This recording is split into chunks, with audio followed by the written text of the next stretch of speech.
for cleaner and healthier energy that the world wants.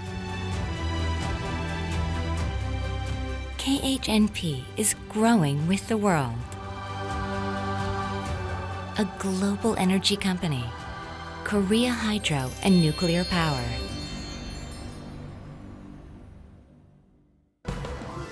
KHNP is South Korea's largest energy company.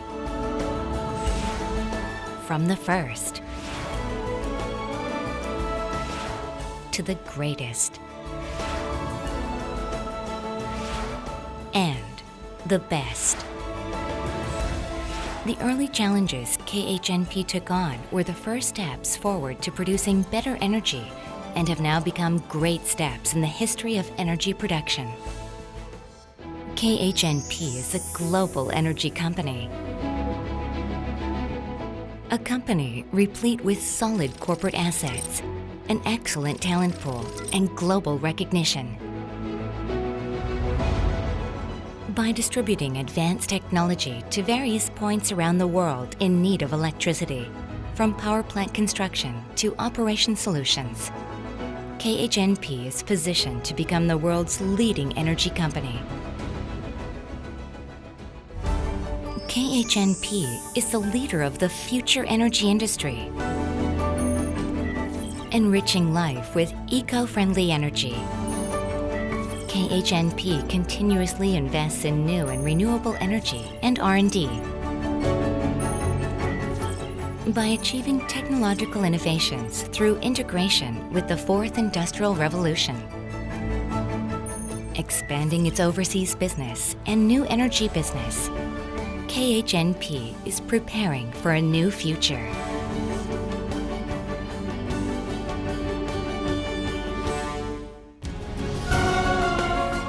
A total energy company that grows bigger through change and innovation. A company that constantly challenges itself for a better tomorrow. KHNP is leading the global energy industry.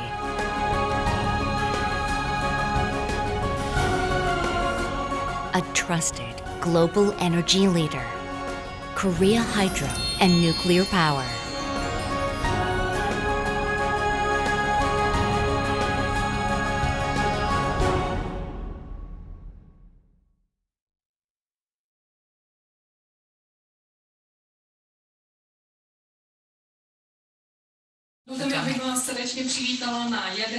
Ladies and gentlemen, welcome at Nuclear Days 2022.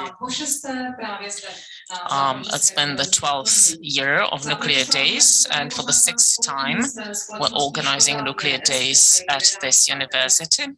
And the conference is being organized together with the Western Bohemian University and other schools teaching nuclear energy.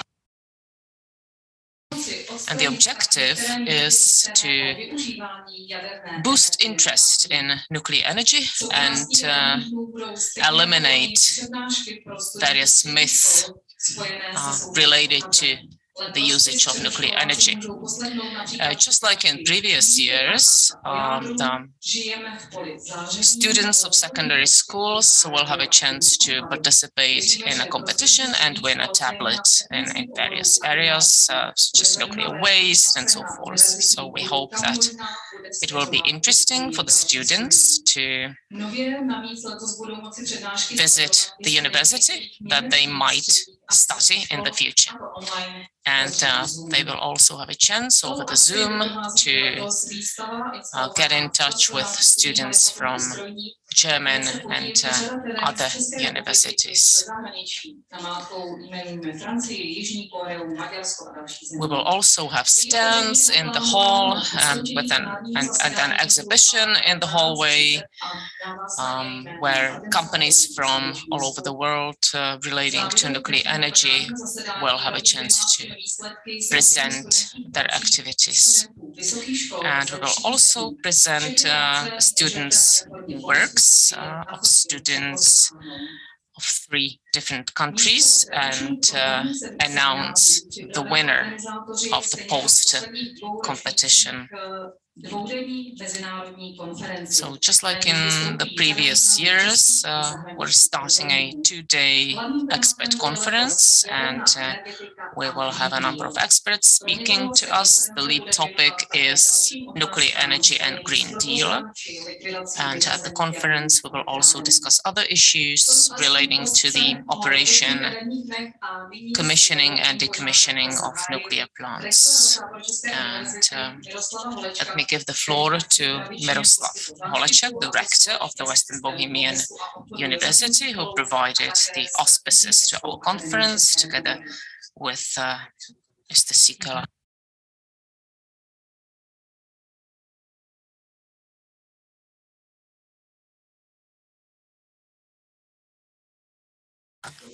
Good morning, ladies and gentlemen. On behalf of the rector of the Western Bohemian University in Pilsen, let me welcome all of you. I'm really happy that it has become obvious that it is very important to pay more attention to nuclear energy. And I'm really happy that the Western Bohemian University in Pilsen has been supporting nuclear energy in the long term and systematically. We are active when it comes to nuclear energy, not only as a school, as a university, but we're also active in development and innovations and research. And I really wish that this year's conference again shows to all of us that nuclear energy is a significant and safe source of energy, and that it's a source of energy for the future. And I hope that this conference will help all its participants to contribute to the development of nuclear energy.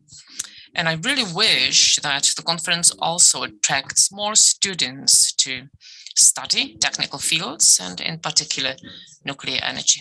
So I wish you a nice day in Pilsen and a successful conference.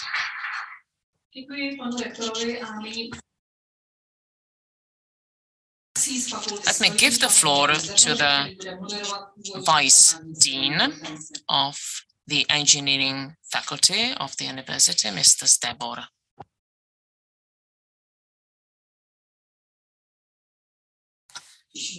Good morning, ladies and gentlemen. I'm really pleased that I'm seeing all of you again.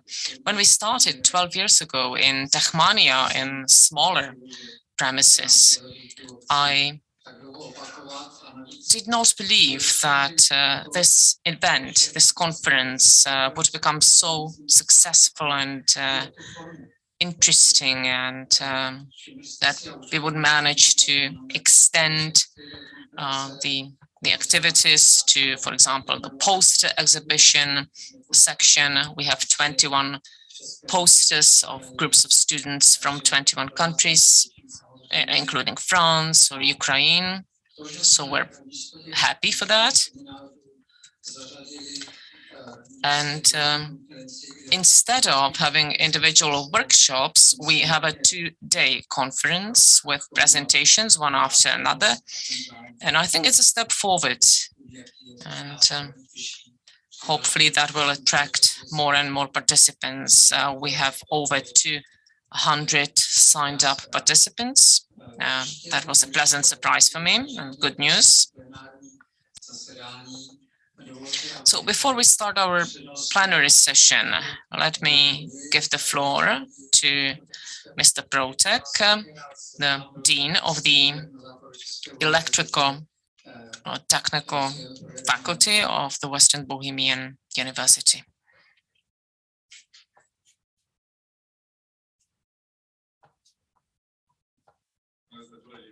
Thank you, Mr. Zdebor. Good morning, ladies and gentlemen. I'll be brief. I would first of all like to say thank you to all the organizers of the conference And the beautiful title of the conference, Nuclear Days, marks an event that we have organized for the past 12 years, even in times when nuclear energy was not so popular. But this conference is one of those events that brings us all together and helps us stand together. But what the last year showed to us, Putin's aggression and importance of nuclear safety and energy self-sufficiency, these are topics that we even don't have to discuss. That's obvious. But what has happened in the past year, roughly, gives a new signal or a new impulse to do more research and development in nuclear technologies. And it's also a signal to us that we have to educate more young people that will be able to work with these technologies and also come up with innovations. We've always differentiated from other countries by being able to bring up generations of technically competent people, and we'd like to continue doing that. We've also we also have a Canut 2 center, which is a center of developed technologies, and they have a project, or it's a project with a budget of some 2 billion. The center brings together everyone active in nuclear energy, and I hope that the project will be a success. And I believe that Pilsen, which has always been an important industrial research and development center, will continue to be a leader, and that we will manage to maintain historical place that Pilsen has developed over the years. So enjoy the conference. I hope we'll all have a good couple of days. Thank you, Rector. Thank you, Professor Peroutek. And let's start with the plenary session. Before we start, I'd like to say thank you to all the sponsors of this conference. You can see them on the screen behind me. So many thanks to the sponsors, because without their contribution, financial contribution to the budget of this conference, we could not organize it. And let me also give a small present to all those that spoke before me. We do not only deal with nuclear energy here at the faculty, but we were also beekeepers. And we have 2 beehives on the roof of this building. So I would like to give small presents to our rector and to Professor Peroutek. And all the other speakers will receive the same gift afterwards as well.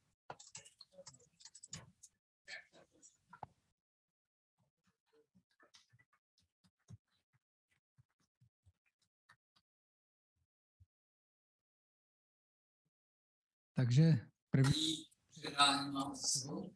A dovolte tedy, abych So the first couple of speeches and handover of presents has been done, and let me start the plenary session. And let me welcome all the participants. The Ministry of Industry and Trade is represented by Mr. Pavel Shotola, advisor to the Deputy Minister responsible for the nuclear energy section.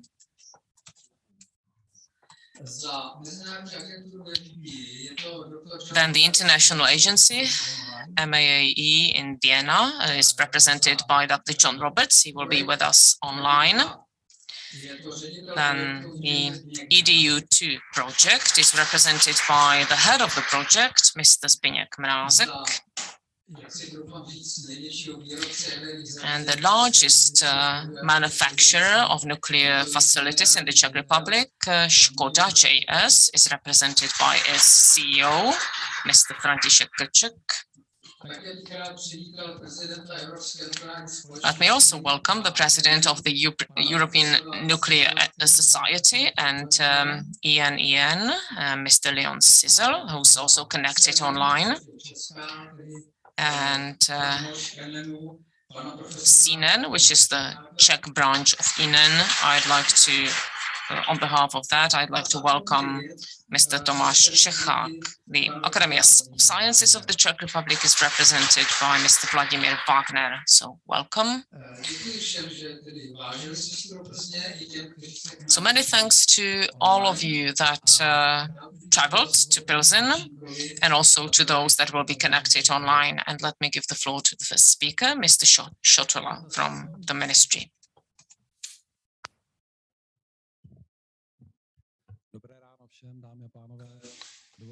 Good morning, all of you, ladies and gentlemen. Greetings on behalf of the Ministry of Industry and Trade.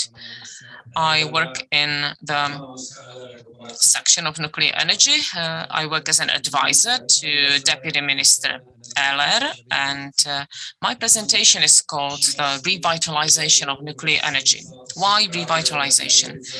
When I started being active in nuclear energy in 1978 in Dukovany, Jaslovské Bohunice, Mochovce, then I was also active in China and elsewhere in the world, then Mochovce 4, and in the end I ended up at the Ministry of Industry and Trade. And mentally, it's kind of challenging for me to accept that for the past 20 years, we've been waiting to start manufacturing a new nuclear block. The last Temelin block gave a chance to all those entities that are active in nuclear energy. But in the meantime, there have been a series of reconstruction in Dukovany and Temelin in their units, but a construction of a completely new unit, that's something that we've been waiting for too long. And I'm happy from this perspective that with the end of the previous government, we managed to establish a committee for a new nuclear sources headed by Mr. Miel, and they set up new conditions because of course financing and the execution of such a large project reaches and exceeds various limits and constraints, be it funds or be it the willingness to start such a project. So the latest alternative, or the latest option that Mr. Mill developed in the permanent committee in the context of the Ukrainian crisis is something that we have to execute as soon as possible. We cooperate with CHEPS and their resource adequacy says it quite clearly. By 2025, we will stop being an energy export country. And in the years after 2025, we will need to import 25 terawatt hours. And our distribution infrastructure is insufficient for that. So we should have started building and developing a long time ago, and I'm really sorry that in 2014 they cancelled the tender to build a new unit in Temelin. I understand some of the reasons, but energy self-sufficiency is one of the major parameters of every country. So what CHEPS is telling us, apart from giving us raw data, CHEPS recommends that we should build some 5 units, that they shouldn't be larger than 1200 megawatts because of the limitations of the distribution network.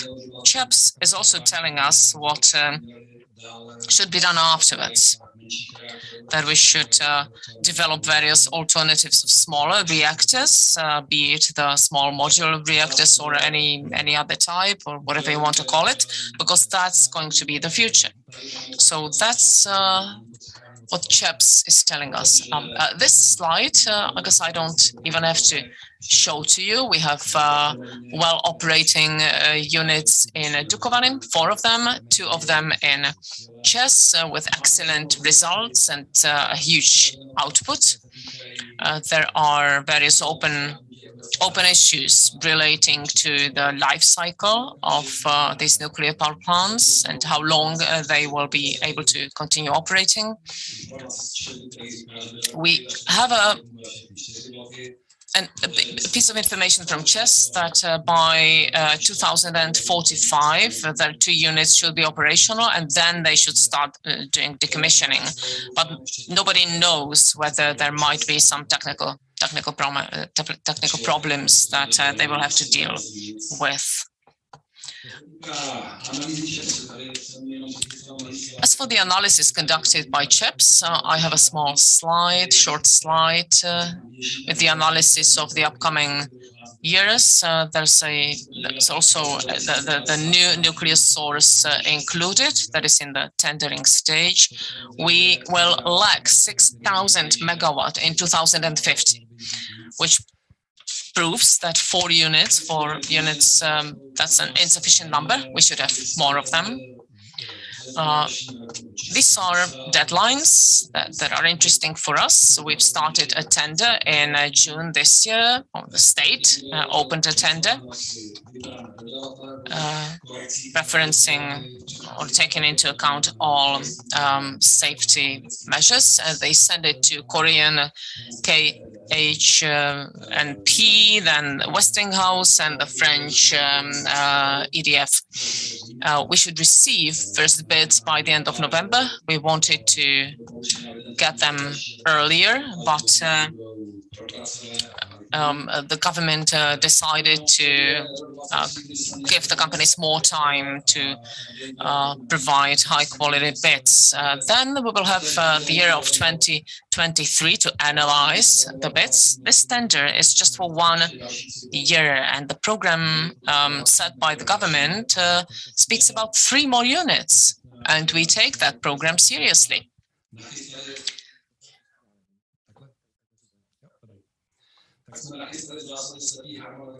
So we have a blind time schedule that we can fill in. The first unit, the new unit, should be commissioned in 2036. On behalf of experts, we believe that that deadline maybe somebody finds as realistic. We think it's too long, and we will try to shorten some of the stages. As for Dukovany, the second unit, that will be very much linked to whether we manage to come up with a new way of cooling so that we don't have to decommission the Dukovany units before 2045. So if we come up with a new way of cooling, we can start a project of new Dukovany units and start constructing 2 units at the same time. It will be cheaper and it's more economical.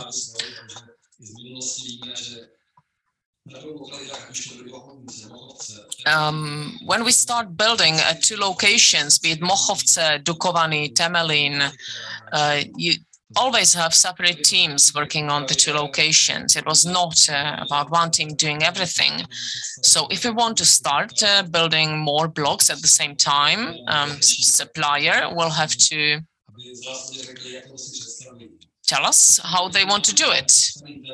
And we opened a tender for 1 unit, and there is a non-binding option for 3 more units.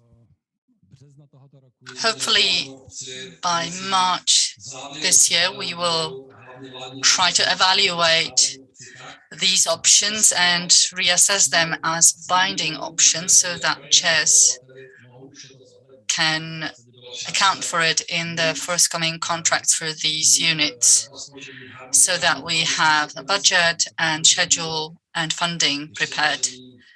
The unit was designed by Mr. Mil, my predecessor. According to the design, at the stage that is CHESS funded, is the first stage, then the rest is funded by state aid, and it should be repayable state assistance. And this will be the second stage of the development. I think it's an optimum what we could have come up with. Possibly CES might have gone for a different source of funding, but they refused to do so. Government regulation for the new 3 units has been adopted, and together with CES company, we will have to assess how the contract is respected and followed. We are hoping to get some synergies and savings as in time and money. Also, we want the units to be similar, the same, and we want to have the same contractor for all 4 units. Hopefully, Brussels will give us a green light to that, and this way we will save some time. Basic design, for example, if you make it for 1 unit with safety reports for relevant authorities, it should help us out to simplify and shorten the same proceedings for the following 3 units. This is just a rough schedule of what is coming. We have to apply some finishing touches with CES to it, and when we remember about the Brussels taxonomy saying that by year 2045 we should have all permits and all units should be sustainable. A side note, generation 4 units, I'm not sure whether by 2045 I'll be still operating, but for those generation 4 units, we want to have sustainability requirements met much earlier than 2045. But we'll see how Dukovany operate.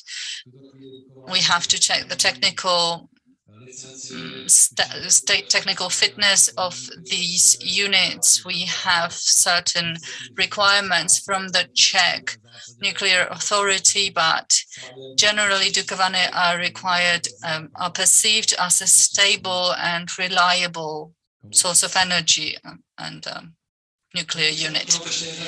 One more area I wanted to tackle are small modular reactors, SMR. Some people say that this is a toy for boys, but I think this is something that will be very relevant in the near future.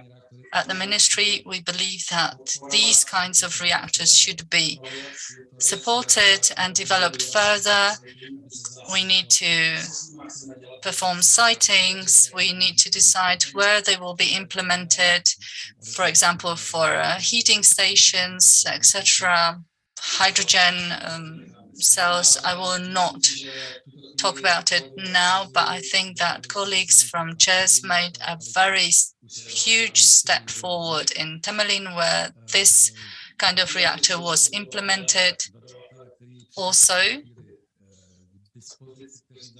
they started discussions with potential contractors and providers for these SMRs.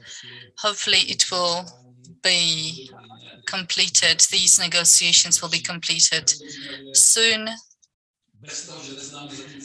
We don't know, however, the price for 1 megawatt hour. We don't know the average operating period.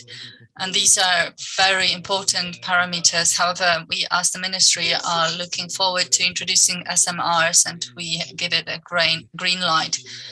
This is how we operate together with CES, and we believe that SMRs will be especially attractive for smaller regions and are especially interesting for private investors such as EPH Holding.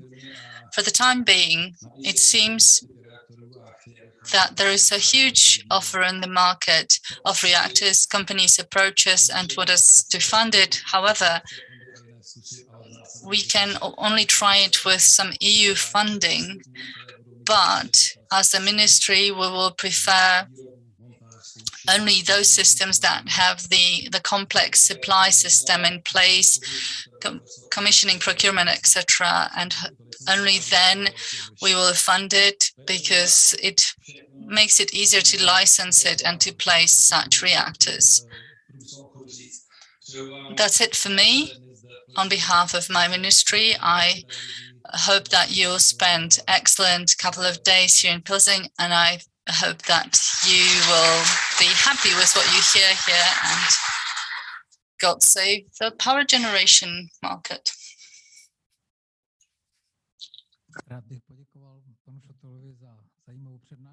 Thank you very much for this interesting intervention.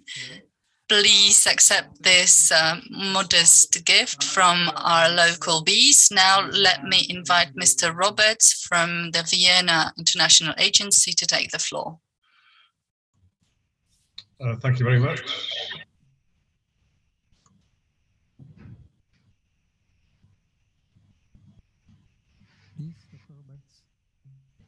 Yeah, I'm just going to share my screen.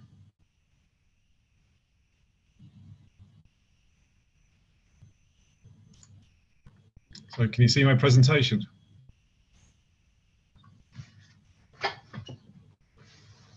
Is that visible for you? Yes, we can see your presentation. You can continue. Thank you very much. I'm sorry I can't be there in person. I know what a great event the Nuclear Days conference is, but unfortunately I had a previous engagement. But it's I'm very honoured to accept this invite to give the remote presentation. So we're going to talk about the IEA's International Nuclear Management Academy and some of the other support that we provide for university education programs. So why did we establish the International Nuclear Management Academy? Well, it's because of the recent history about the delays in building nuclear power plants. We can see here the recent delays in orange compared to the kind of expected construction time in the green colour.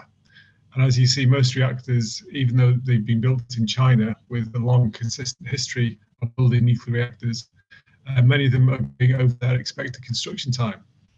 Now, one answer could be that the expected construction time is too optimistic, but you can see here Tianwan 4 and Tianwan 5 were completed in about 5 years. So some nuclear reactors can be built that quickly, but the most, you can see, do not meet the expected construction time. If we look more widely, we can see all of these units that are currently behind schedule in the right-hand column. There are 4 in China, 6 in India, there are 2 in the United Kingdom. So we've got a total here of nearly 55,000 megawatt of power being delayed, and that's stopping the reduction in carbon emissions, because we need to have electricity produced by another form, which is predominantly going to be fossil fuel and therefore carbon producing. So if we could do a better job of delivering the construction date of these power plants, it would be much better for our goals in changing our potential impact on the climate. One of the most famous ones for the delay is Olkiluoto, but now it's very good to say that Olkiluoto has kind of started producing electricity, and grid connection, perhaps December 22 is the latest date I've seen. So we might get that build after 17 years producing electricity for the consumer, but 17 years is far too long. We have Flamanville as well. Grid connection, the latest I've seen is that it might be connected to the grid in 2023, but that would still be a 16-year construction time. So these projects take far too long to build. There are, of course, challenges to nuclear power plants. It's a long-term commitment. It's 100 years. So a 100-year project, many things can go wrong. You've got lots of different stakeholders from various aspects, from the construction phase through the operation phase, government authorities involved, whether it's the Ministry of Energy, Ministry of Technology, you've got the educational side as well. And you've got kind of long design, manufacturing and construction time contributes to the delays, because the longer the kind of expected time, the probability of the delay goes up. And these are technically complex and difficult plans to construct. They've become more complex in the last kind of 70 years, from the 1950s onwards, as we've built bigger and bigger plants. They become more complex with increased safety systems, leading to longer construction times. But if we look at that construction time compared to the size of the reactor, then until the mid-1980s, we had a good correlation between the size of the reactor and the time it took to build. But since then, we've lost all correlation, and it's very difficult to predict when a reactor will be delayed or when a reactor will be constructed on time. So the conclusion is that there's something going wrong with the management here. Project management of these nuclear power plants is fallen to kind of really poor standard over the past 40 years. So how can it be rectified? Well, one way would be to recruit experienced high quality managers into the nuclear industry. But they would have no knowledge of the unique aspects of nuclear facilities. Why are walls so thick? Well, radiation protection is one thing, but project managers might think they're wasting money on the walls because you get a thinner wall to have the same kind of strength to hold up something else. So can managers learn nuclear technology? Well, some of them might not have done maths since the age of 16, so perhaps it might be a challenge, but I'm sure some managers could learn the basics of nuclear technology. The other possibility is that nuclear technology experts could learn management, but most kind of subject matter experts will have a career that's been 100% technology focused, and therefore they won't have experienced any kind of low-level management, and therefore perhaps be put in a position where you lose your best subject matter expert or your best engineer and you gain a mid-level manager, which is not beneficial for either side. So what we're looking for is somebody with a depth of knowledge, whether it's a technical specialist, and we're trying to increase that breadth of knowledge so they can perform management across a whole range of areas within a nuclear power plant or a nuclear facility. And this breadth of knowledge is what we call nuclear technology management. And that nuclear technology management could be taking a technical specialist with a depth of knowledge, or it could be taking an experienced manager and giving them the breadth of knowledge, the combination of managerial and technology skills to support a better project manager within the nuclear industry.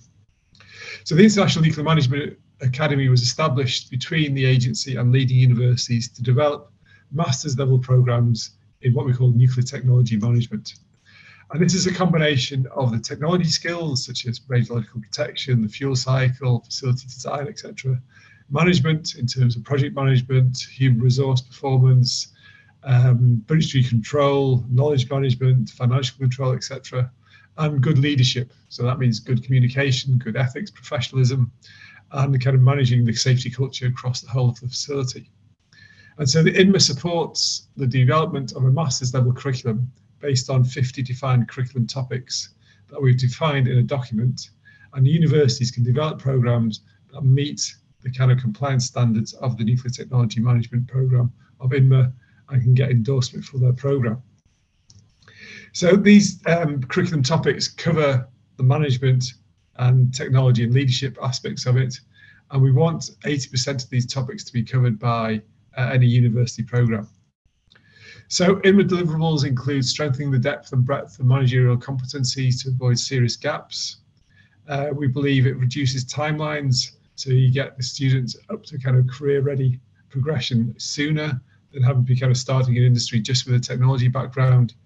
And it ensures high quality management education for nuclear managers, whether part-time or full-time.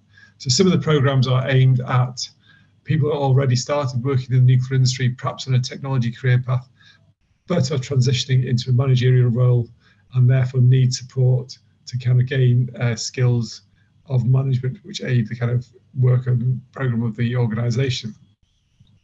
So ultimately, we believe that better educated and informed managers lead to better decision making, leads to improved safety and better economic performance.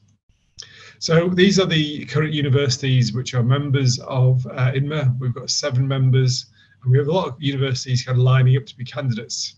So the ones at the bottom have started the endorsement process, and we've got some visits being lined up now after a 2-year pause because of COVID. And I'm pleased to say that University of West Bohemia is almost on the cusp of moving into the membership after 2 successful assisted assessment visits over the last 12 months. It's not quite there yet, but we expect the University of West Bohemia to be a full member by the end of this year, as well as the National Polytechnic University of Armenia. So this really is a global program with universities interested in every continent around the world.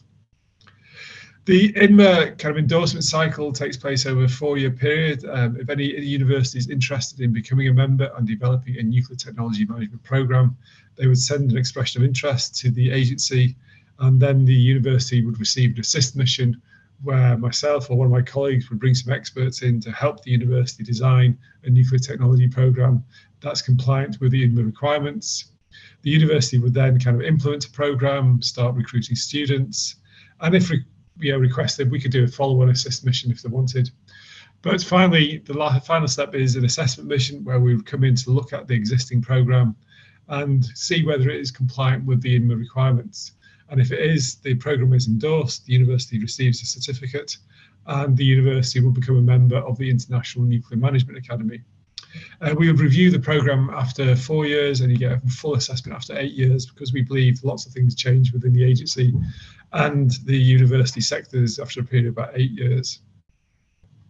So what are the benefits? Well, for the student, we believe this opens up career opportunities across the nuclear sector. There are lots of transferable skills taught within the management aspects of this program. So the student becomes more suitable for many kind of jobs across the nuclear industry. For the university, there are options for attracting a broader range of vocational focused students, both part-time, which are mid-career, or early career full-time students. And the university will get international recognition via links to the agency's educational programs. And we believe that has the potential to attract a broader range of international students. We believe for industry, it's got better improved safety and economic performance and a better return on investment. So for all all the stakeholders involved, we believe that these INMA programs, these nuclear technology management programs, will be really beneficial and improve the managerial competency across the nuclear sector.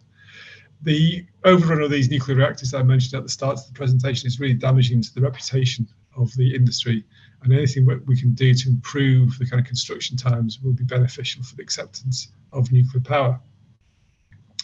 All of the details are in this publication, which is easily found on the internet. So if you just look for INMA or International Nuclear Management Academy and the IEA, Google or the search engine should be able to find it very quickly indeed. If not, you can send me an email or I can send you a PDF copy of it. So what other support do we give for nuclear education programs? Well, we've kind of established these knowledge management assist visits across 3 levels, and I'm currently in Nigeria supporting the development of educational programs here for their nuclear and radiological sector. We bring all of the kind of stakeholders together, all the universities developing or have established nuclear programs, the stakeholders such as the ministries involved and the National Atomic Energy Commission and all the other kind of actors in this, such as the regulator and industry. And we look at kind of what the country needs in terms of number of students in the particular skill sets across the nuclear and radiological sectors, and we can help them develop programs to meet that need.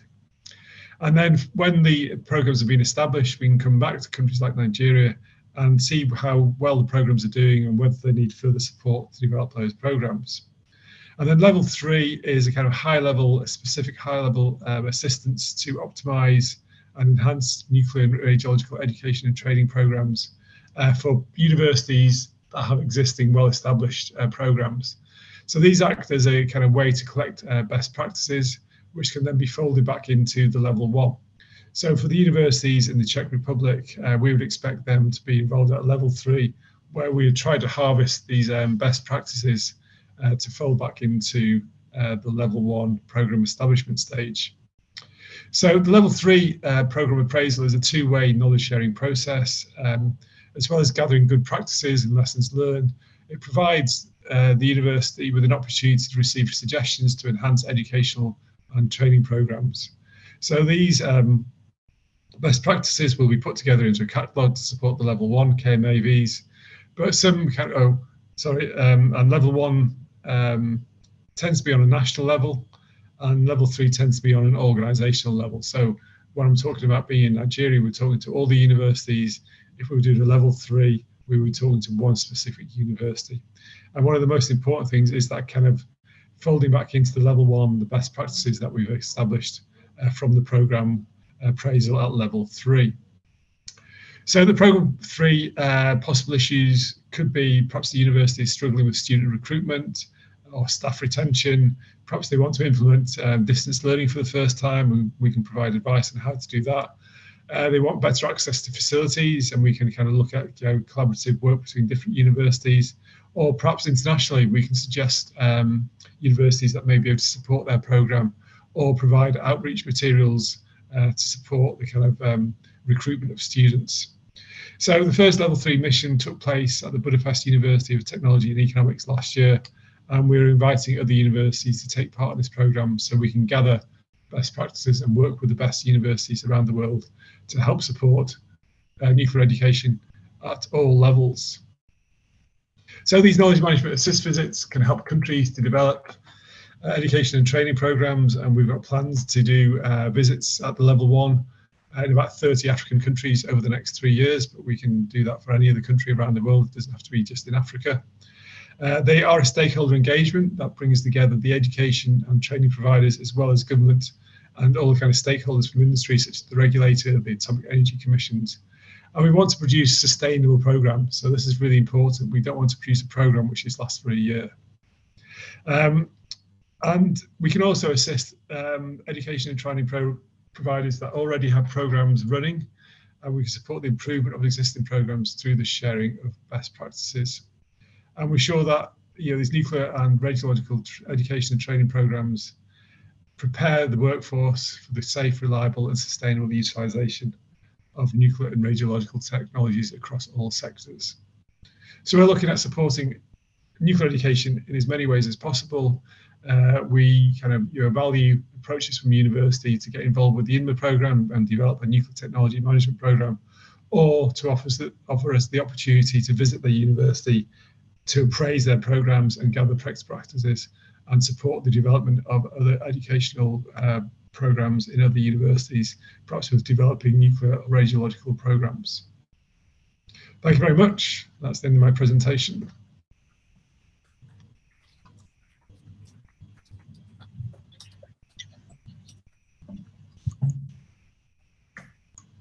Děkuji mnohokrát, pane doktore. Máte u nás samozřejmě... Well, thank you, doctor, and you will receive your honey whenever you manage to get to the Czech Republic next time. Thank you very much. So let me now give the floor to Mr. Mrázek.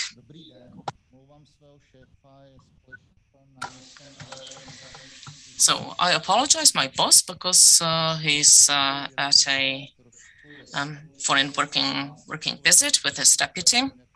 So I have to step in for him, and because we're slightly behind schedule with our project, I will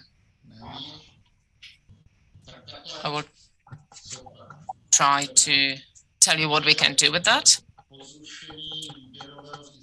So once the tender was cancelled in 2014, tender for Temelin, the 3rd and 4th unit. In 2015, we started a project company, the Dukovany nuclear power plant 2, EDU 2.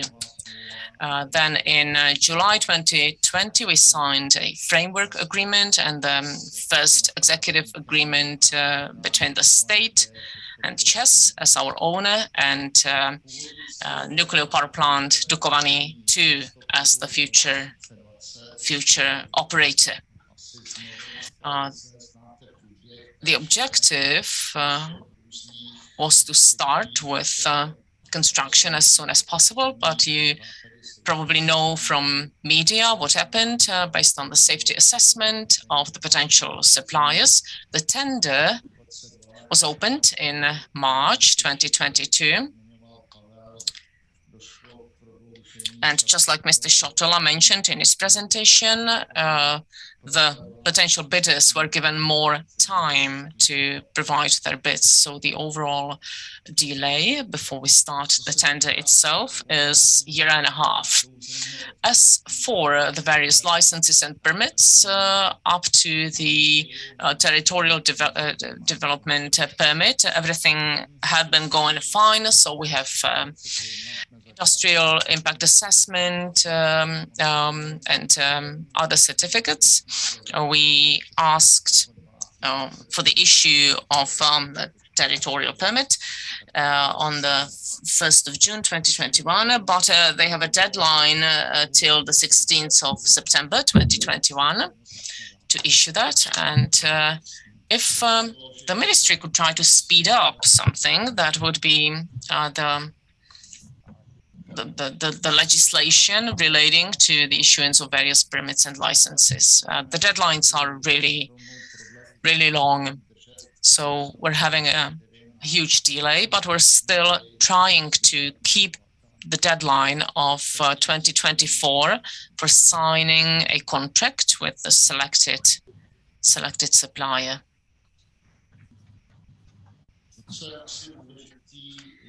So what is probably important is that it's not only about selecting the supplier, it's about a whole set of contracts that will fall in that framework. So there must be a contract on the purchase of energy between the state and the power plant, then the investor or the developer agreement for the construction, and also a state aid agreement providing a loan by the state with a zero interest rate.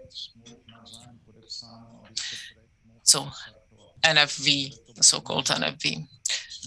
So we will have to have a contract with the contractor, the development contract, the NFV, and all of these contracts will act as a precondition for starting the construction. It cannot work without it. So as for the option for the construction of further units, the state requested that the tender documentation will also include an option for 2 more units, EDU 5 and EDU 6. The starting point is quite good because when it comes to licensing and permit documentation, we were going through the same process for Temelin and Dukovany as well, so we already have a few steps behind us for both of the units planned. So our conclusion is at this moment that we want to have 3 high-quality bids from the bidders, and we want the bids to be binding, and hopefully the bids will be of such a quality that they will compete with each other so that the state may freely decide. We still want to stick to the deadline of 2036 to have the EDU 5 unit commissioned.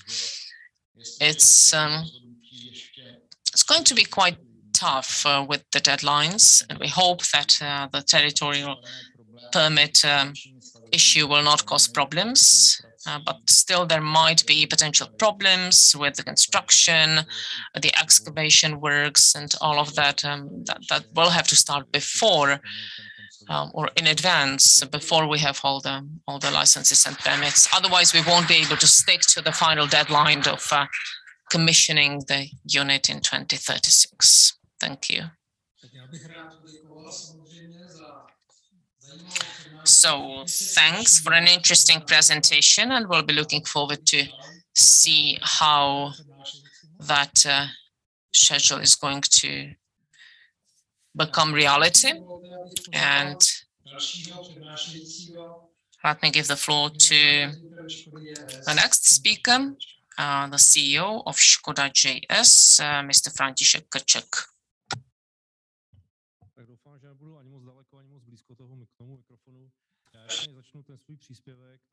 Before I begin, let me take this opportunity and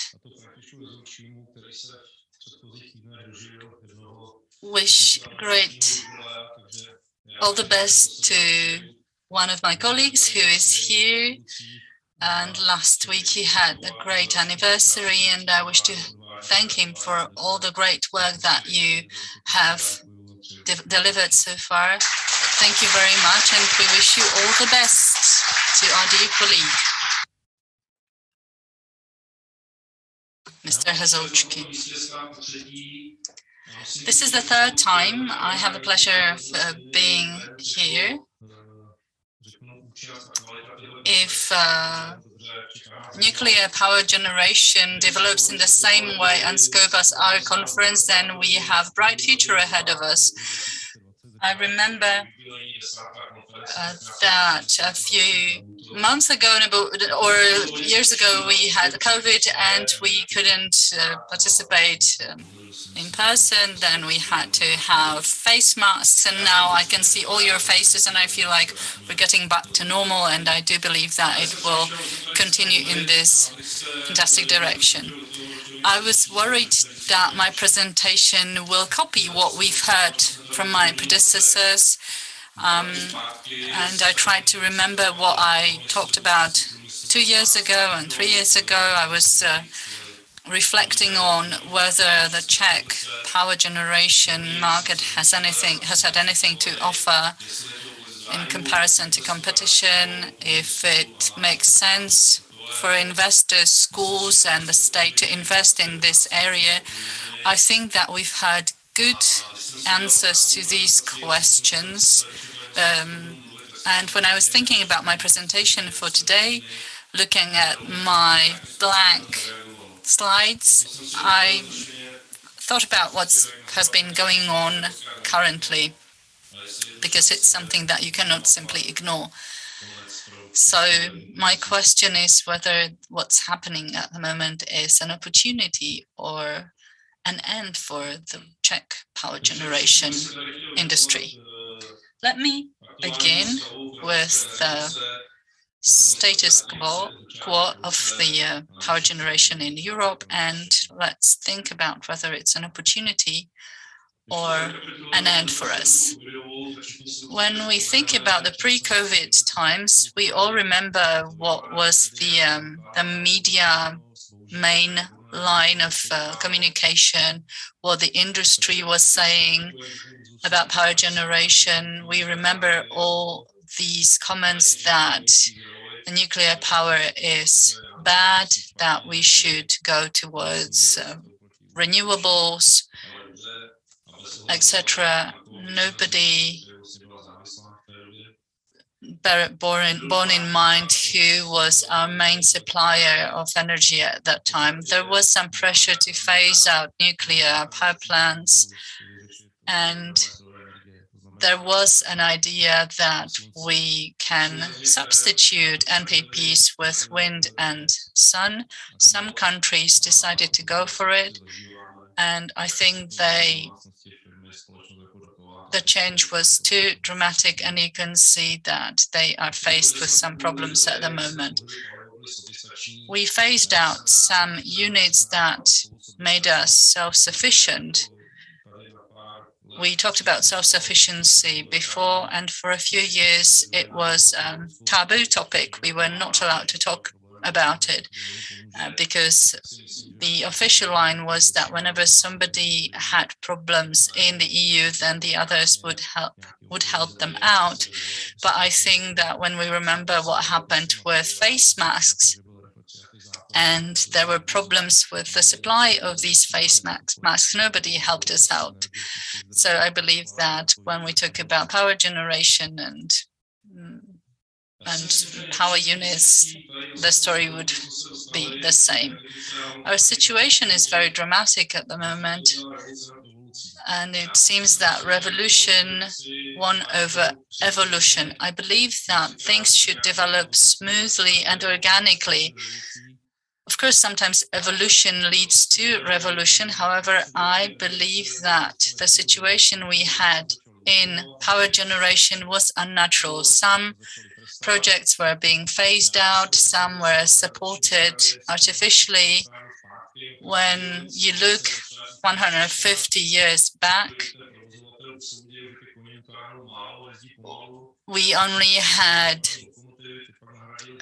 horses to drive us from point A to point B in the Czech Republic, but when the operator found out that they can use a steam engine to transport more goods and people, they moved to steam engines, and it was an organic development. And I think this is what we should apply also in power generation. Now, what we see now is very dramatic and leads to dramatic outcomes. Then we had COVID in spring 2020, and then suddenly power generation was not an issue. We stopped monitoring what Greta Thunberg was doing because something else was the news of the day. And I think that this is something we have to remember about and apply to our further actions, that we should become more rational also in power generation industry. Then taxonomy was introduced, Dukovany were commissioned, but I think that this was only possible with the help of Germany and public opinion support. Of course, it could have been better, the implementation and commissioning, but I think it's fine that we have it up and running. I believe that thanks to the COVID time, we became more rational about power generation as well. And what is the current state of affairs? I'm not going to use any swear words, but I think that our irrational power generation policies led to this terrible, terrible situation that we are in at the moment. I could say, we told you so, as the industry, but I don't think it would help solve any problems. Everybody's now dealing with bigger or lesser issues. We, as the industry here, when we see what's going on with the energy prices, and when we look at the government interventions, we are devastated. Of course, we managed to deal with other crises in the past, but this is a huge complication for us and for our economy, for us as far as planning any investment is concerned. We're not sure whether energy prices will come back to their previous rates. The pressure is enormous. You can see what's happening in Germany, for example. When the war began, we were all saying that we should cut off the Russian gas supplies, but we don't have any ideas what to use instead. We were putting off many investments. There are so many NPPs and power plants phased out in France, and suddenly there is no wind, no sun, and there is no energy in Europe. Any one of us who has any say in the matter will hopefully do everything to solve this issue, because it's a great warning for us. Of course, I'm being a little melodramatic and dramatic in my opinions here, saying that this will lead to the collapse of the European economy. We are not dealing with the causes, only with the consequences of the crisis, but hopefully it will be enough. But I do hope for a mental restart of our political representation, because they seem to ignore our opinions, seem to have been ignoring them for some time, but they are the ones who are making crucial decisions for our industry as well. Now, let's think about what's in it for the future in the Czech industry of power generation. For us at Škoda JS, for example, when I listen to what Pavel said, we see that we need to give some new energy to the Czech power generation. It shouldn't be only one unit, but also anything up to 5 units. SMR is also a topic. A few months ago, I remember one of the Czech parties saying, it was a pirate left-wing party, saying that these reactors are fantastic because you just assemble it quickly in the factory and then you can put it and place it on a field. I don't think it's as easy as that. I can imagine the big industrial power generation with the support of SMRs. However, I cannot imagine power generation the other way around, only with SMRs. We don't have time to get this support. I think this was a project that should have been developed in 2014 and not now. But this is an option, introducing SMRs also in the Czech Republic, but not to substitute big units. So I think it should go two ways, developing big units and SMRs. 2 years ago, we signed a contract. 10 days ago, sorry, we signed a contract for SMRs, but so far it's been only talking and nobody's walking the talk. We cannot only go for small modular reactors because it will not save us.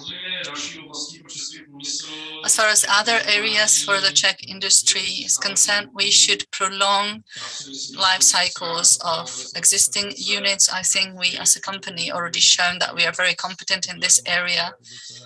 Whenever I'm talking to people here in the Czech Republic or abroad, I can hear that we are very unique in that we designed, developed, and constructed, procured, modified, maintained all these units here in the Czech Republic. When I say we, I mean Czech companies together with the operator. And this is very impressive for everybody also abroad. Many times have I heard that operators from Temelin were forced to call their Russian colleagues or fly to Russia to resolve a technical issue. That's not what happens in reality. They are able to manage it all on their own.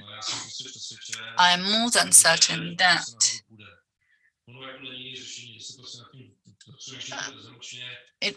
we are on the road to further development. When you look at our situation at the moment, our energy mix is very complex and very difficult to maintain without the nuclear energy.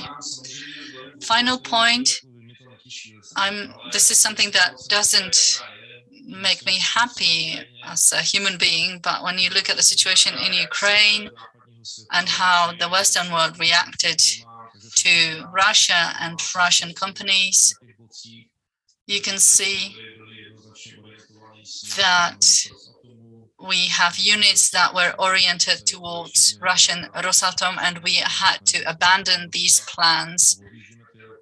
So we are just assessing the situation at these units. 14 days after the war began, we started preparing our quick reaction plan, and we managed to cope with the situation. And I think that these are some opportunities for further work and development in this area, thanks to the situation in Ukraine. So let me take you maybe 2 years back. And I wanted to talk about what the Czech industry has to offer. And you see the screens went blank. So, okay, it's back. So what you can see on this slide is a fueling machine transporting the fuel to Mochovce on the 9th of September 2022, 1 hour 16 minutes, and we're bringing the first fuel cartridge to EMO3. And I guess I don't have to comment more on that. It's a success of the Czech nuclear industry, and I believe that next year at this conference we will show to you how this unit is already generating electrical energy and delivering it to the network. Just a few more projects I have on my slide, but I'll skip that.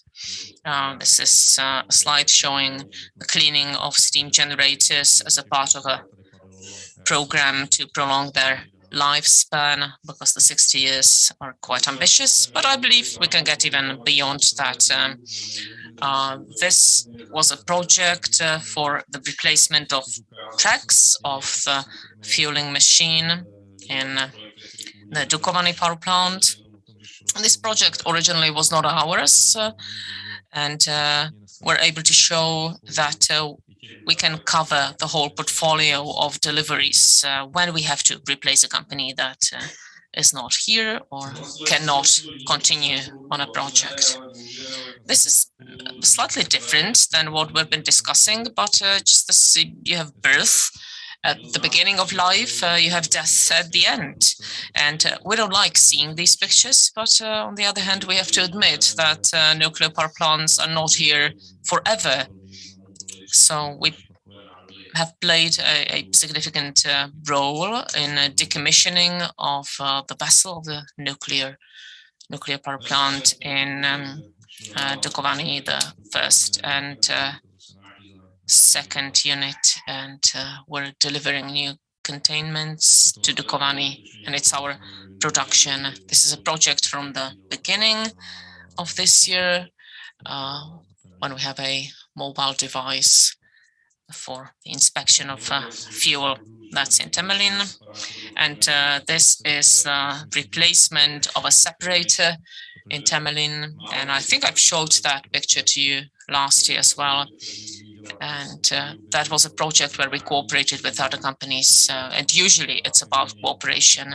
So when they told us in CEZ that they want to replace both separators during their shutdown, we were shaking heads in the beginning that it's not possible, but it was possible, as you can see, and we were even faster than planned, and we were responsible for deassembling and then assembling the new ones. So what's left? To have trust in the future, in our common sense and our abilities and skills. And then we don't have to be afraid of the future. Thank you.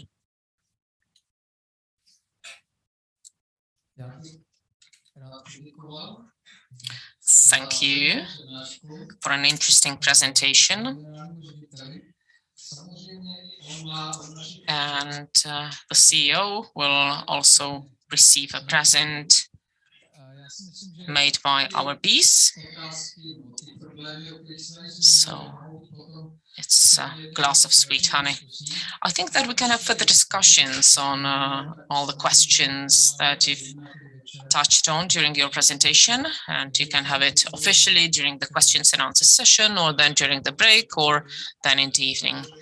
So thank you. And well, maybe for next year you can make honey spirit or whatever it is. You can use the honey to produce alcohol as well and have that as a present. Okay, let me now give the floor to Mr. Cizel, Professor Cizel from the European Nuclear Society. So the floor is yours, Mr. Cizel. So thank you very much for the kind invitation. Thank you very much for the ability to speak to such a distinguished group in the country which is still supporting nuclear, which is a kind of a, let's say, in a way, a rarity in Europe. While I'm trying to share my screen, let me just say that I will be talking about the nuclear, the future of nuclear in the relation with the new generations. Like usually, the future is kind of in the hands of young people of the next generation. And the teaser for this presentation was given, of course, by one of my students, saying to me, you know, your generation, so my generation entering the business in the 80s and now slowly probably phasing out, you did manage to keep the nuclear alive, but you didn't make a lot of progress in this time. So what would you tell us to do differently in the future? I'll try to offer a little bit of maybe provocative answers to that, or proposals better than the answers, and let's see where it goes. But not to be mistaken at the beginning. So I believe that nuclear fission is accessible, environmentally acceptable, affordable, safe energy, thanks to the unparalleled energy density and maturity, stability, and excellence of the industry and the regulators. So we do what, more than 50% of zero carbon electricity in Europe. And we have a very low impact to the public health and environment, probably the lowest of all the energy technologies. So only positives. Even the fuel comes usually from politically more stable regions, which is especially important in the last 6 months. We were probably aware of that before, but now we are very aware of this. Yet, on the top, there is a look into a Triga research reactor in Slovenia, and there is a Triga wine also. So I will try to connect the nuclear, serious nuclear business also with some joys of life, including the wine. No, anyhow, so if this technology is so good, how come it cannot really help the society? One of the answers to this question is that actually we don't really have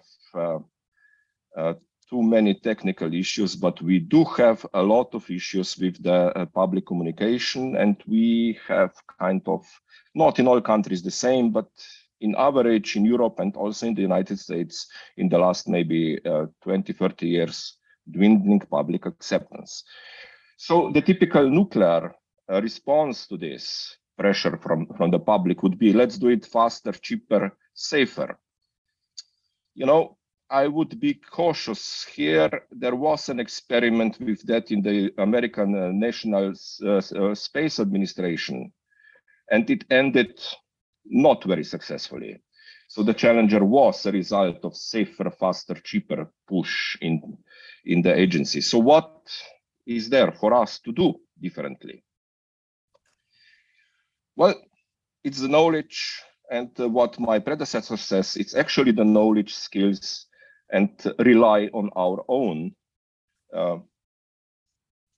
abilities. And for this, we need in the young generation technical specialists.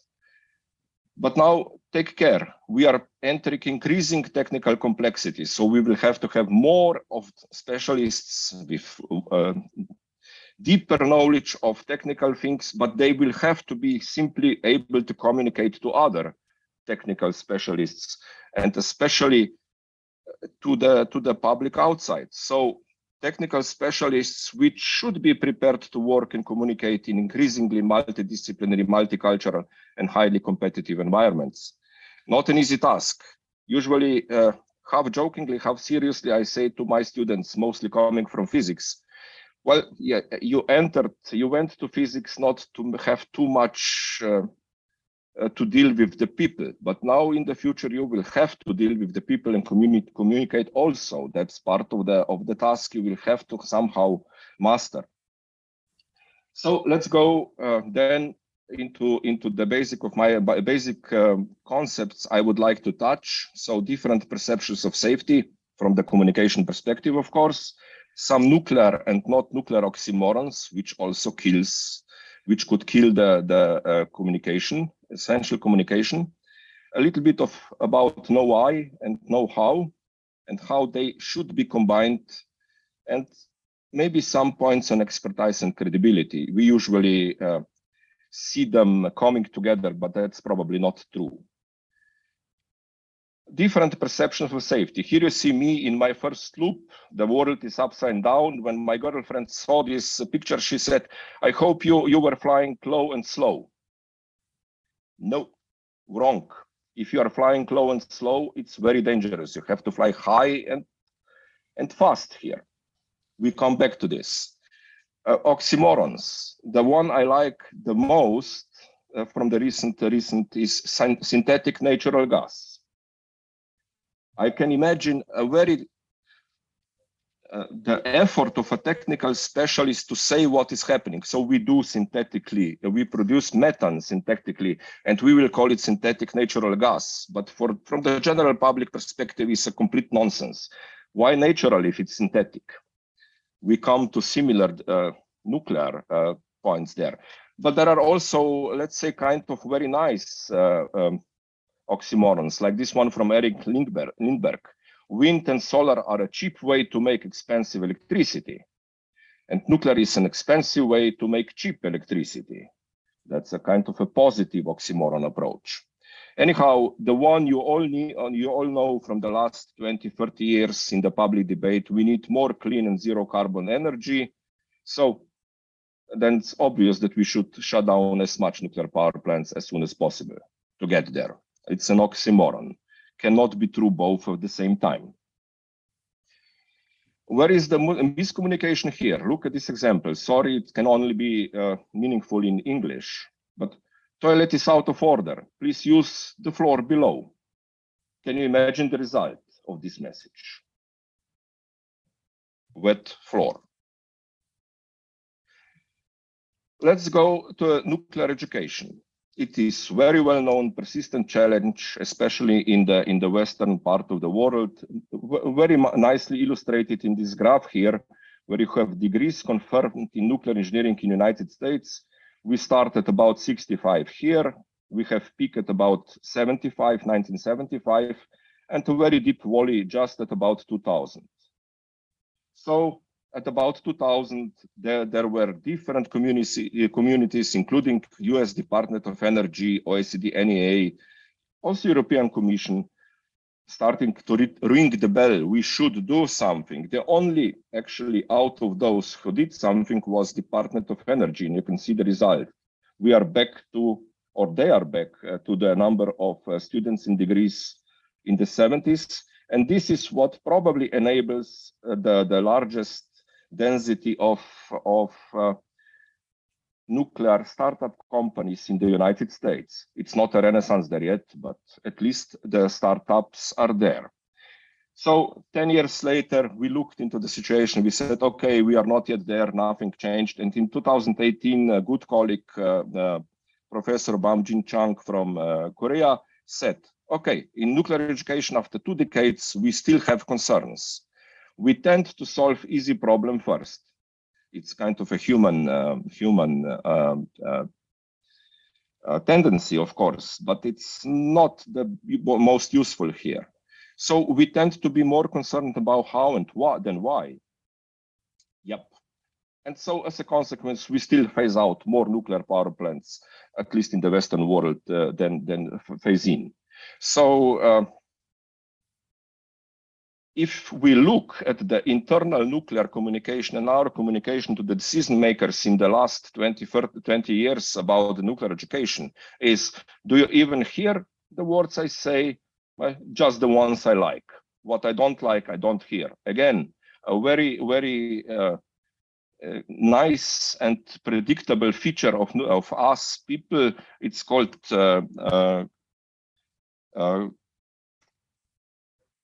sorry, lost the word. It's bias, cognitive bias. So we have predefined beliefs in our heads, all of us, and we actually disregard the messages we don't like.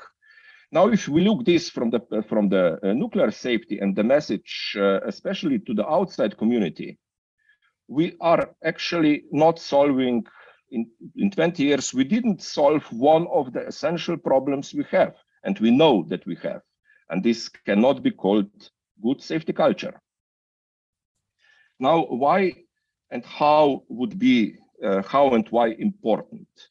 This is a good sketch of a kind of hierarchical model of knowledge. So data is the basic ingredient. So ordered data is information, must be processed, ordered a little bit. And then knowledge is even more processed information and data, and usually knowledge is the stage which answer how. As you can see, you can operate different machinery very successfully. Even you can win Tour de France with how only. Does not really to be in the why, in the understanding or even in the wisdom category. And it's understanding and wisdom which enables the creation of the future, but how makes very, very successful operation. So we should somehow tend to a little bit more of why. But why is in the area of education, knowledge, research, curiosity, academia would be the key words. And also, if I'm a little bit provocative here, it's the academia who actually makes living by inventing problems. And then on the other side, it's the industry which makes a living by selling solutions to the problems. So we could work hand in hand, but then it's the know-how and the knowledge management and skills and experience and need is more in the industry than in academia. So if we lose the contact with these two entities, something like this might happen. It's an excellent performance dominated by know-how, but now you see the wealth is excellent, but that's not all what it needs to be there. Okay, looking back into from the earth about your head. So the experience and know-how tells you fly low and slow, especially if you're not a pilot. If you're a pilot, then maybe it's different. But knowledge tells you fly high and fast. The danger of experience here is that if you have half a century of excellent experience, you're actually not looking for any change. You're happy to have an excellent experience. So with this, we come to some nuclear oxymorons. There are many more, but I just took out some which are usually very much used, but not seen from the other side of the aisle. So we are leaders in innovation. We only use proven technologies. Do you hear it? Cannot be true. Both of at the same time cannot be true. So if we are only using proven technologies, we do not innovate. Look at the last one. Nuclear culture for safety prevents mistakes. But unfortunately, we mostly learn from our own mistakes. Now, does it mean that the nuclear safety culture prevents us from learning? I tend to be provocative in the nuclear community and try just to show how our discussions can be seen from the outside world, and that communication to the outside world might be sometimes a little bit different. The one reactor operates, when a reactor operates normally and stable, it's critical. It's a common sense of nuclear people. But you know how a guy in the critical condition in a hospital looks, and what would be the common wisdom of being in critical condition. And the one I like the most, it's my first nuclear oxymoron. Rad waste can be safely stored below about 2 meters of stone, and we will put it 800 meters below the surface. Imagine how the farmers in the village where you would like to do that would react to such a statement. It's part, as this is normal to us nuclear, to see it, it's part of the experience, large and successful experience we have, and not really looking daily over the fences to other communities. So we have, in principle, two classic nuclear talent attraction pipelines. One is more on why, so we have nuclear education, and then we have nuclear training, and people go to work. And there is the other one, probably dominating in the last 20 years, not necessarily in Czech Republic, but also in other countries. So maybe this puts a little bit of light also on how the outside community could see us. So you take education in other disciplines and then nuclearize the people in the training, and then they go to work. What happens?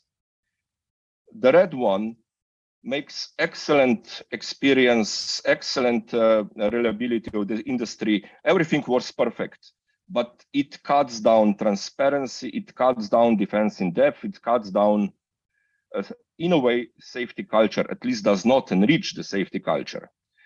Now, if all the training, nuclear knowledge, education training will be closed into the industry, the immediate consequence is that nobody outside of the industry would understand what's going on in the industry.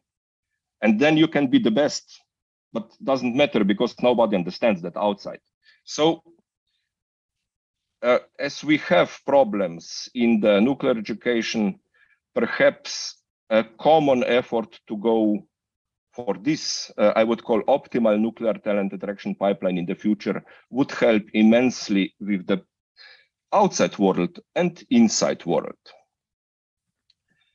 Probably the last points, expertise and credibility. So expertise would be something what I know, and credibility would be how much you believe that I know this. That's the French measurement. So competence or expertise would be in the horizontal axis here, and credibility would be on the vertical axis here. What you would see is the journalists have little bit competence, little bit credibility. Government has little bit competence, little bit credibility of course, in the nuclear safety questions. And then you have in France, CNRS as a research organization at the top with both competence, both credibility, and you have the regulators and the TSO and CEA. But look at the business at EDF and Urano.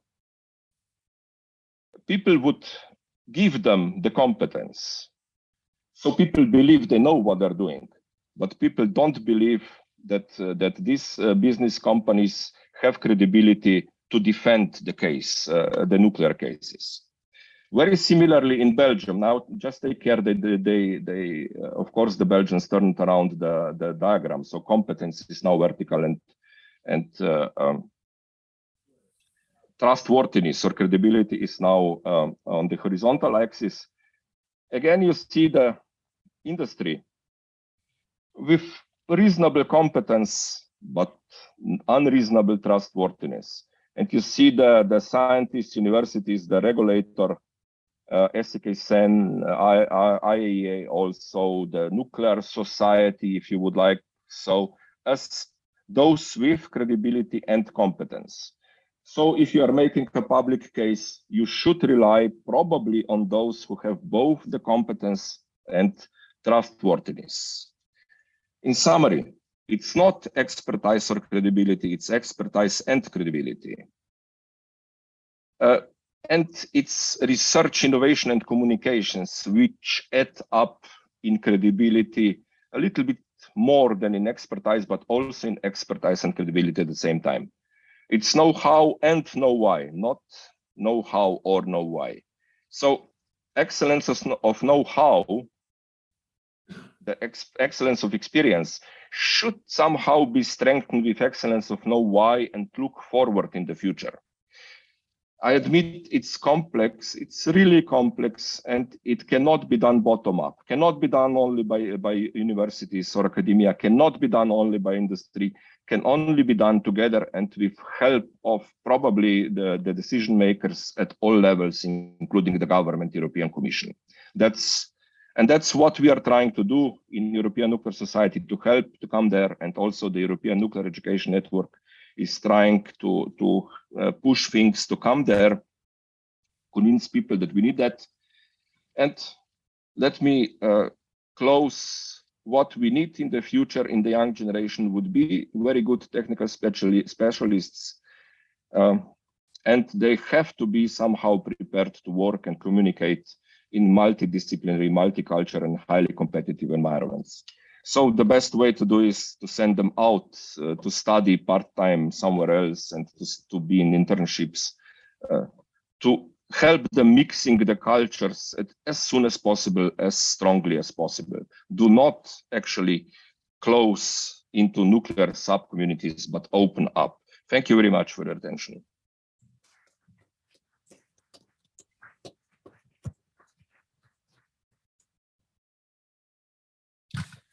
Thank you very much, Professor, for this insightful intervention. We have a jar of our honey as well.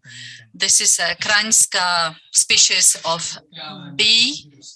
And once you come to see us, you will get your jar. So thank you again. Now let me pass the floor to Professor Čechák, who represents the Czech Nuclear Society. Welcome, ladies and gentlemen. In the past, we covered educational nuclear education system in the Czech Republic. And now let's have a look at what the Ministry of Trade and Commerce wants to do for educating new specialists for NPPs. And also today I want to have a look at European systems of educating NPP specialists. I decided to look at France, where the NPP has the biggest share in power generation in Europe, then Spain, where most of the power is provided by NPPs, and this is the country where these NPPs will be further developed. Belgium, where NPPs were supposed to be phased out. However, the attitude changed, and I believe the change is persistent and is here to stay. Then we'll have a look at Germany, where the situation is very specific, because this year they wanted to phase out all NPPs. Now there is a discussion about keeping 2 of them. And then we'll have a look at Italy, where there has been no experience with NPPs. There is no educational programs for nuclear experts whatsoever, because there was never a need for such experts in this country. Now let's have a look at this overview at how many NPP units are operating in these individual countries. Now the question remains, how many people should be educated in this area? In France, it should be roughly 220,000 such students. I don't have data from other countries. However, according to ESOREX, which is an institution, an authority who monitors number of employees exposed to radiation, and this organization has some data in this respect. Namely, they say that in France, roughly 85,000 people work in nuclear industry, and you can check with this organization about the exposure. It's 2.5 in Germany, 6,000 in Belgium. In the Czech Republic, it's roughly 4,000 people who work with radiation, including medical professions. This is twice as much people work in this area when compared to the numbers for monitored professions. So we believe that we need to develop new programs to educate new professionals for this area because of the planned development of nuclear energy. In France, when you have a look at the nuclear educational system, it is very consistent. What's interesting in France, the focus is mainly on lower level education, for example, 2-year courses where graduates get a diploma in technology, and we have baccalaureate, which is a lower baccalaureate. We don't have anything similar here in the Czech Republic, but baccalaureate in the Czech Republic is a first degree before you get a master's degree, which means it's a very good level of education. And then in France, you see MA programs, which are high quality, and postgraduate programs as well. there is a very nice complex manual where you can check all accredited programs in France for nuclear professions, where you can find out more not only about individual universities, but also about the curricula. When we compared curricula with ours, I believe that the system of individual subjects is roughly similar to what we offer to our students.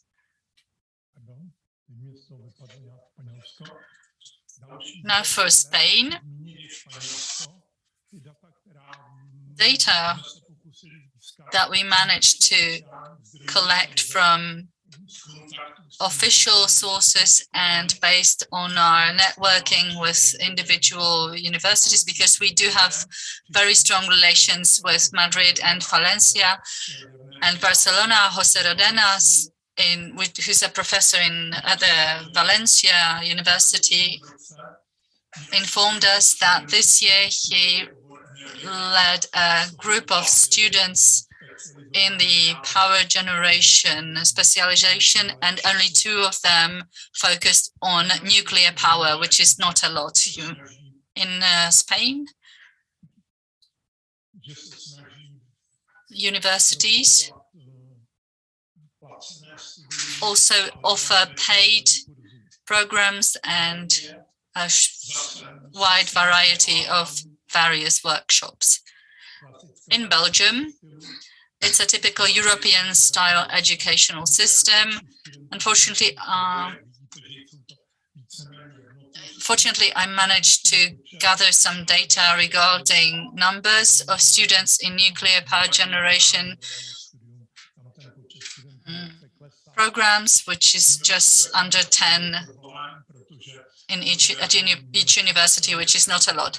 In Germany, it is a problem because Germany is phasing out NPP, so nobody's really interested in studying this program. Also, individual universities provide education only based on VHR capacities. So, for example, in Dresden, once the professor died, the nuclear physics department was shut down, which is a shame. Last year, Germany issued a comprehensive brochure about nuclear safety and not really about nuclear engineering. Maybe it's a question of the choice of words, but I believe that this does not serve well to develop further interest in nuclear power programs among German students. Now let's have a look at Italy.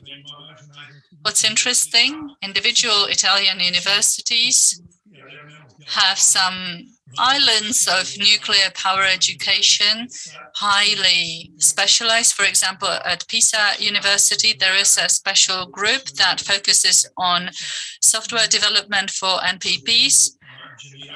In the Czech Republic, it's a group around engineer Hreho, who also focus on Melker program implementation and applications.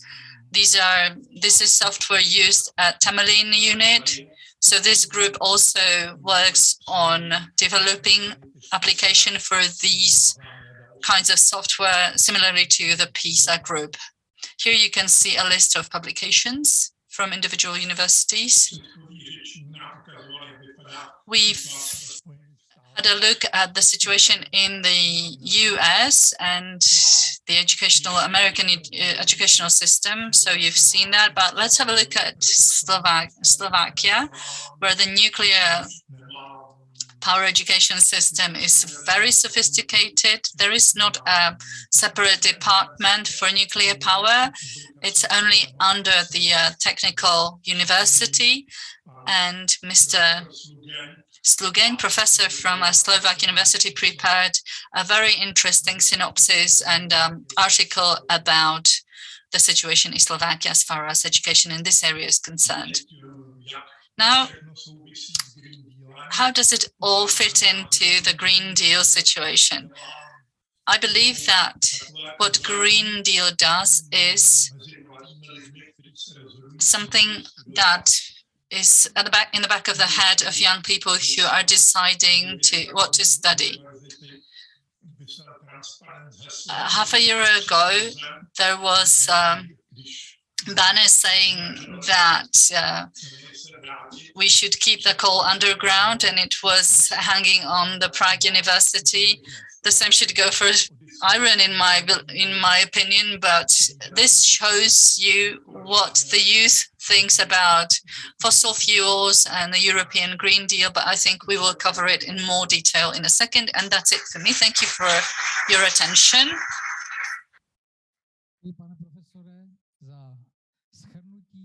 Thank you very much, Professor, for this overview of the European approach to nuclear education. Please accept greetings from our bees. And now let me pass the floor to Mr. Wagner, who prepared the last intervention. We are just about on time, so the floor is yours, and please follow your time slot. I'll keep it brief so that we have enough time for further discussions. It's great to speak as the last, because I was requested to provide an overview of the Czech and European power generation, which is in line with what we've heard from my predecessors, so I don't have to cover everything in great detail. So it will be partly about energy, the energy sector, and partly about Green Deal. The Green Deal is quite a vague word for me, and the interpretation of Green Deal is probably the most important issue that I'd like to touch on. And I'll try to show that the interpretation of Green Deal has dramatically changed in the context of of recent development. And I'll also touch a little on the taxonomy, because the current discussion is a lot about taxonomy and it's about our perspective on energy and nuclear energy in the Czech Republic and what's ahead of us. Nuclear energy is a huge investment, and it's very much dependent on the political will and perspective, and also on public support. So discussion with politicians and the public is highly important. In the last 2 years, we've seen dramatic development that have changed views on power generation in Europe. This relates to Europe, and on the meaning of Green Deal. And let me highlight one thing. We often hear that all the problems that we're experiencing now are caused by the war at Ukraine. But we have to say that the war at Ukraine only speeded up things and made us hit the wall that we have built in front of us. And we caused the problem to ourselves in the recent decades. So the speed up of things, the speed up of developments might save nuclear energy in the Czech Republic, but it definitely saved nuclear energy in France, because France reacted, France responded, and Europe as a whole responded as well, even before February this year. So we could see during previous winter that after decommissioning many nuclear sources in Europe, the available output of stable sources of energy decreased so much that Europe started to have problems with energy supply, and it proved quite clearly that the German energy vendor without accumulation leads to an intense usage of fossil fuels. And since they want to stop using coal, that leads them one and only way, and that's gas. And that's why they insisted on completing Nord Stream 1 and Nord Stream 2. On the other hand, France showed quite clearly that you can have a low emission mixture of energy sources based on nuclear power on one hand and renewable sources of energy on the other hand, and they're coming back to that mix.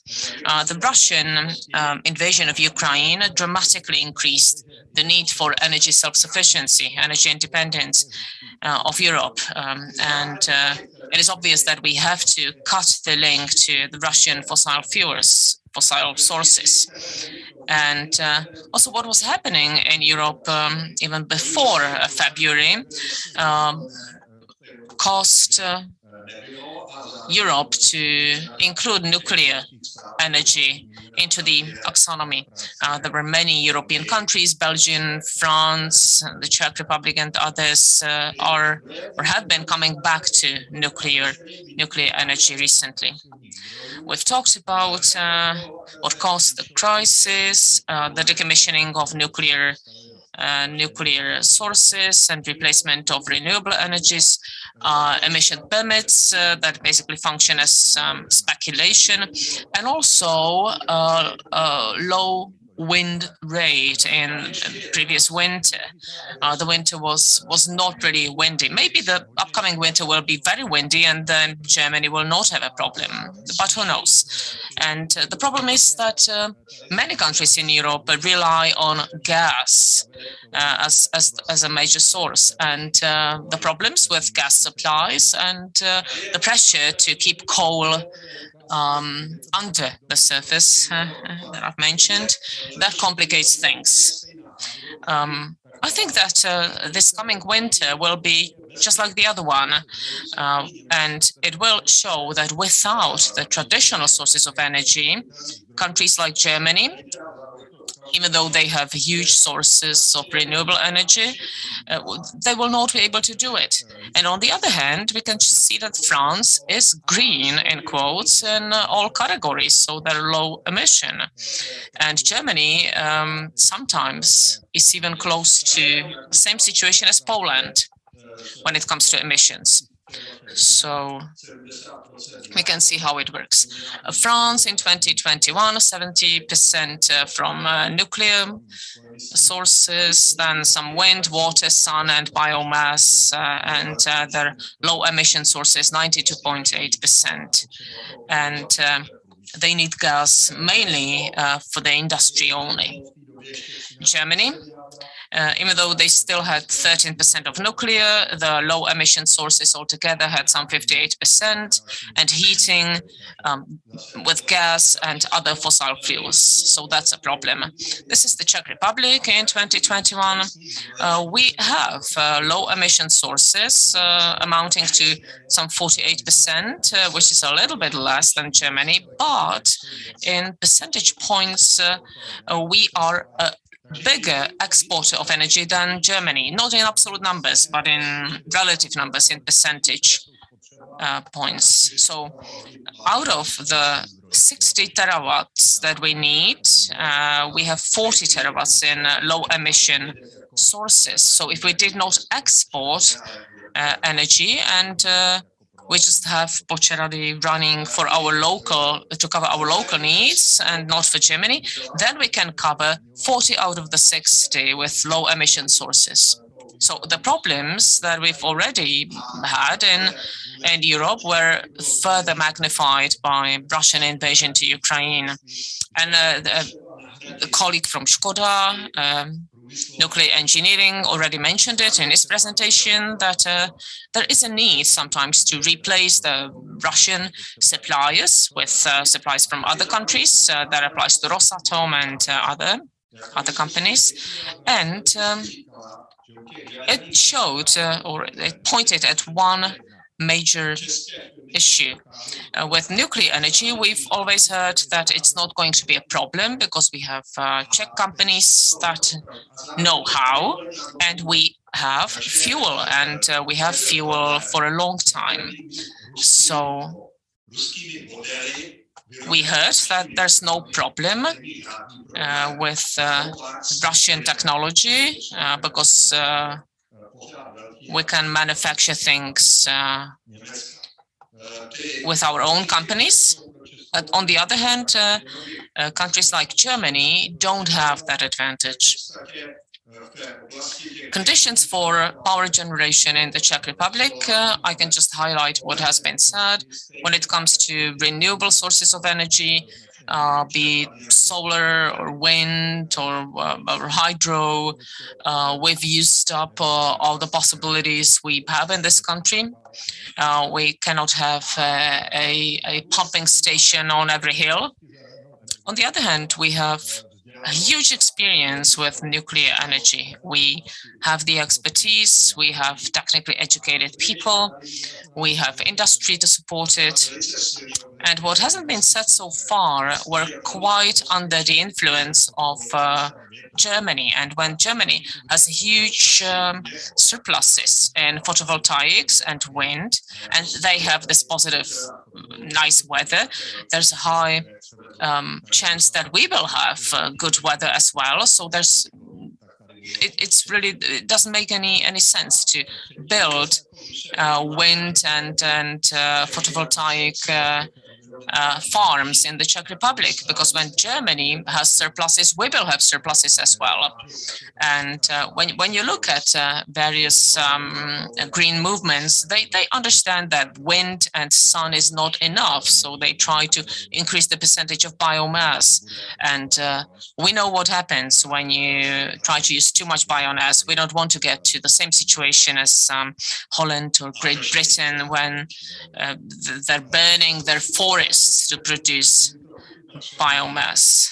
So I've mentioned taxonomy of the EU when it comes to nuclear power plants. The taxonomy is a nice example of how Europe perceives power generation, because to a large extent, power generation is based on ideologies without reflecting the technical and physical and financial reality. And it's always a compromise of ideology and political concepts, a little bit supported by reality. On the other hand, the taxonomy is just as vague as the Green Deal, and it very much depends on how you interpret it. So the taxonomy will change or may change the conditions for nuclear energy sources and its financing. But it very much depends on how we interpret it. And that's why it is extremely important that our politicians try to promote the rational view on things. Because the way that the taxonomy is put together, it doesn't have to be bad for nuclear, and it's about interpretation. So such, for example, the fact that in 2045 we will not be able to finance the modernization of current second block, current units of second generation, and similar interpretations. It's not correct. The limits are there in the taxonomy to provide for stability for the developer, and before that limit, that deadline is reached, of course there will be discussion. And if it proves that from environmental and other points of view the deadlines are too strict, they will be changed.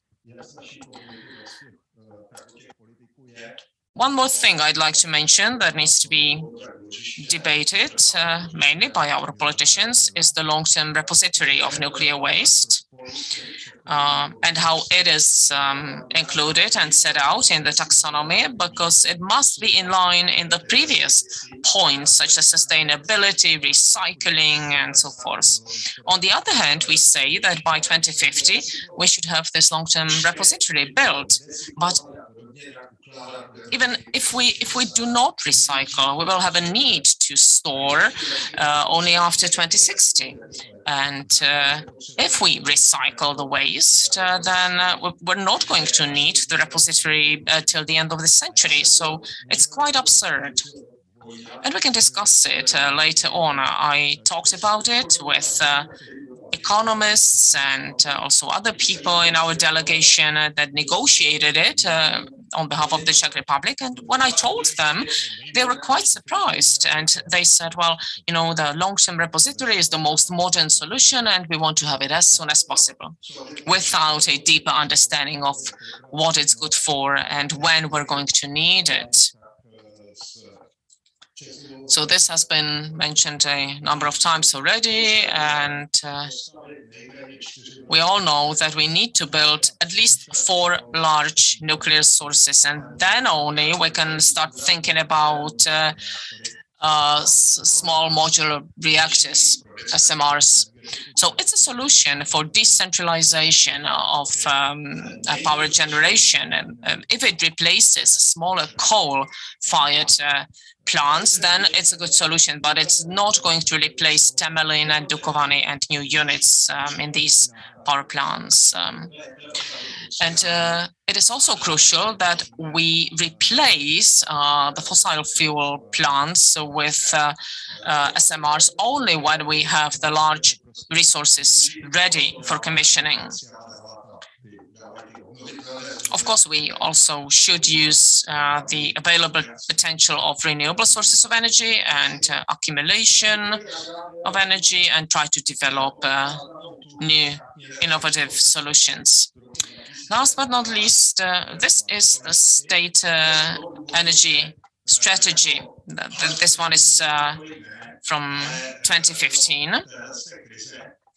And, you know, whenever up to the recent crisis, when I had been on various meetings with the environmentalists, they were saying that the energy strategy is obsolete and we have to make a new one, we have to update it and so forth. But we have to realize that we cannot change our geographic location. We cannot change what countries we're neighboring with. So if you look at the state strategy from 2015, it basically says what we talked about and what could be a solution.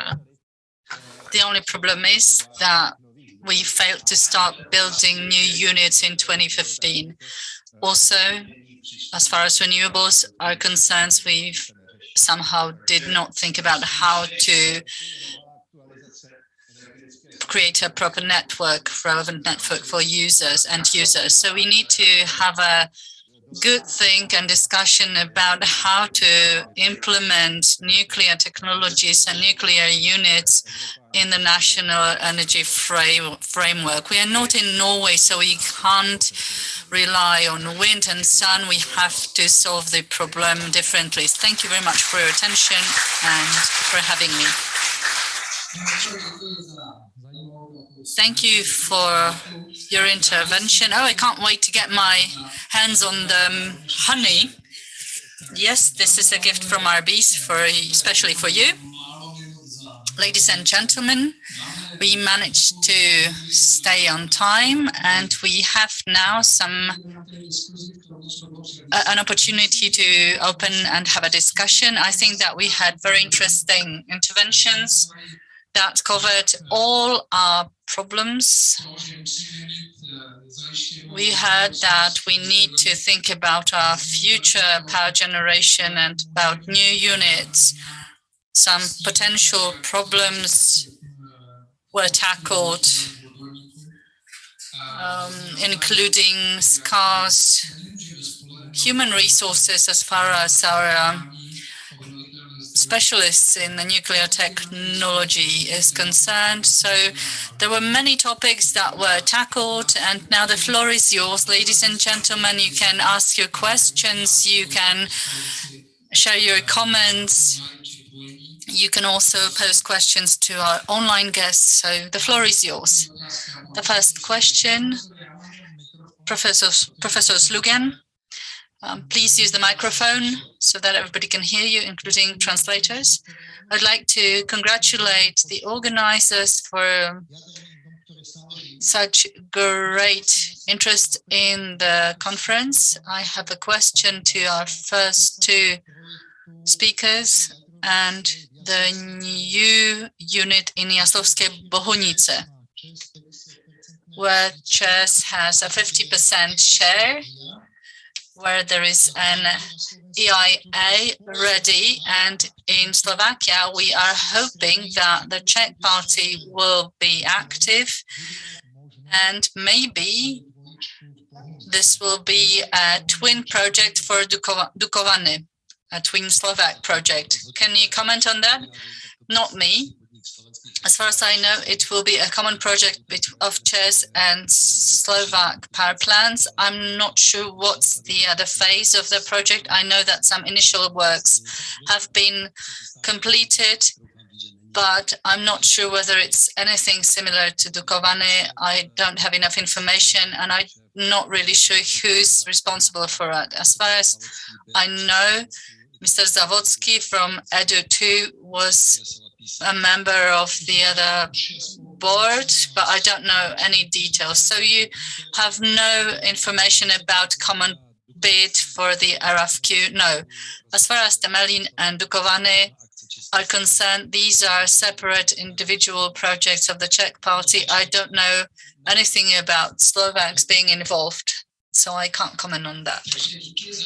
Thank you for the first question. We have another one. President of the Association of Nuclear Veterans, Jiří Marek. The floor is yours. Let me go back to the first intervention of Mr. Shotola, who said that according to ČEPS studies in 2024, we will be in a shortage of power, thanks also to phasing out coal power plants. So I think it's the time we need to start talking about it loud and clear. Media seem to not be interested enough in the topic. Sometimes we hear about phasing out coal power plants by this or that year, but that's it. What's important? The Prime Minister proclaimed that coal power plants will be only phased out once we have enough nuclear units available. I think this is crucial for the ministry to implement this concept to the national energy security framework. Nobody seems to care about the issue of shortages in power in the future. I think we should make a big issue out of it and start being loud about it. We've heard that there are 5 new units, nuclear units under development. We know that in Dukovany it makes sense. It makes sense to have 2 units built. And in these areas it always makes more sense. So why are you planning to have a 5th unit on top of that? I'm not sure if it's what we're planning for. It's rather what our grid is capable of sustaining. And this is why we are thinking about also commissioning Unit 5. I don't know what was the other question. When we as ČEPS started planning the number of units, the technologies,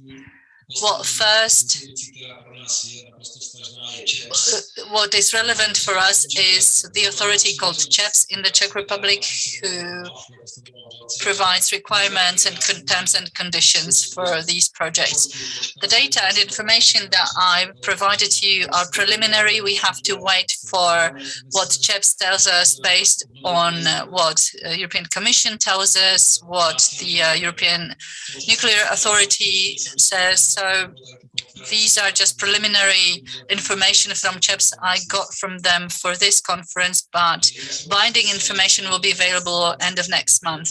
As far as the national energy framework is concerned, we have a special energy department run by Mr. Neděla, who is responsible for that. At the moment, I don't think it's in the state that is suitable for publication. We don't have enough information from European power generation industry. CHEPS cooperates closely with this department, and it should be made available end of November this year. Thank you. I think there will be more and more questions rising, but we don't have enough time. So let me pass the floor to Mr. Kang from Korea to have the final comment in this part of discussion. Then you can, of course, have some further discussion during the break or during the gala evening, but now the floor is yours, sir. Okay, thanks for questions. And you are so tired of so many discussions, and you are so tired you want to take a coffee break quickly. I want very short questions. Thinking about that and already worried about for education and the human resource development. Since 2002 till now, Czech Republic, you do not have a big project. Therefore, young people, they are not interested in the nuclear industry. This is true. But you mentioned the 2024 March will be decided to company number 5 for potential candidate. But today presentation, you worried about the delay these time schedules. If you have one more time delay, maybe it will be difficult for industry, academia, also foreign investor or some kind of supplier. What is the main reason you worried about the delay? Coming from industry or coming from government decision or the lack of the experience or technology from supplier? What do you think about, why do you think about the delay for Tukubani number 5? Thanks. Děkuji za otázku. A myslím, že děkuji za otázku, tak já si myslím, že odpověď na to, proč... Thank you for your question. The delay is mainly political in nature because we had a change in government, and once we had a new government in place, we had some new ministers, and nobody was really sure what's going to happen. And this is the time that caused the delayed the project. You mentioned also some shortages in nuclear technical specialists. We have a nuclear committee at our ministry, and there will be a task force dedicated especially to developing new talents. Before we came up with this task force, we had a very detailed analysis prepared regarding the numbers of specialists that we need for our nuclear projects, using the alliance of the Czech industry, universities were involved, and based on this study, it is 9,000 people that we will be in need for. It's not only nuclear technologies that we talk about, but these are all professionals that we will require from both middle schools and universities. So this is why we have this task force, and it will be there will be representatives from the industry and from academic community, so that we come up with a way how to prepare these professionals.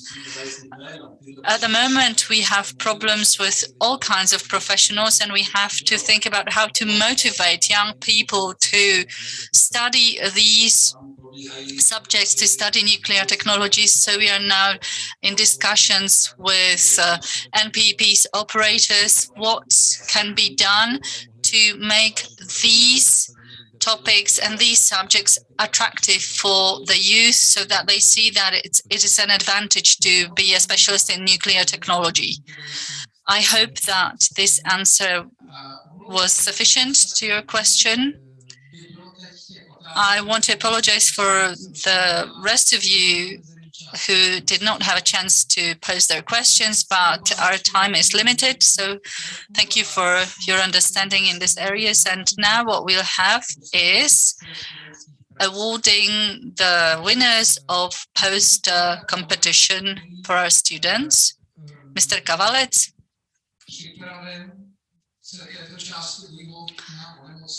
He was supposed to host this part, is sick. I will be the one doing the honors. In this year's edition of the competition, we had 21 works submitted from France, Czech Republic, Ukraine, and many others, too many to mention them all here. So let me start with the BA students category. I'm not sure whether every author is present here, but should you be present, please come to collect your diploma and your honey. Josef Sabol is the first one from the Czech Technical University in Prague. Is he here? Nobody raises their hand. We have some honey and a diploma for him ready. The second place, it goes to Jan Ullmann from the West Bohemian University. We can see him approaching.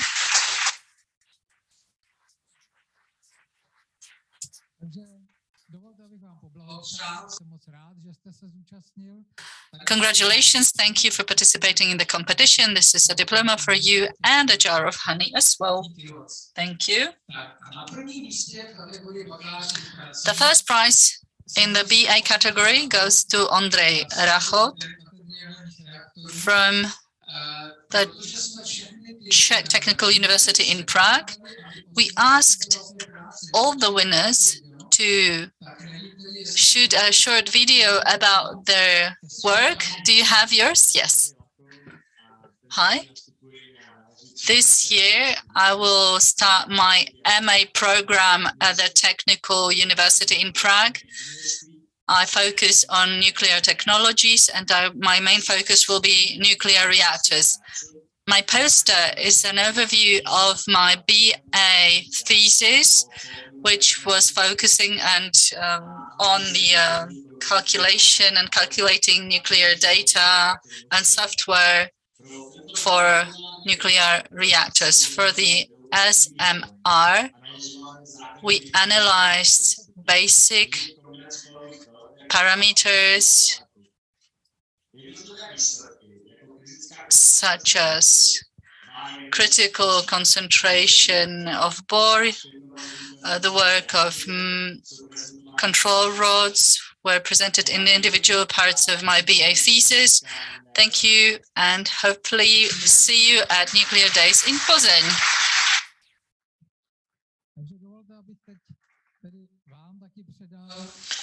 Okay, so let me give you the diploma. Congratulations, and thank you for taking part in our competition. And my colleague will give you sweet honey from our bees. So the second category includes master's works. On the third place, we have Wojciech Šmolík from the Technical University, the engineering faculty, the Czech Technical University in Prague. So congratulations. Thanks for taking part in the competition. You'll get a diploma and that glass of honey. Second place, Mr. Jakub Špaček from the Czech Technical University in Prague, from the engineering faculty, and he's here with us. So come and collect your diploma.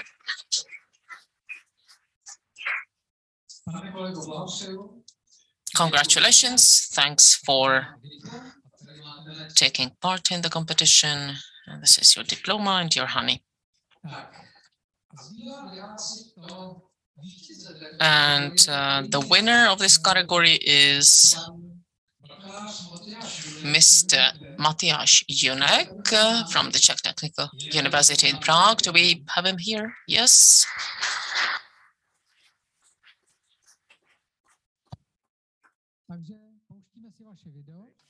So this is your... Soon I will become a PhD student at Department of Energy CPU. I would like to briefly introduce my master's thesis poster on the subject of printed circuit heat exchanger design for development in Python programming language. Printed circuit heat exchangers have excellent mechanical properties, and thus they are suitable for high pressure and high temperature applications. For example, in indirect Brayton power cycles with supercritical carbon dioxide as a working fluid. My goal was to develop a program in Python language to compute dimensions of the heat exchanger for various input parameters. The program was validated due to experimental data from helium loop, and then the program was used to determine dimensions of heaters between primary and secondary circuits of the future fusion power plants demo. Thank you for your attention.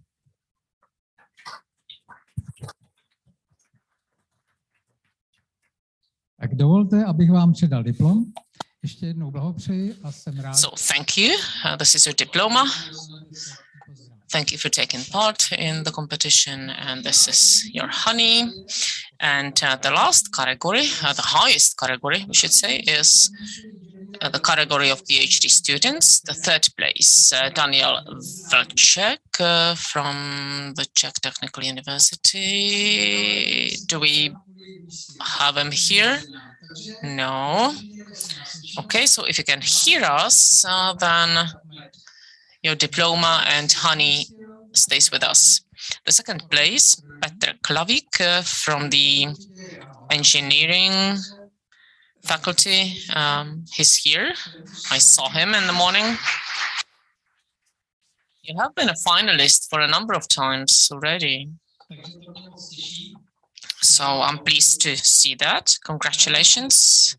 This is your diploma and your honey. And of course, the financial reward will be sent to the winners and their accounts. So the first place goes to Jiří Závorka. I don't know whether we have him here, the University of West Bohemia. He's not here, so congratulations to Jiří remotely, and your diploma and honey is so far stays with us. So congratulations and a round of applause for all those awarded.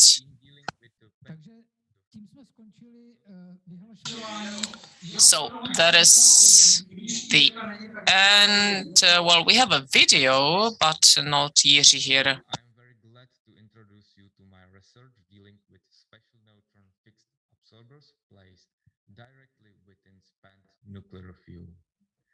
In this brief presentation, I will highlight my study. It contains a theoretical part with many calculations, software development, economic studies, etc. And the second part of this study is devoted to experimental verification, which means validly verifying this concept. Now, I will describe my approach very briefly. First of all, the concept of fixed absorber consists of a special neutron absorbing material inseparable connected to the spent nuclear fuel according to the legislative. In this first step, it's necessary to choose the most effective position in fuel assembly and special absorbing material, not only in terms of neutronic properties, but also from an economic point of view. Because if we want to make the overlap to the industry, it has to make sense from an economic point of view. So we come up with the two most suitable materials, gadolinium and samarium oxide in powder form. Also, we have figured out a method of inseparable connection based on very simple towing pins without welding. In the end, it was successfully verified in the LR0 reactor in Řeš. And the final summary, this solution allows us to redesign cask, which means reducing volume. It increased nuclear safety. No needed to use burn-up credit, and from practical point of view, it's an economically suitable solution. If you are interested in details, please visit the poster session or don't hesitate to contact me directly. Thank you very much for your attention.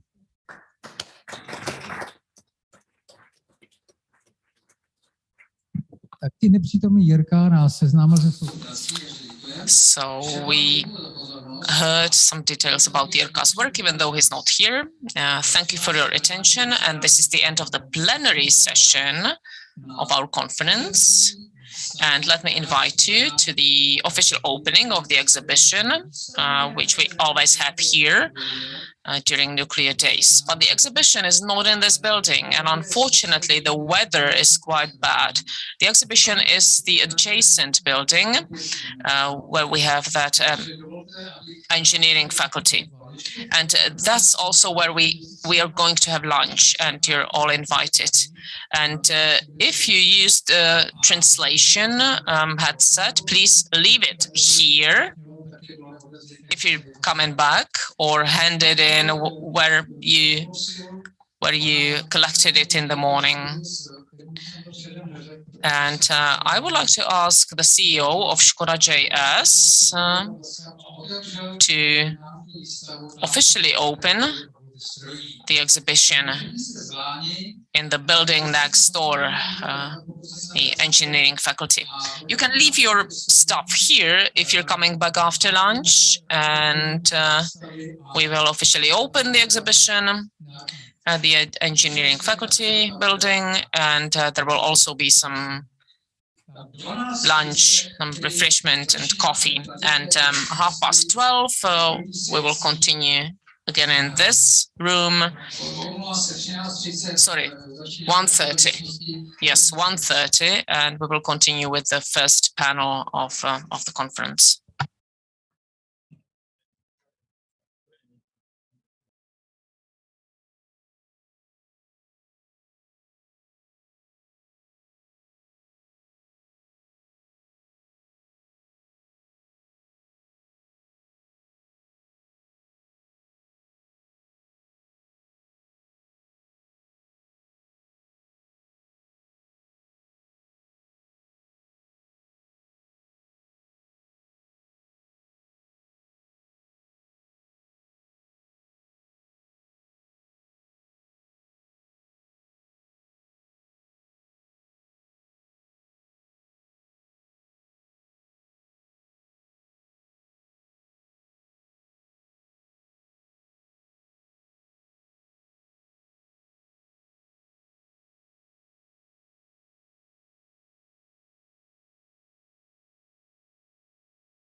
for cleaner and healthier energy that the world wants. KHNP is growing with the world. A global energy company, Korea Hydro and Nuclear Power.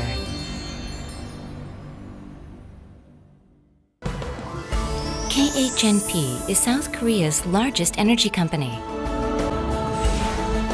From the first to the greatest and the best.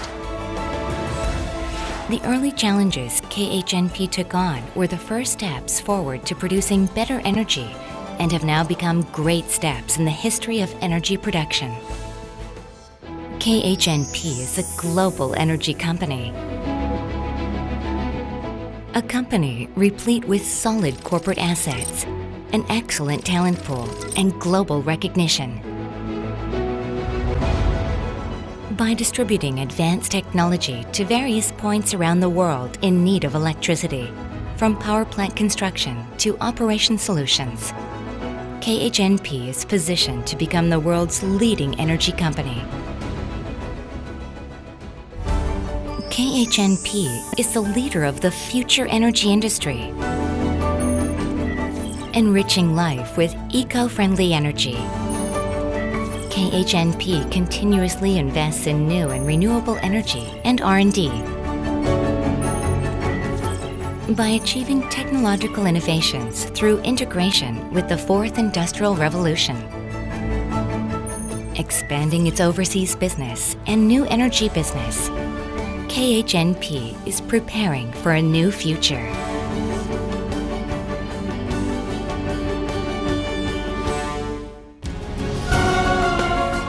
A total energy company that grows bigger through change and innovation. A company that constantly challenges itself for a better tomorrow. KHNP is leading the global energy industry.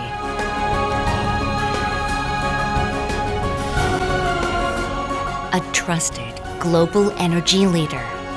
Korea Hydro and Nuclear Power.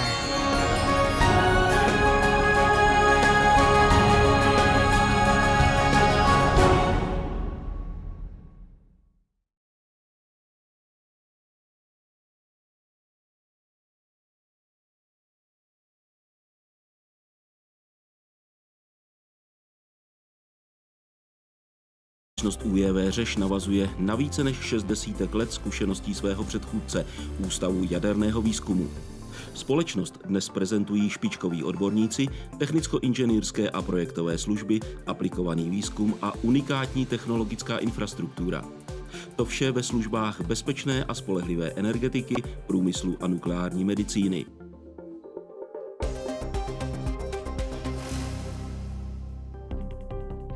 K dnešní klientele z celého světa patří hlavně provozovatelé energetických celků, státní dozorové orgány, investoři náročných průmyslových technologií, původci radioaktivních odpadů a pracoviště nukleární medicíny. Jedním ze stěžejních úkolů UJV Řeš je podpora bezpečnosti a spolehlivosti jaderných elektráren v České republice i ve světě. Z legislativního hlediska jde hlavně o průkazy jaderné bezpečnosti zařízení, z provozního pohledu je to škála aktivit zaměřených na sledování, kontroly a vyhodnocování provozních parametrů, jejichž výsledkem jsou návrhy konkrétních opatření pro zvýšení bezpečnosti a spolehlivosti provozů. V oblasti palivového cyklu se specialisté z Řeše soustřeďují na podporu licencování paliva pro reaktory a jeho efektivní využití. Zvýšení efektivity paliva v provozu bloků řeší UJV Řeš zejména vývojem nástrojů pro optimalizaci palivových vsázek a programů pro monitorování aktivní zóny.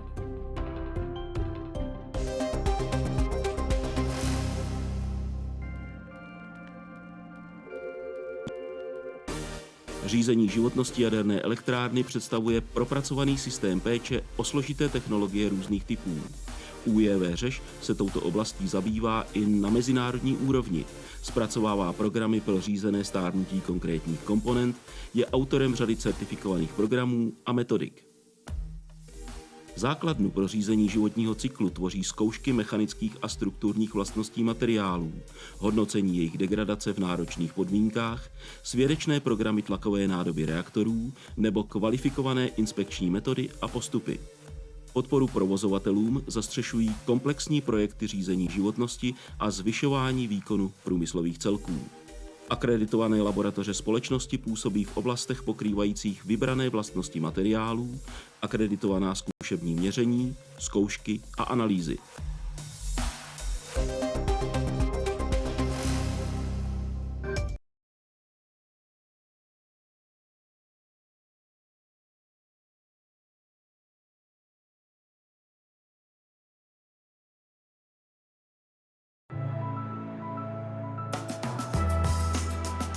Jsme Doosan Škoda Power.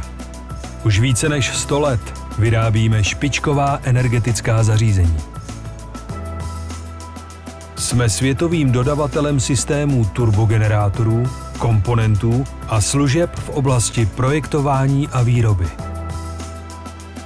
Využíváme nejmodernější technologie a neustále do nich investujeme.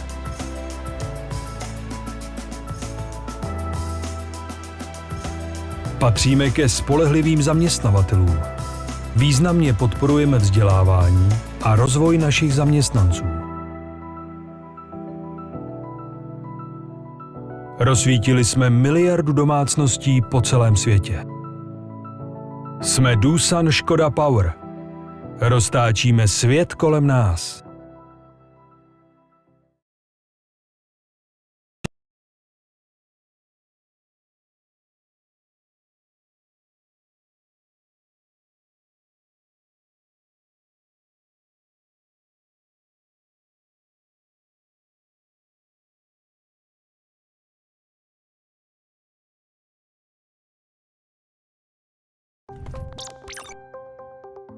Since the beginning of the 1980s, we at Fortum and the VTT Technical Research Centre of Finland have been developing APROS, a comprehensive, accurate and user-friendly software product for modeling and dynamic simulation of power plant processes. Using only one code, you can simulate operations of the entire power plant or specific isolated processes for a variety of engineering and training purposes. One code comes with many benefits: savings in purchasing computer codes, model design and maintenance. It increases the accuracy of the simulations, as there is no need to handle the integration of different codes between different models. High accuracy is also ensured by reliable solvers, extensive models and component libraries validated by nuclear industry standards. When planning a new or upgrading an existing plant, APROS helps you test different design solutions, find optimal control and process equipment parameters, and even test the real INC cabinets before their installation. The model, developed for engineering purposes, can be used for building a training simulator, saving money and time. Models are built utilizing an easy-to-use graphical user interface, and model parameters can be changed during simulation. Programming skills are not required. It's enough that the model developer knows the processes which are modeled, and if necessary, APROS can be easily integrated with other codes. We at Fortum want to share our knowledge. For further information regarding APROS, please contact us.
Vydavatelství Publishing představuje svůj hlavní titul. Časopis Průmyslové spektrum, nejčtenější strojírenský časopis, který přináší aktuální informace o domácích i světových trendech v jednotlivých odvětvích oboru. Časopis je určen pro střední a vyšší management, konstruktéry, technology, pracovníky výzkumu, vývoje i pro učitele a studenty vysokých a středních odborných škol.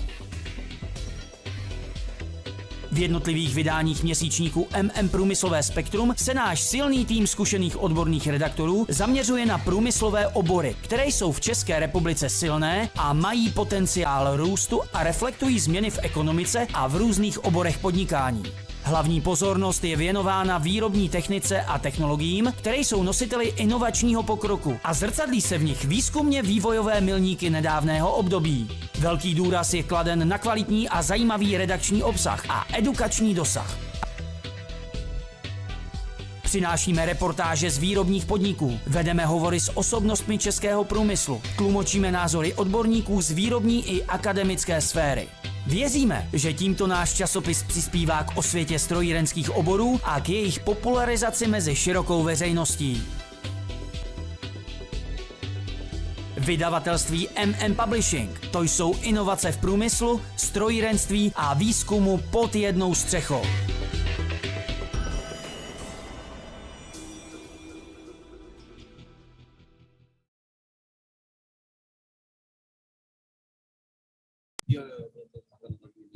Dámy a pánové, přiblížil se, teda už jsme překročili. Ladies and gentlemen, we're past the time that was set for the beginning of the next section, so let me call everybody in.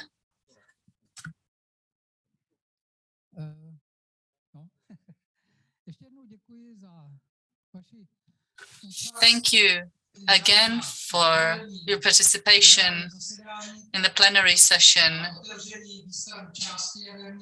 in the morning and your presence at the inauguration of our exhibition during lunch. And welcome to the second part of our today's conference, where we'll have two sections.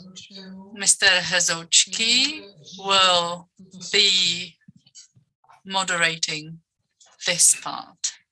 I will start with English, but after I believe will be. It should be.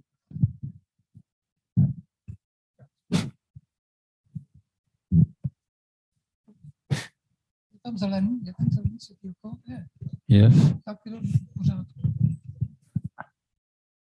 So good afternoon, dear distinguished audience.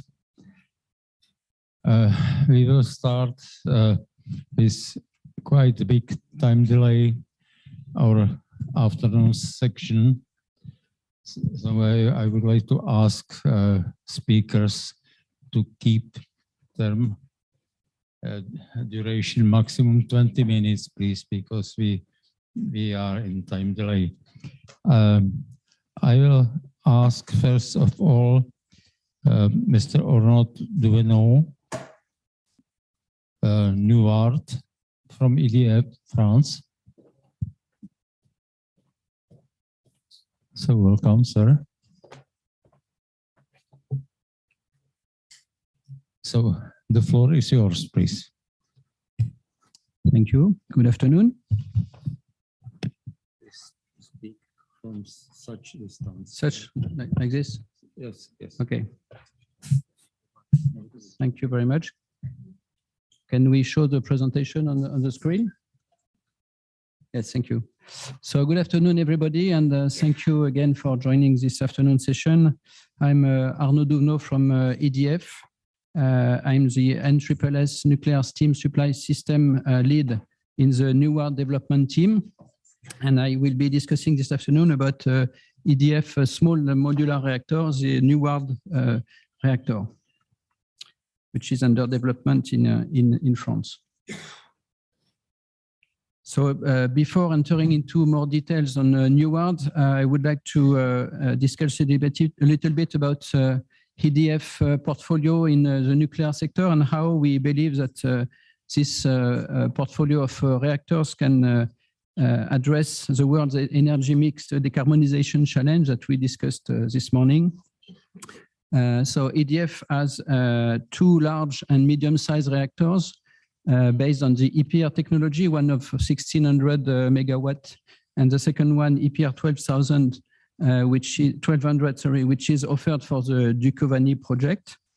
But also EDF is developing a small modular reactor called the NEWARD with an electrical output of 340 megawatts. And this reactor has been proposed for the Temelin SMR project.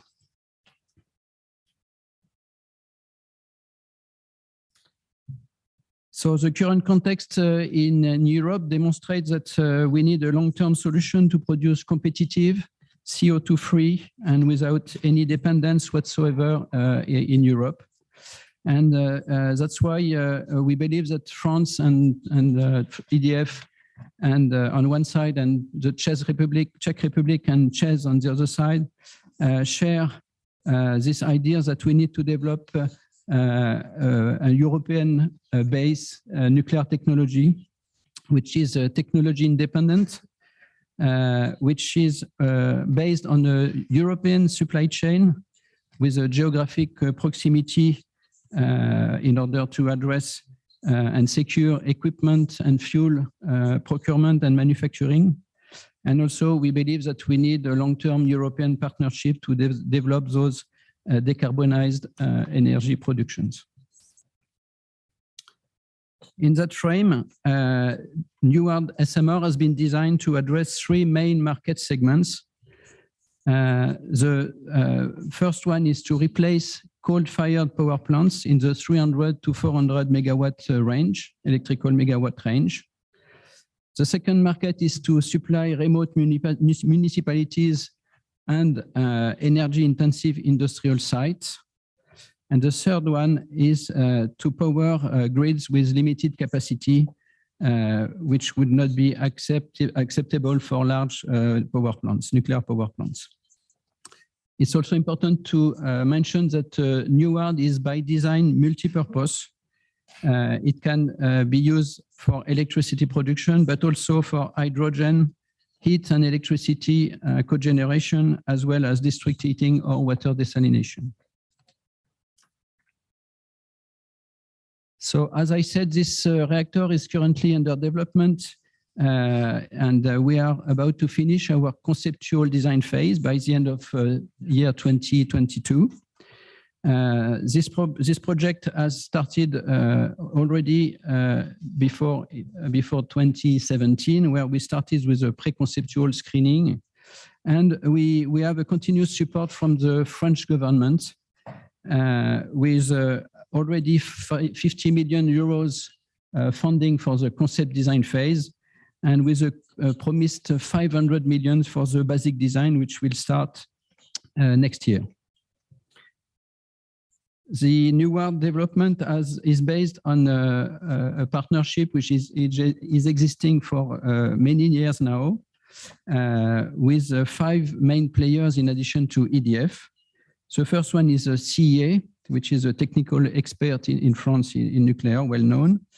We also benefit from the experience in modularization, thanks to their naval know-how from a naval group. We also have an expertise in compact reactors with Technicatom, and also Framatome, who is expert in nuclear steam supply system, fuel manufacturing and INC design and manufacturing, is also part of the project. And more recently, Tractebel joined the project as a nuclear engineering expert. Okay. So NEWARD approach has Europe at its core, because we believe, as I said, that we need to promote a domestic European SMR program. But our ambition is also worldwide, and we are starting to open cooperations with customers outside Europe. That's why we have initiated what we call the INAB, International Newark Advisory Board, to help us accelerate the development and commercialization of the Newark product, and also to support us in gaining further insight into our desired markets. And we are gaining inputs from experts from Europe, so the Czech Republic, Finland, France, and Italy, but also from outside Europe, Canada, India, and United States. Today, as I said, we will soon enter into the basic design phase, and Newark is looking to expand its partnership. We are looking for expertise in our target European countries to support our design, test and manufacturing effort in terms of engineering, building, commissioning, and operating test facilities, and also to design and manufacture mock-ups. So we are open for cooperation for the next phase of the project. And I will be there this afternoon. And my colleague Bilal Wertani, I put his email on the screen, will also be there tomorrow to discuss any potential cooperation. Now I have a short film to describe the technology. I don't know how to start it. Once more.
Okay, so I think I will swap this slide, which is a summary of what has been shown on the screen. It will be available later, I guess, in the proceedings of the conference. So our Newark general objectives is based on our long experience in the design of large, medium, and small power reactors. But it incorporates some technical innovations for a simple and safe design. The first one is, as you have seen on the screen, on the film, it's the integrated reactor, which embarks the entire steam supply system into the one single reactor pressure vessel. The second one is the use of passive systems, mainly in accident conditions. And the last one is the use of no boron design, which facilitates the operation and also for safety and environmental benefits.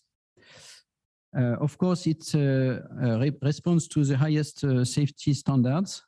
We meet, of course, post-Fukushima requirements. The use of passive systems provide long-term autonomy in case of accident, and also severe accidents taken into account meet very ambitious radiological objectives. For example, we target to have an emergency planning zone limited to the site boundaries and have no off-site impact, radiological impact, or below all regulatory limits. NEWARD is modular by construction. More than 80% of the plant is designed to be installed in modules, which will facilitate construction, secure the schedule for erection, and reduce commissioning risks, because most of the systems will be tested in factory before being delivered on site. Our design is also simple by design, because we have a limited number of systems and modules, and they are designed to be transported, with some exceptions, to be transported with standard transport means. Only a few modules, like the reactor pressure vessel or the steel containment, will require non-standard transports.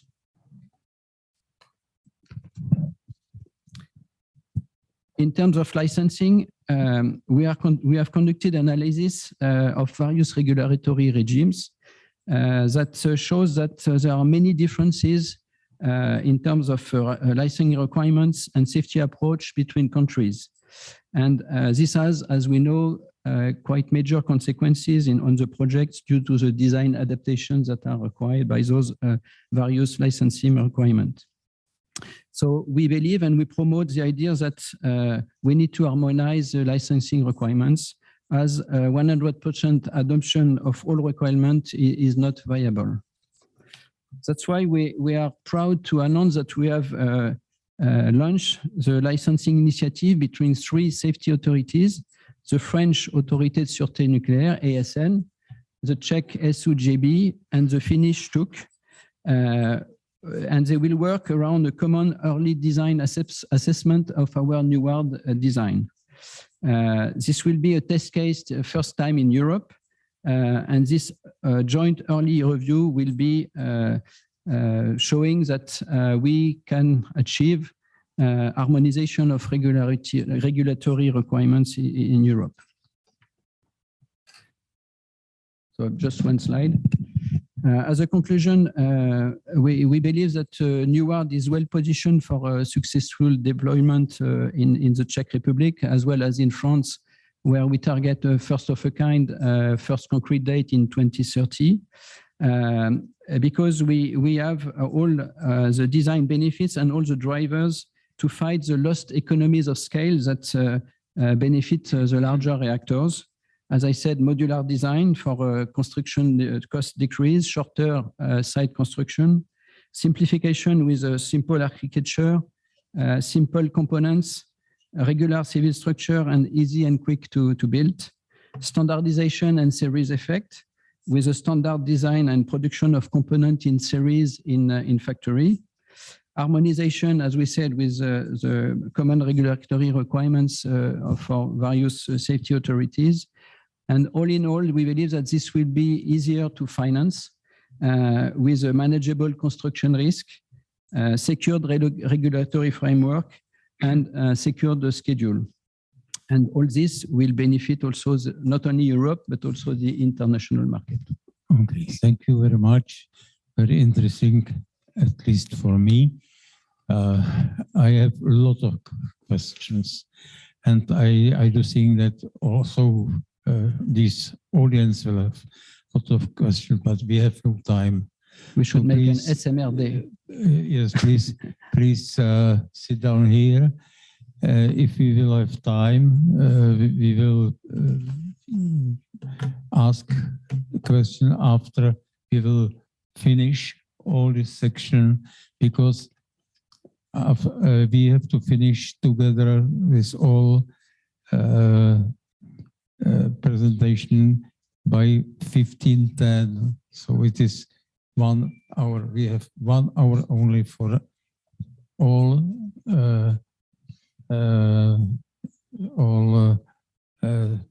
presentations. We have Okay. still 4 presentations. Děkuji. Please sit down. And now I will ask Mr. Thank you very much. Mr. Victor Kum from KHNP from South Korea.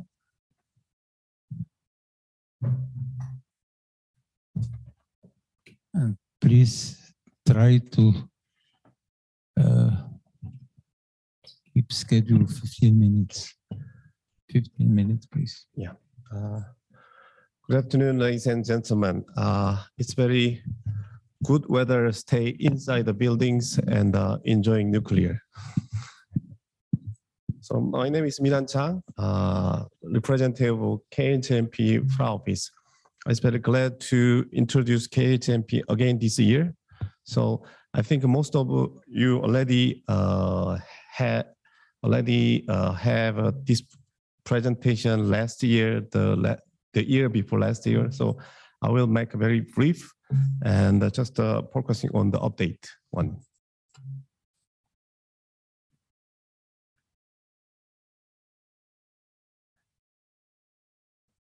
So KHNP covering 27% of the nuclear demand in Korea. So it's 23 gigawatts, totally 34 units. We have construction experience, 26 units in operation, 6 units in construction. So in Korea, totally now 24 units in operation, 4 units under construction. Also in UAE Baraka site, 2 units now in operation, 2 units under construction. So starting from early 1970, Korea invite nuclear technology, and through the 1980 to 1920, we developed our own technologies. Now we are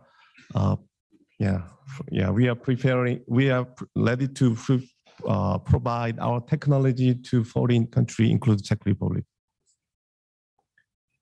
So this year, our new government and the new president, Mr. Yoon, announced that new energy policy in Korea on July. He said he wanted to increase portion of nuclear over 30% in Korea. Also, just sequentially, in August, government noticed the state basic plan for electricity supply for long terms.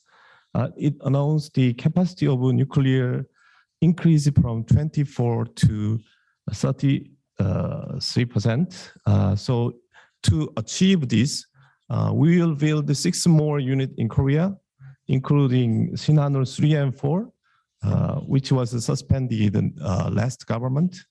And also we're gonna extend 10 current existing operating units. Also, government established a committee for nuclear export strategy promotions in August, leading by the Minister of Industry and Trade.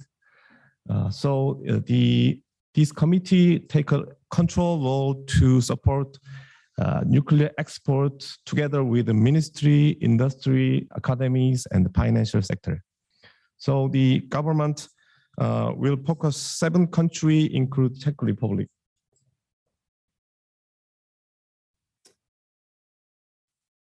So for the Czech Republic, especially Dukovany 5 project, we are now proposing APR 1000 technology, which he developed to meet the demand for middle-sized reactor. So it is developed. It is decided to develop in 2014 by government. Then KHNP developed concept design and preliminary basic design through the 2005 to 2016. And fortunately, 2016, Czech Republic request us to providing the detailed information about APR 1000s. We submit information package in 2016. Also, this technology also proposed to Kazakhstan in 2019. Okay. Okay, so the APR 1000 is developed from the OPR 1000s, which safety and reliably operating in Korea. Also APR 1400 operating in UAE too. So the APR 1000s generation 3 design, 60-year lifetime. So also to show the licensability of the technology, we applied to EUR certification 2019. So we are expected to obtain the certification end of this year, but unfortunately, as UA law, Russia-Ukraine crisis will be takes 4 more months to complete the certification. So key feature of the APR 1000, we are target to accept proven design, advanced technology from the new design, and enhanced safety, also excellent performance to guarantee 6-year lifetime, and over 90% availabilities, and the online maintenance, and more. So this is layouts. So the primary design, so two roof systems with 177 fuel assembly. I would like to emphasize that to enhance the safety, we have a full powertrain safety system. So the safety injection system, shutdown cooling, and the containment spray systems, port time divided in 4 areas, separate, the isolated to enhance the diversity.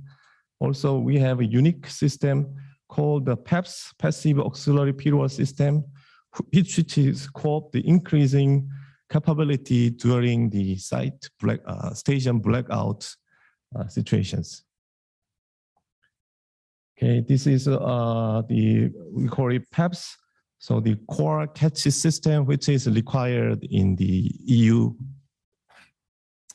So the last point I would like to emphasize the strengths of KHMP. So we will provide the proven technologies from the UAE in Korea through the APR 1400, which will be the reference plant of the APR 1000s.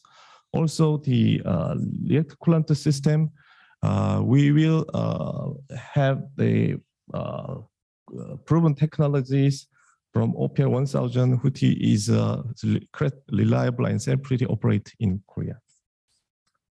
So we would like to emphasize that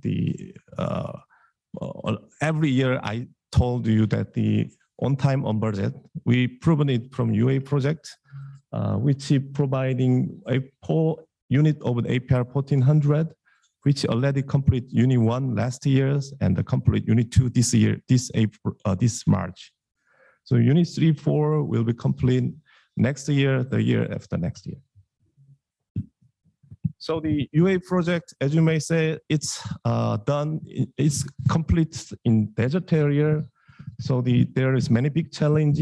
Summer break, we cannot work during summertime from 12 to 30, 12 to 3. And we need more chill tanks, increasing air conditioned shelter. So many challenges we already overcome.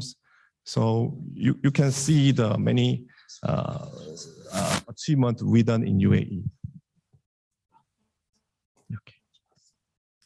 So also we work together with 18,000 foreign laborers in the 15 countries. We overcome all these. So the summarizing for UA project, again, we guarantee on time, through the contract, we guarantee 6 years period of construction through the 2012 to 2017. Also on budget, we guarantee all the budgets in the contract. So. Okay, so localization. So I don't want to go detail about localization. So we just target to 60% of our localization as truly required by Czech government. So we pass through the localizations.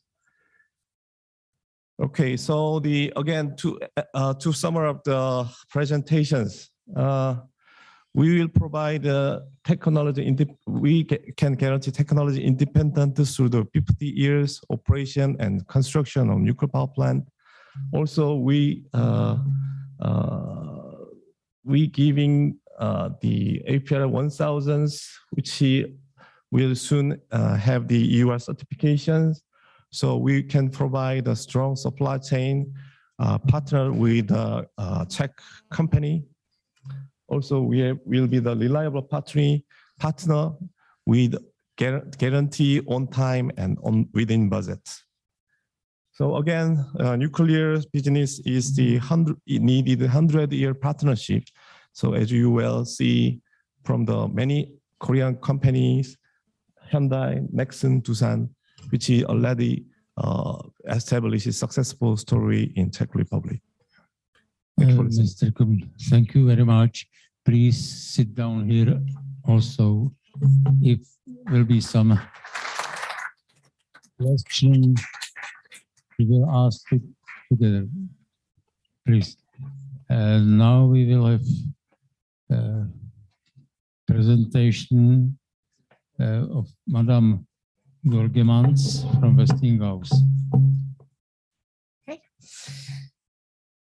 So I'm very happy to be here. I'm back again for a second year, so I apologize in advance. 15 minutes. Yes.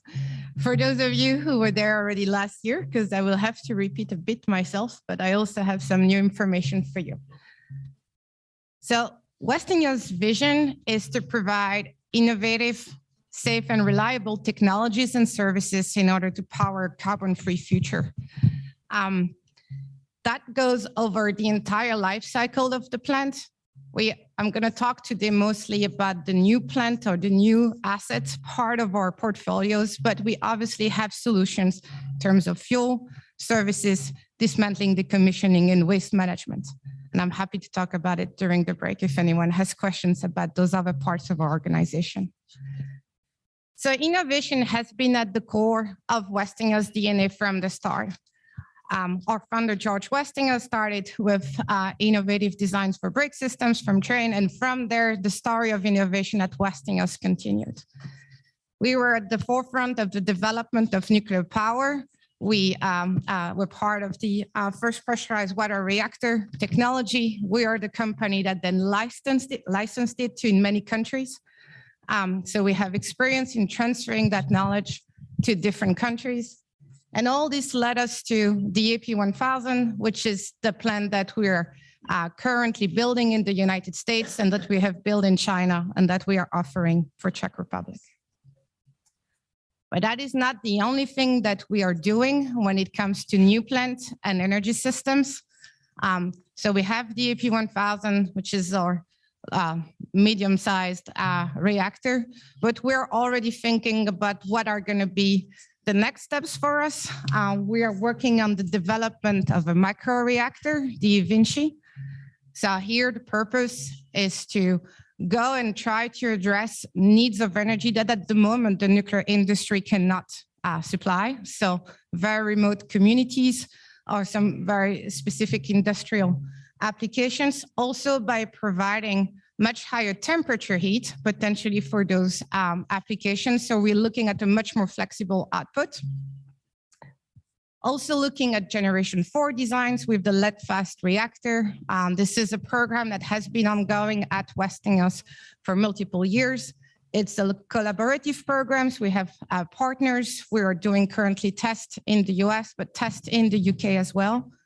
And obviously there, what we're trying to unlock is the benefit of the fast reactors, so allowing us to close the fuel cycle and hence increasing the sustainability of the energy system. And finally, in an ideal situation for me, there would only be renewables and nuclear on a grid, but that does require better capacity of energy storage in order to be as efficient as we can.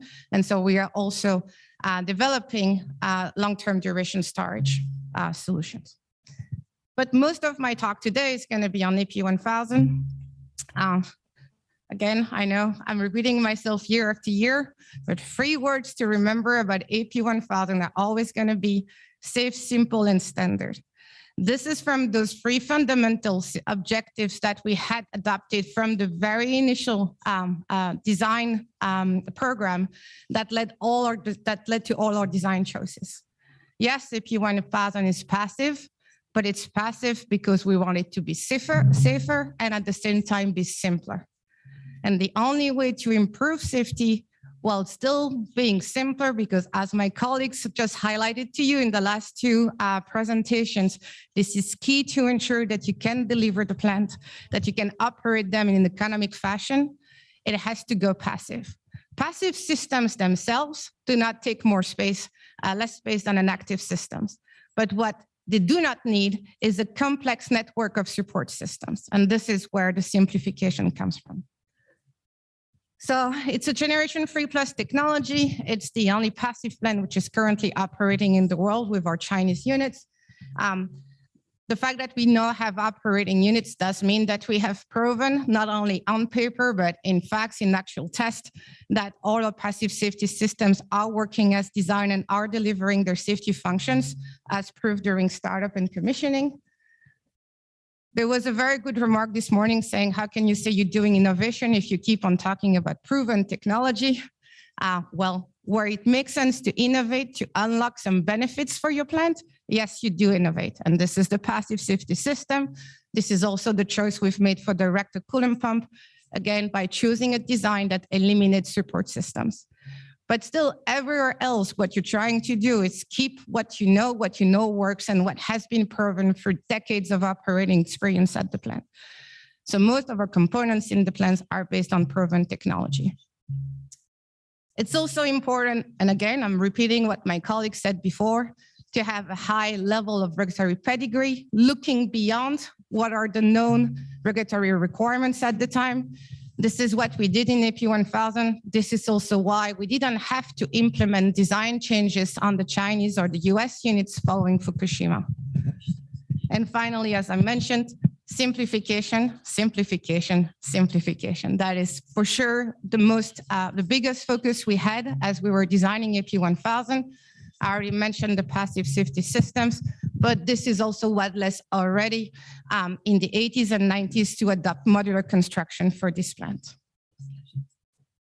So in terms of what projects we've had in the past and what we're currently doing, so we have 4 units operating in China, 2 at Haiyang, 2 at Sanmen, that already provide flexibility in how the energy being generated as those units is being used. At Haiyang, we actually already have district heating as part of the plant design, and they also have plans to implement desalination projects. We have 2 units under construction at Vogel. So for Unit 3, we had very good news in the summer. Our customer received the 103G letter, which is a very barbaric name to just say that the NRC said, yes, I am confident that you have demonstrated that you've built the plant as you have licensed it. And so now there is actually no more licensing step before fuel load. So our customer should have very good news very soon for the entire nuclear community. Unit 4 is not far behind, and so should be operational in the 3rd or 4th quarter of 2023. But what those units demonstrate, whether China or the US units, is that yes, it is a mature design that we are offering now to our customers in Europe, that it's constructible, and that it's the passive safety systems and the other innovative features that we included in the design with this goal of simplification are not demonstrated and proven. The simplification also shone through during commissioning of the Chinese units. Those numbers may not mean much to some of you personally. I didn't participate to the commissioning of the Generation 2 units, but being able to commission a first-of-a-kind plant in about 5 months, including 30 days of basically just demonstration at full power, this was a significant achievement for the AP1000 plant. Not only that, not only did we demonstrate the power of simplification in terms of shortening the schedule for startup, but it also shines through in terms of performance, because we're actually demonstrating the high level of availability of the plant with the Chinese units. We did have some infancy issues with one of our reactor coolant pump, which is what is highlighted in red, but once that was fixed, you can actually see that all our plants are operating with a very high level of availability. Yep. So construction, obviously that doesn't mean everything was perfect. I'm not gonna lie, it's all out there anyway. So there are some key lessons learned, and obviously we are taking them into account. And as we're working on Vogel and still are working on Vogel, we're using the lessons learned from China. And as we are thinking about the next generation of AP1000 that we will build, we're thinking about what can we learn about Vogel. So in terms of key lessons, I would say, initially, we had some first-of-a-kind procurement issues. That wasn't unexpected, but what it led us to do is really improve our selection process for our suppliers, and actually have some colleagues here from supply chain if you want to know more about it. But this is one of the key areas, the key benefits of having that experience on our AP1000 project that we're bringing to our next customers. Critical timing of engineering. This is actually a lessons learned, I think, across the industry, not just AP1000, but we had a bit forgotten what it means to be done with engineering. Where was the handshake with construction? I think we were a bit optimistic about how far down we had to take the design to be ready to do that handout. And that is something that we know better, understand, and obviously that benefits any future project.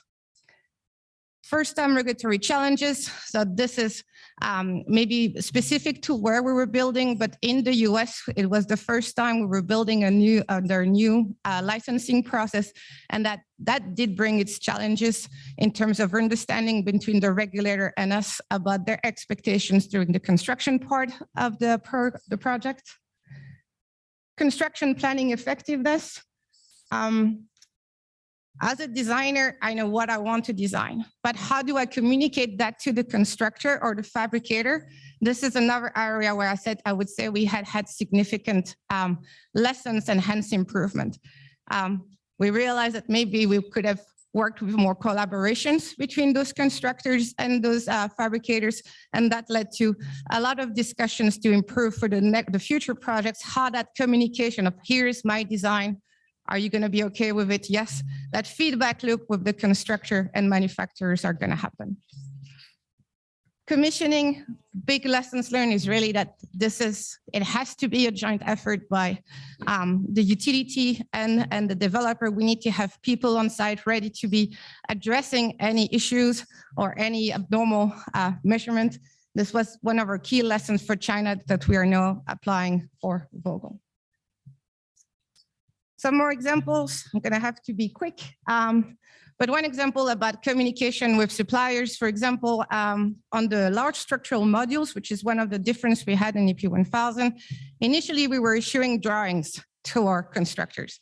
And then what we realized is that they were taking those drawings to then build again a 3D model of the module, because that's how they would do their own review and their fabrication procedures. Well, instead of exchanging paper that they will then re-digitalize, if you want, in a 3D model, to then send us comments back and us resending papers, we started deciding that, well, a much simpler way and a much more efficient way to communicate with them is actually to use a 3D model that we are already using in order to be able to design the plant. There's also a number of improvements that we could do to the modules, because as I mentioned earlier, the engineering completion status, we had some misunderstanding that led us to do sometimes designs that were not optimum. So we also are taking those lessons into account to simplify the design of the modules. So it's still the same module, just simplified to facilitate construction.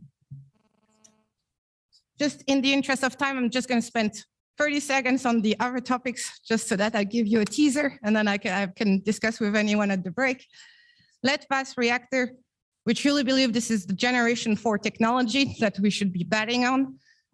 This allows us to, first of all, it doesn't operate pressurized, so we have much less, the cost gets reduced because we don't need so thick primary equipment, for example, to retain the primary coolant.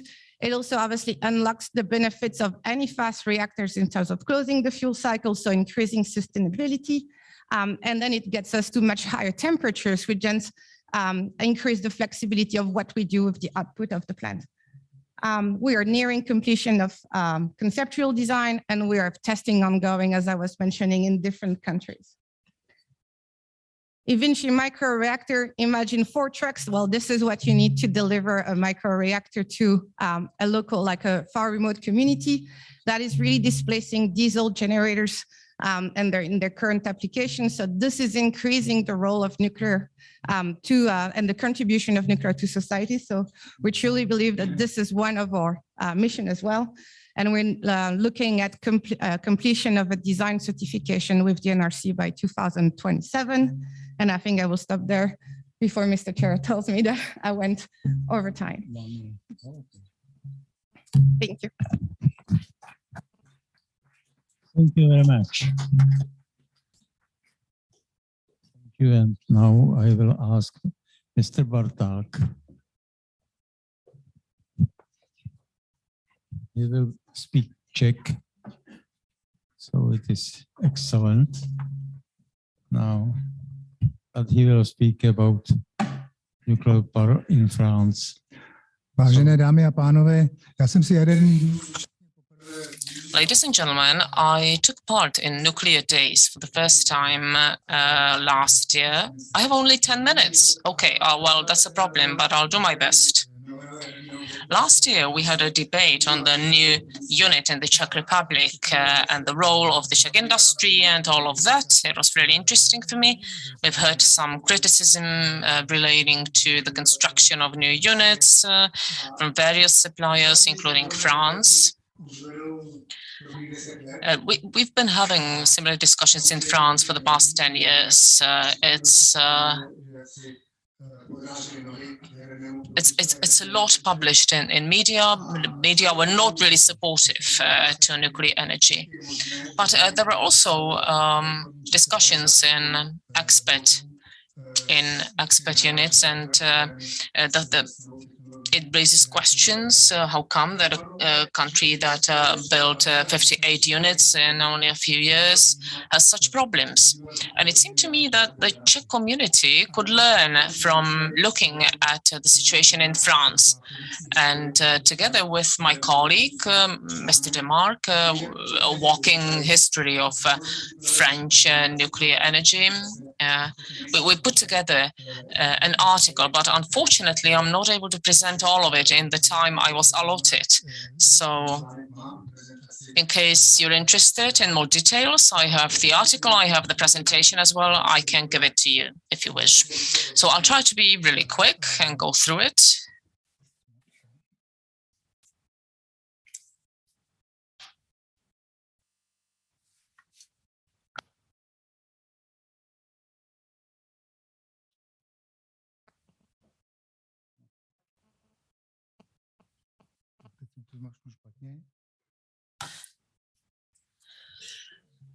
Now, I guess that I pushed the wrong button, so I'm losing valuable minutes. Just a few words. Unlike the predecessors from the previous, the 4 speakers, I'll quickly tell you about our company. Nuke Advisor is a private company where the owners are ex-managers and experts on European and international nuclear industry. So it's an independent consultancy company. I'll skip the introduction. I think that you will agree with the title and the subtitle. And my introduction summarized the situation, just as we talked about it in the morning. That is that without nuclear energy, Green Deal will not be viable. So for France and for Europe, it is absolutely necessary that after the growth, the fame and decline, we need a real renaissance of nuclear energy, because it's a must, not just for France, but for the whole of the EU. And I'll have to skip this. I just wanted to say that Europe is lagging behind. If we look at other global powers, United States, China, Russia, South Korea as well, Japan, all of them have ambitious programs of nuclear development with state support. And they very well understand what role nuclear energy plays in domestic and global safety. Europe is lagging behind, but there are certain steps taken. We have the taxonomy, but it's too little and it's too slow.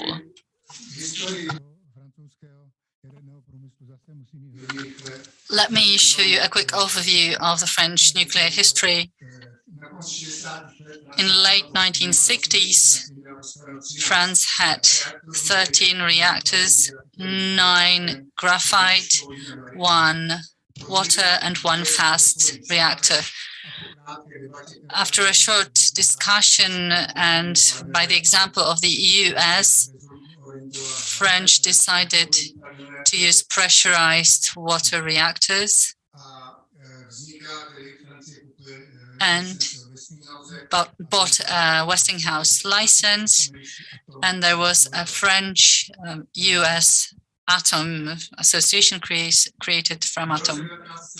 In 1974, the first units were already in, and a Mesmer's plan was announced.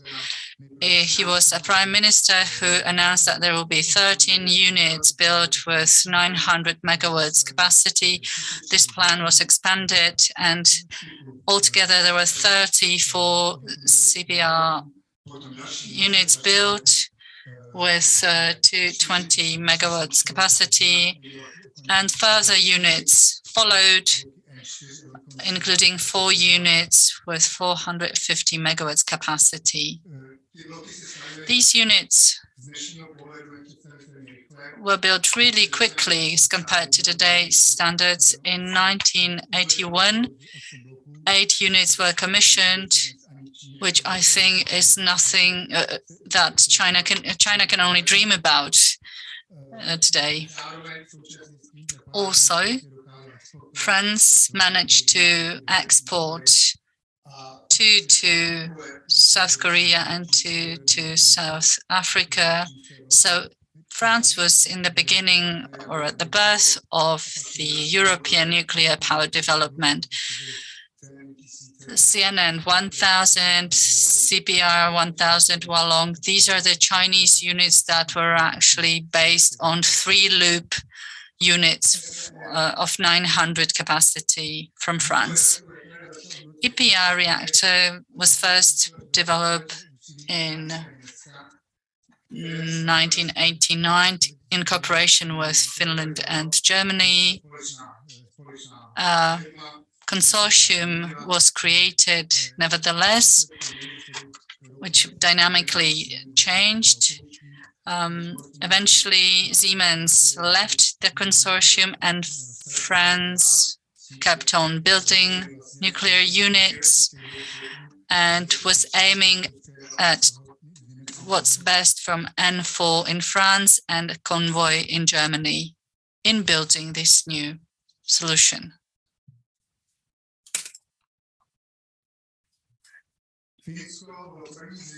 Finland was the first country after the Chernobyl nuclear winter decided to start building a new unit, was nuclear new build at the time. Areva won the tender and offered to build it in 48 months for 3 billion euro. Similar conditions were proposed by Westinghouse for the unit. The detailed design for the unit was not by far ready at the time.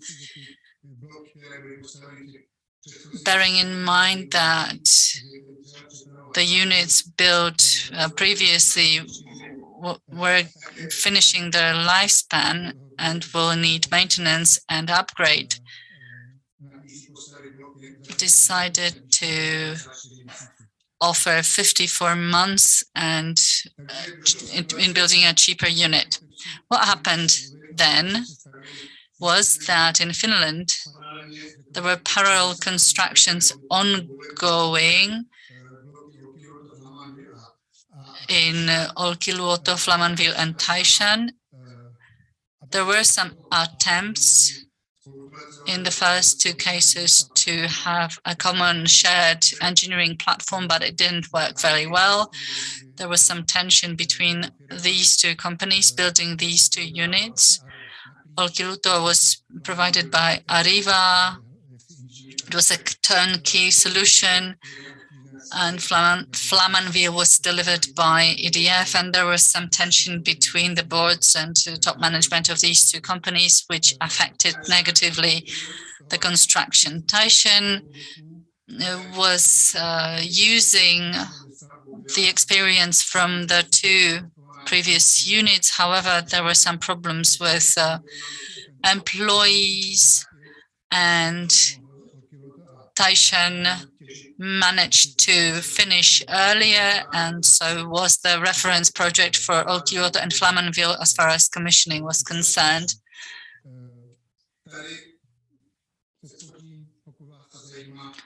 I'll skip the reasons and root cause analysis of these projects. There are some lessons learned. 7 main mistakes were that they were over-optimistic from the start, poor management and project management, low quality of detailed design complexity,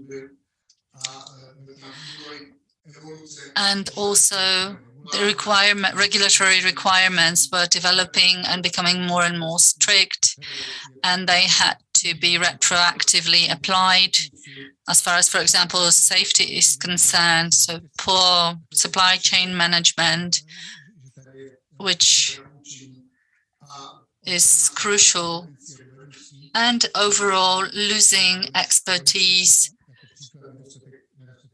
For example, there is a shortage of welders in France even today. I also included some quantitative parameters in my presentation, but you all know it well enough.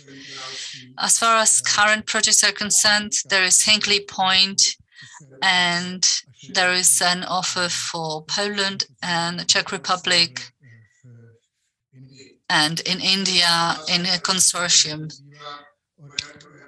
I had some notes on EPR2 reactor as well, which is the main project in France, which is a symbol of the nuclear renaissance in France. The decision was made in February this year, just before the war. The decision was made to build 6 units in EPR2 technology, which is a standardized version of EPR units. I will not cover what's the difference between these two, apart from the fact that the solution is much simplified, the construction is much more simple, and the overall approach to organization and project management, which is much different. We have one program for building 6 units as opposed to 4 units in the Czech Republic, and the aim is to have as little changes as possible between different units. We want to use same suppliers, the same design. What we want is to have as little changes as possible. The management of the project is including planning, budgeting. All this is in the bottom-up approach using experience gathered when constructing other EPR units. Why is this so important? It's important also because the EPR is the reference project for EPR 1200, which is proposed as a solution for the Czech Republic. Newer you're already familiar with, so I will not talk about it at all. To sum up, let me go back to my note that I had as my introduction, namely the glory and the fall of nuclear industry in France and subsequent renaissance shows us that it's a very complex issue, and it can only be successful when there is sufficient strategic support from the government. Without it, it will never happen, because we require in the nuclear industry access to strategic suppliers, top-of-the-art, state-of-the-art technologies. So the vision of the government is crucial.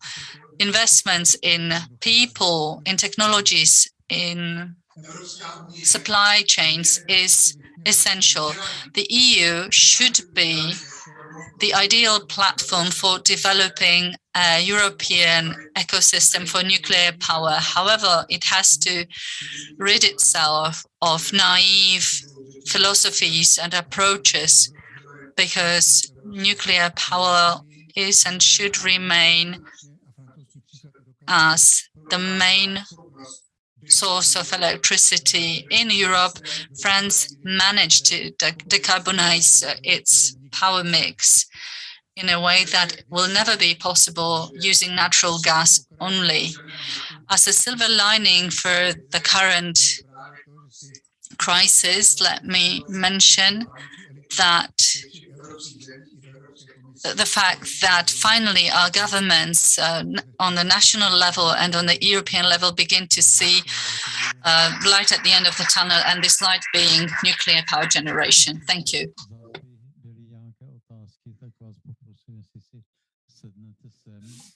So there probably will be questions for you as well at the end of the panel. So if you could please stay with us and sit with the other panelists, and I'll give the floor to Mr. Balázs. The floor is yours, please.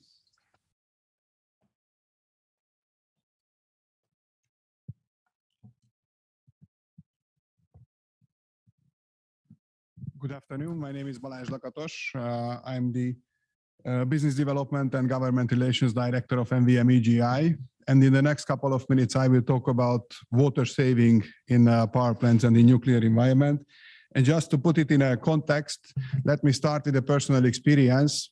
Back in July, I was in a video conference with one of our Italian partners discussing a project.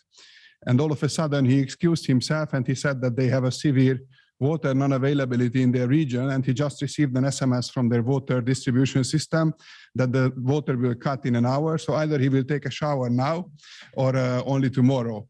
And this was happening in Europe, in Italy, not in a desert like Sahara or Saudi, not in a science fiction movie, but this year in Europe. So I believe that there is a serious issue around water availability. And if one is planning a long-term investment in a nuclear power plant, I think this is something which has to be considered seriously. Just a couple of words about our company. I'm afraid I pressed the wrong button. Yeah, so our company, NVM EGI, has a pretty long track record. It was established in 1948. We are involved in power plant cooling. We are dealing with wet cooling, dry cooling, and the combination of these two. We used to be a Hungarian company, then we were owned by different German entities, and beginning of last year, we were acquired by the Hungarian NVM group.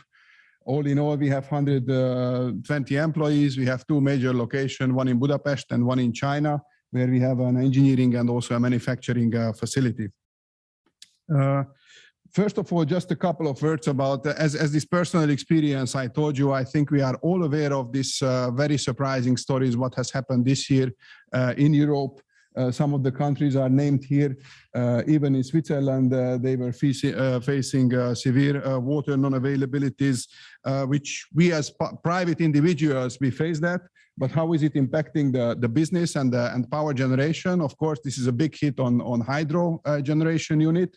But also, if we think a bit further, what has happened in France. We heard about stories when EDF has to start some of their or reduce the production in some of their assets because of the too high temperature of the cooling water or the non-availability of the cooling water. So our company, being specialized in dry cooling, historically we were focusing on Middle East and areas where water availability was an issue, and we were never really imagining that Central Eastern Europe there is a reasonable discussion about water saving solution in power plants. If we talk about the power plant investment, I think we really see this one as a long-term investment. Just to save time, I will flip rather quickly through some of the slides. But what we know very well that if we are thinking about the gas or a coal-fired power plants, usually the time horizon is 30 years. But if it's about the nuclear, then it's 60 years at least. And if we take into consideration what is happening now because of global warming, water shortages, no one can really predict that will it be a bit worse or much worse in the future, but I think none of us would make a bet that water availability will improved in the next couple of years. Let's take this example, which cooling system to choose if somebody is investing into a new power plant.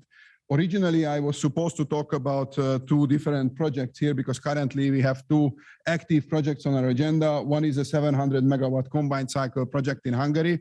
Probably it's not a big secret if I will tell you that the evaluation of this comparison will be towards the dry cooling, but just to save time, I will focus more for the nuclear example here in Dukovany. In this particular case, we are comparing the standard solution, which is the natural draft wet cooling tower, which is probably the obvious mainstream choice.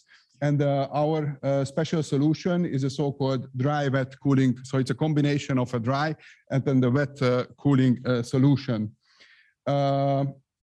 Two very important difference. To be honest, there is no free lunch. So if you would like to save water, there are always some disadvantages of such solution. In this case, this is on the power generation side. This is a roughly 0.5% loss on the generation. However, at the same time, there is a water saving more than 20 million cubic meter per year annual water saving consumption. And in most of the other functions, the features are almost the same. So we are of the opinion that such a solution is strongly to be considered. And usually it's also the money which is count in such a decision. So usually it's important to understand the availability of the water is sort of granted, but it's always coming with a price tag. So how do we calculate the cost of the water is an important question. And here we try to compare the life cycle cost on a net present value basis between the wet cooling solution with this dry wet solution. Of course, on the wet cooling side, this is the water cost only. On this hybrid solution side, this is the cooling towers have some additional capex requirements.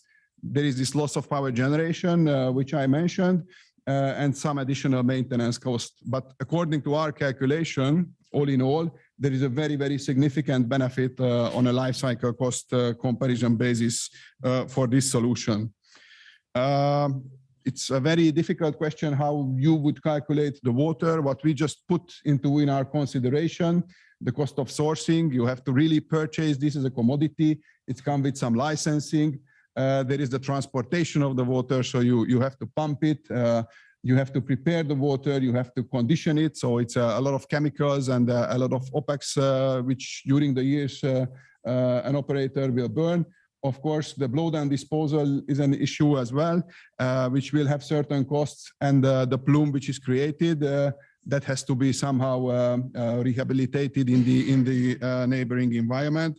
So it's a very difficult calculation, but we believe that this is somewhere between 0.5 and 1 euro per cubic meter range. In our calculation, we were very conservative, so we applied for this 0.5 range. All in all, this solution with this wet-dry is something which can really significantly reduce the water consumption, at the same time maintain almost the same level of electricity production.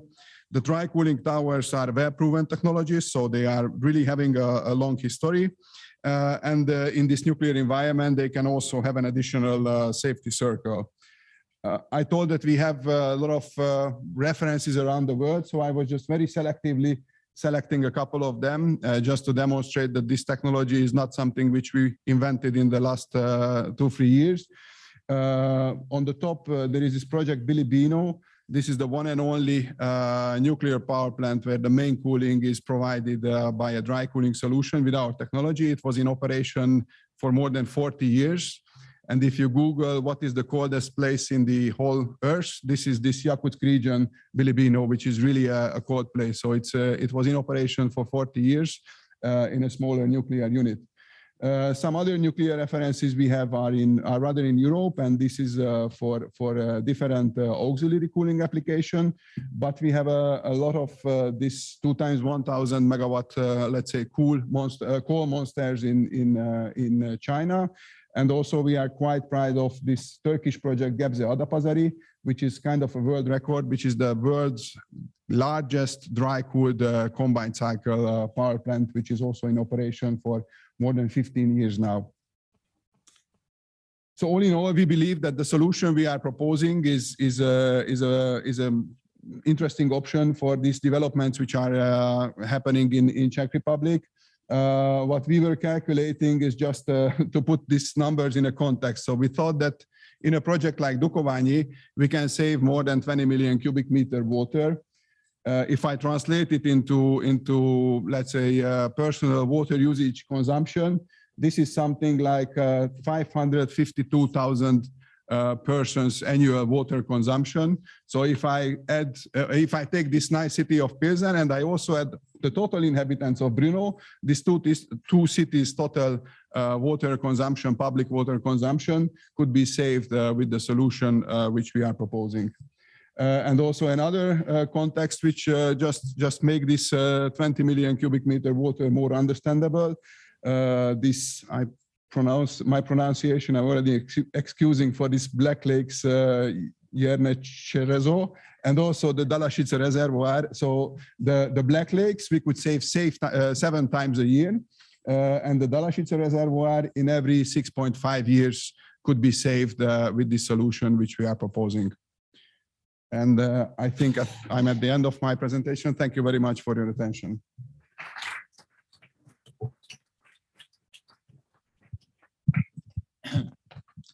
So, Mr. Dean, Vice Dean, please.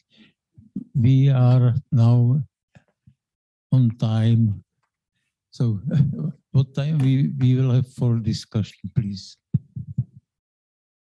Kolik času budeme mít? Pane proděkane, kolik času budeme mít pro diskusi? No, 15:30. 15:30 už máme vypadnout.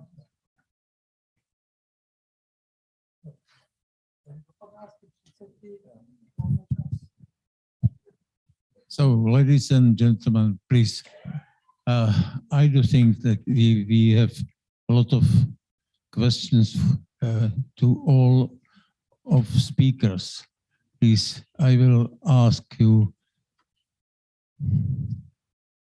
your questions, please.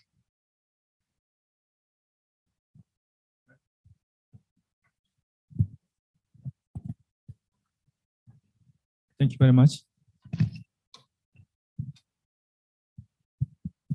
And then the professor, Dr. Pezowski is my old friend. And then we are working together long time ago. At that time, he was still young. My question is like more general questions. As you know, so everybody to understanding, we want to keep the schedule, or we want to maintain the quality and within budget.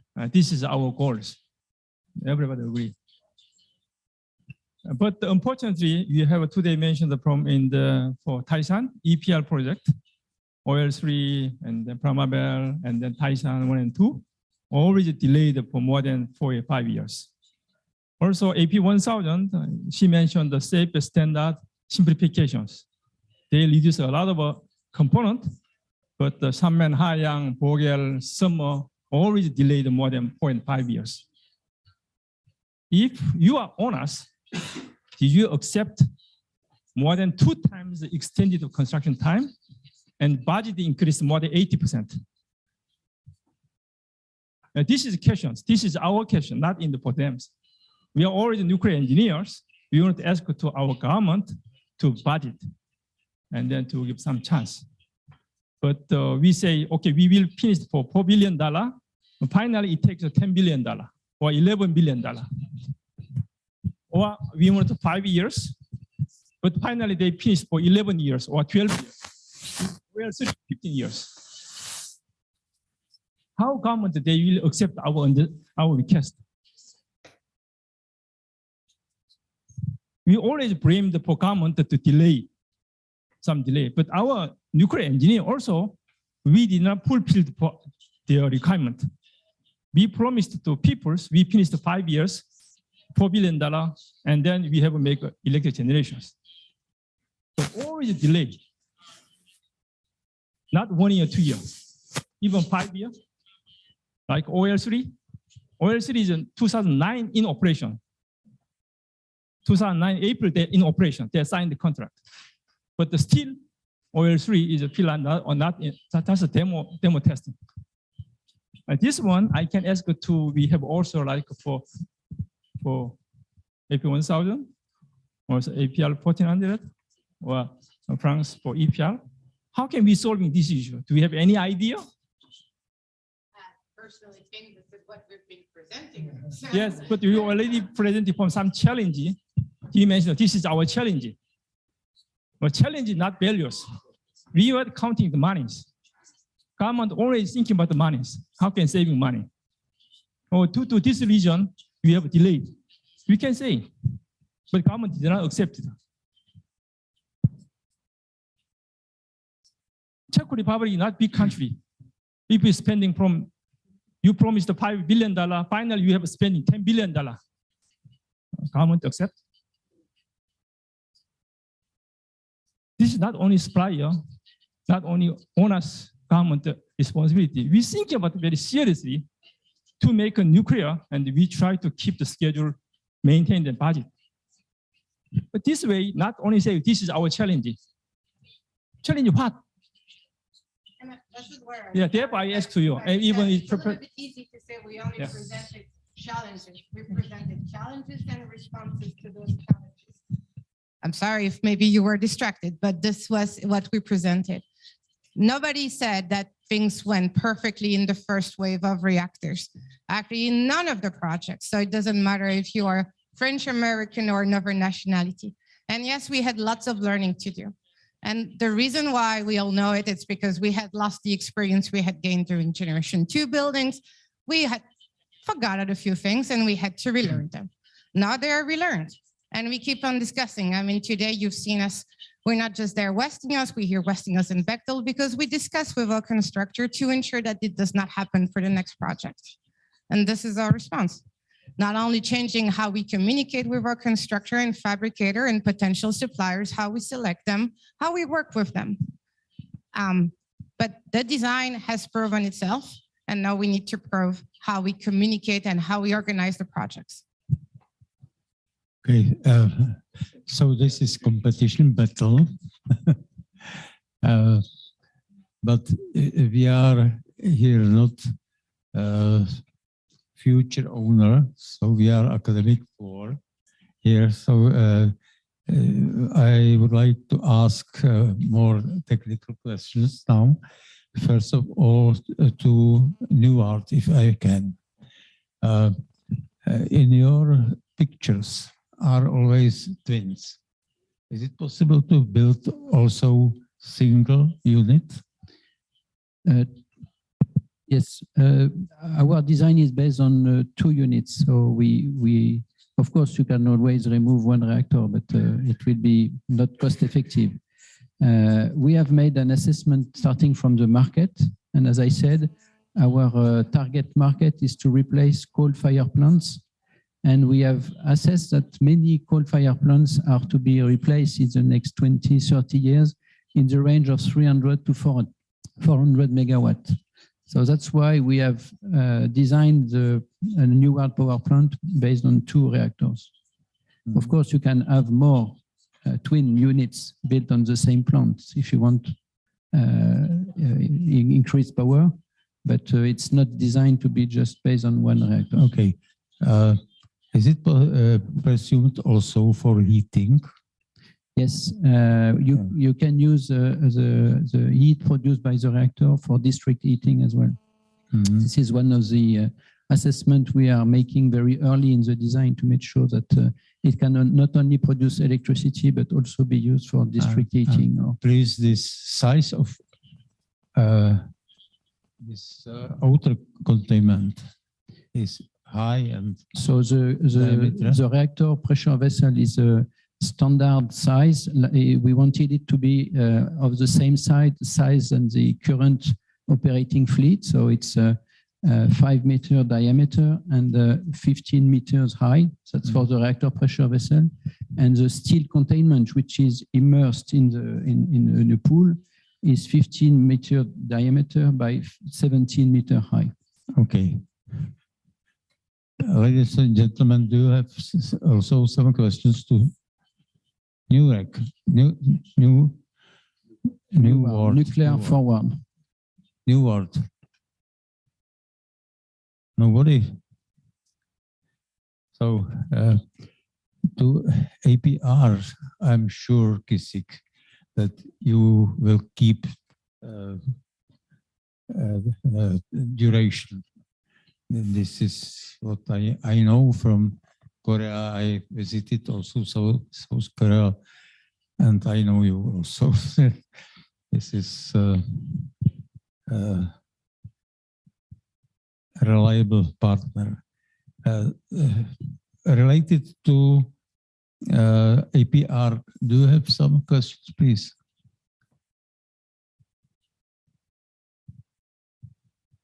Nobody.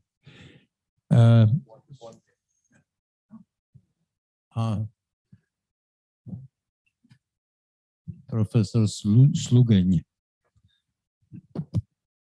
For us as country with the small or medium grid is 1,700 megawatts of EPR too much.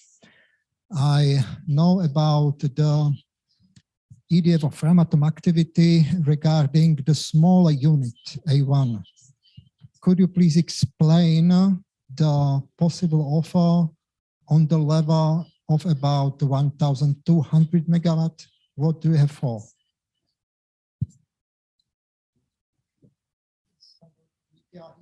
I hope.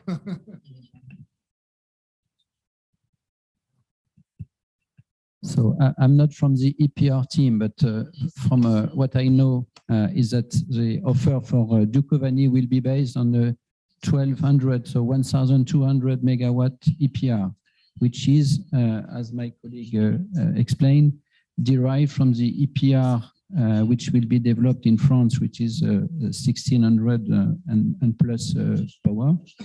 But it's the same technology, which will be adapted to a lower power.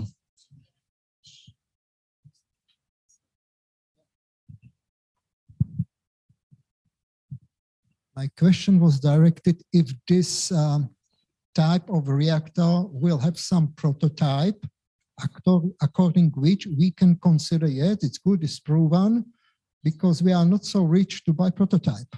So I expect that somewhere in France will be built this unit, which will be reference, and for it we can decide.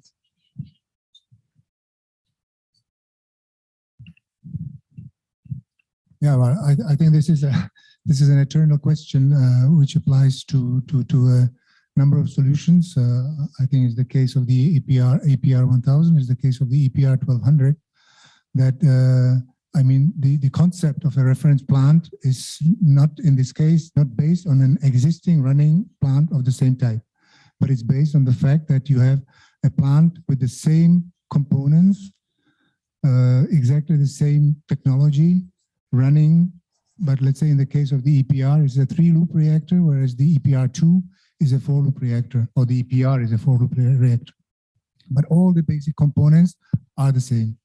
So that's the concept. But indeed, it's an approach where everybody knows that there is no EPR 1200 unit running anywhere in the world. That's not a secret. So, so there is an approach. That's just like KHNP explained their approach. Their I would say approach to prove the concept, which is I mean, in my view, very valid, because based on a lot of experience. But the exact prototype, I mean, or the exact copy of the unit that is being offered doesn't exist. Indeed. So please, to APR 1000, is there somebody?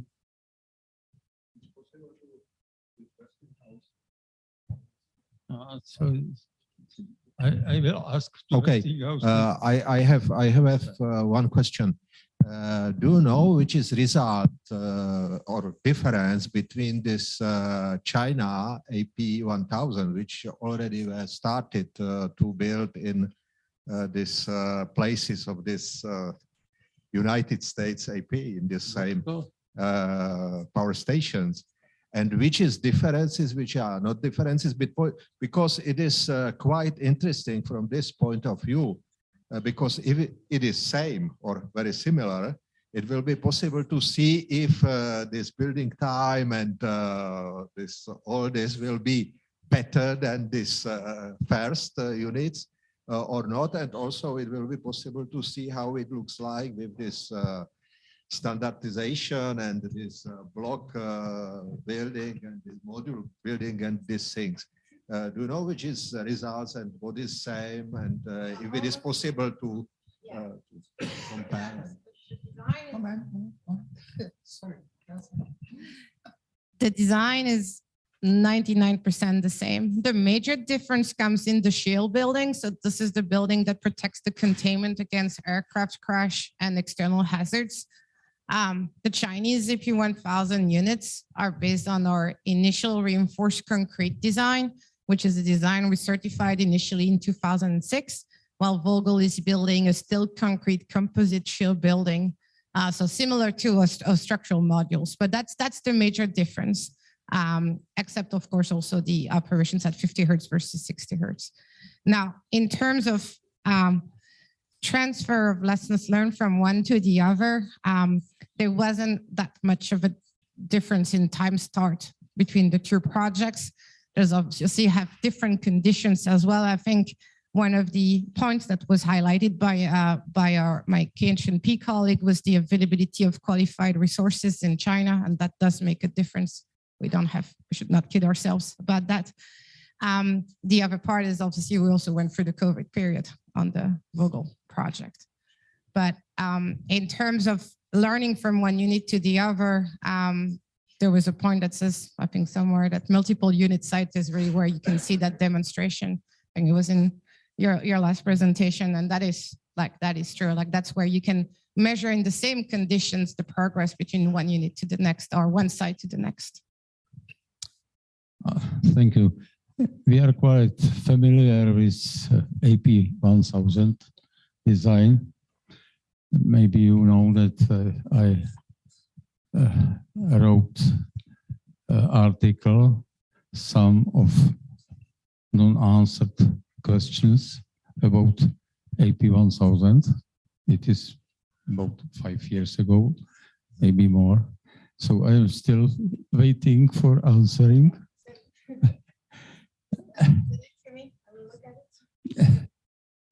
Oh, Mr. White told me that you had some internal meeting and decided not to answer my questions. But it is attempt for provocation. Okay. So please, some questions to Mr. Barták. Má někdo? otázku k panu Bartákovi.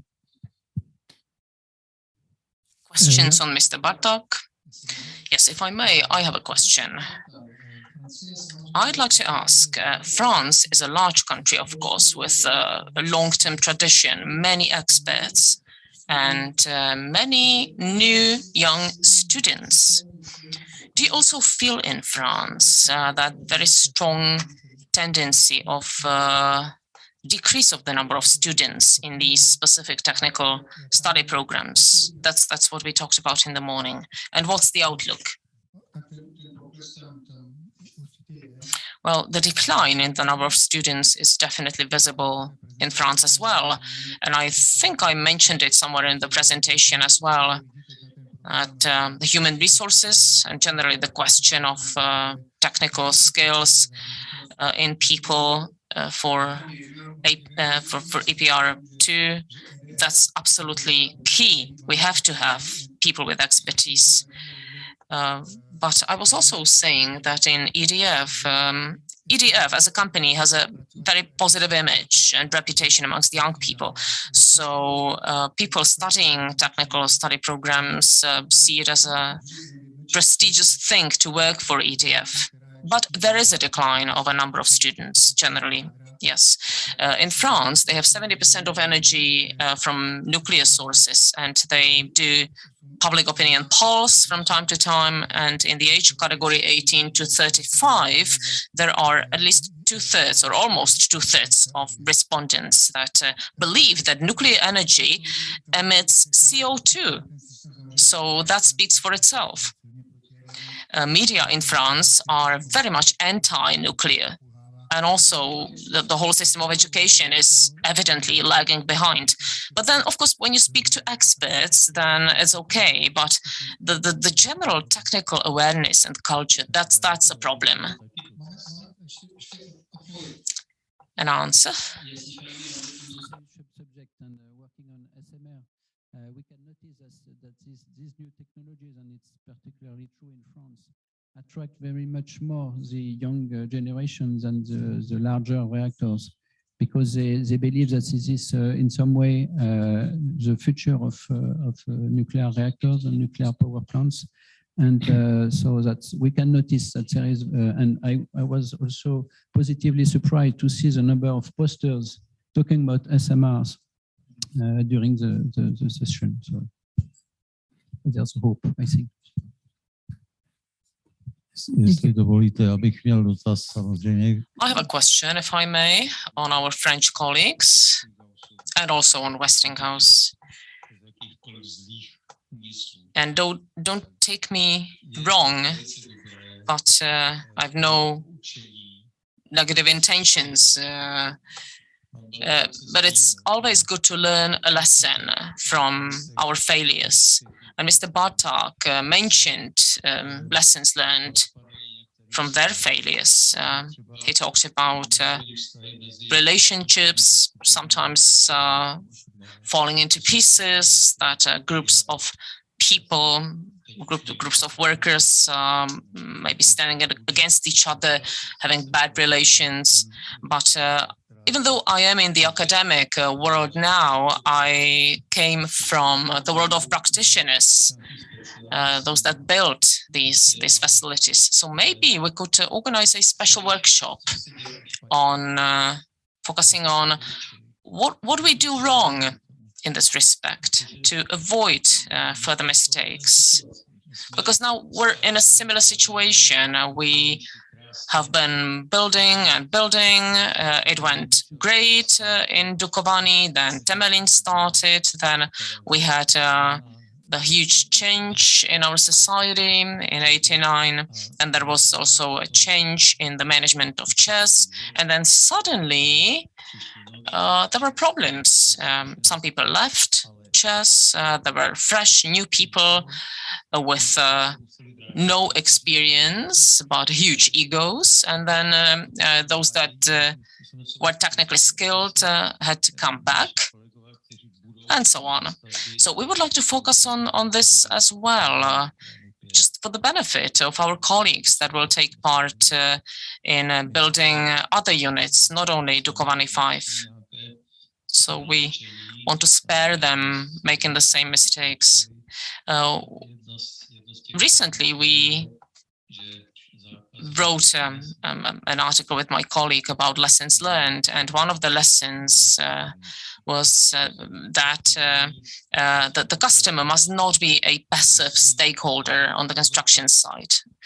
The customer must be active and must cooperate and must not just threaten the supplier with sanctions, because the sanctions will never cover the losses, be it moral losses, but of course financial losses as well, because there's a certain duration of the construction phase and you lose time, you lose production, output is lost if it takes longer. So maybe we could have a workshop on a negative experience, but I understand that people do not want to talk about their failures, but it's a must. And when I teach my students, I always tell them about our problems and how we solved the problems. There's no point boasting and patting ourselves on our shoulders without mentioning also the negatives and lessons learned from that. I think it would be a very interesting thing to hold such a workshop. The article that you mentioned, I'm not saying it contained all the answers, but rather it was our attempt and effort to openly analyze such problems, because this is the first step on our way to finding solutions. I say that we are an independent consulting company, but our work is enormous. For example, for EPR2 project, initially in the early days of the project, there were some discussions with the supply chain and supply chain representatives. Chip are involved in preparing, in budgeting, and in this initial stages of the project. So they use the same digital projects and designs, and this sharing of information from the onset of the whole project shows that we actually learned our lessons, that this has changed. As the English say, the proof of the pudding is in eating, shows very well what happened. The HIPS analysis was very successful. There was a number of reports from this analysis, and we have to show that we learned our lessons on the current project. Mr. Wagner has another question. Yes, just to share my experience in various projects on the French nuclear. In France, we have experienced several industrial organization, industrial schemes between the contractor and the owner, and also between the contractor and its sub-suppliers. And I think it would be very beneficial, and that's one of the exercises that is being done in France for EPR2, and also what we embark in the exercise of NEWARD when we design early our SMR, is to take the lessons from those various organizations between Taishan in China, OL3 in Finland, Flamanville in France, HPC in the UK. I think all the experience and each of those projects have a different setup with different struggles. And I think it would be beneficial to embark also the owner in that analysis, because we have a lot to learn.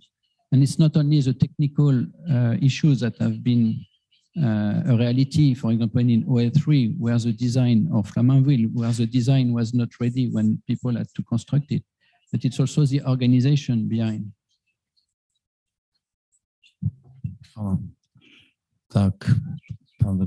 Okay, I already asked AP 1000 about experience, for example, from this China model, but now I will ask for Korea and France. Okay, my question is that in this case, you have new blocks at Hinkley Point 2, yeah, and also looks like that maybe very early, will be also sizable. You have now some experience at Hinkley Point. If I know that just 1 year or something in the start, it was said that, okay, it looks like that this for first block, for second block, this timing is 20% better than for this. My question is how it looks like now, and if it is possible to see that it is really, this learning curvature is really working, and how you expect that it will be also inside the world. This is for you question, because for me, all three providers are very interesting, and from this reason I'm asking.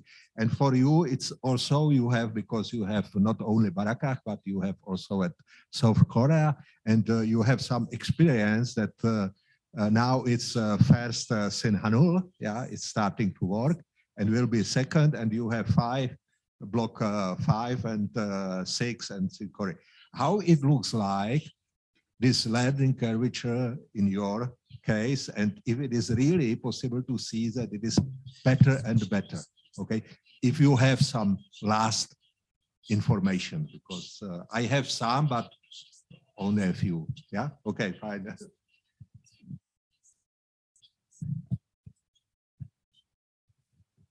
Yes, ask for acceleration because we will have still questions to MVM. Oh, yeah. And it is also important, yeah. And we have still 1 minute. So. Yes. So on Hinkley Point, I don't have all the details, but the project is definitely doing better, at least to the stage where it is today, compared if you compare the schedules that they had, let's say. No, it will be an EPR. Yeah, the main objective of EDF for Sizewell is to make it a copy paste of Hinkley Point. That's really, again, no change, and to keep it as I mean exactly the same to reduce the challenge of a modified design.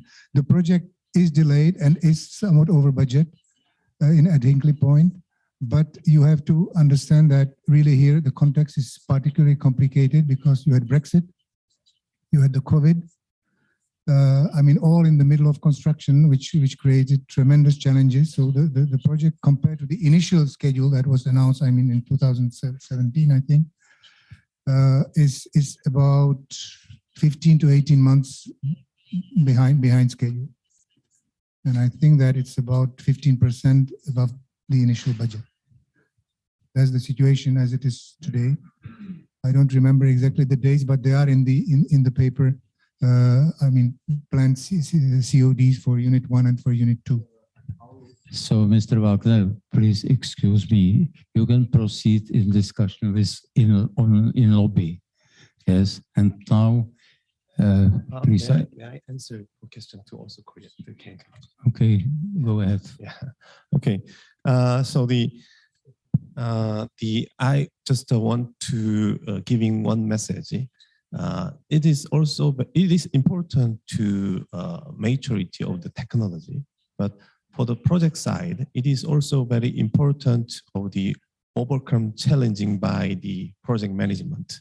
So again, I would like to emphasize that the success of UAE is not only from the technology, from the management, the know-how and the structures is also important by the provider. So this is will also happen to the future project. So you are asking about the another domestic project in Korea. So building 6 more units also is very big challenge to KHNP. So, but we have to overcome because it's. I would like to left my message is we are very target oriented company. So our DNA will overcome all those challenges. So it is easy. Make your design, good management, good people. Okay, please to MVM is cooling tower. We have no time already. So I'm very sorry. So I would like to ask Mr. Balázs Lakatos, together with Mr. Shotola, who is there, and with me, we can proceed in discussion in lobby, please. Yeah. So I would like to express my thanks to all speakers, to this audience for your patience, and I will be happy to see you next year. Thank you. Still one, I would like to express also my thanks to gentlemen from Doosan Škoda Power, because I received this piece of material. It is very heavy gift. Thank you. Já bych poděkoval panu Hezoučímu za Thank you, Mr. Hezoučky, for your moderation. Thank you for your attention. Many of you were present here for a special workshop about commissioning nuclear power plants in Czechoslovakia. And it was to mark the 80th anniversary of birthday of Mr. Hezoučky. And you can see some pictures from this in our exhibition hall. At 4, please return for the final session of today.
cleaner and healthier energy that the world wants. KHNP is growing with the world. A global energy company, Korea Hydro and Nuclear Power.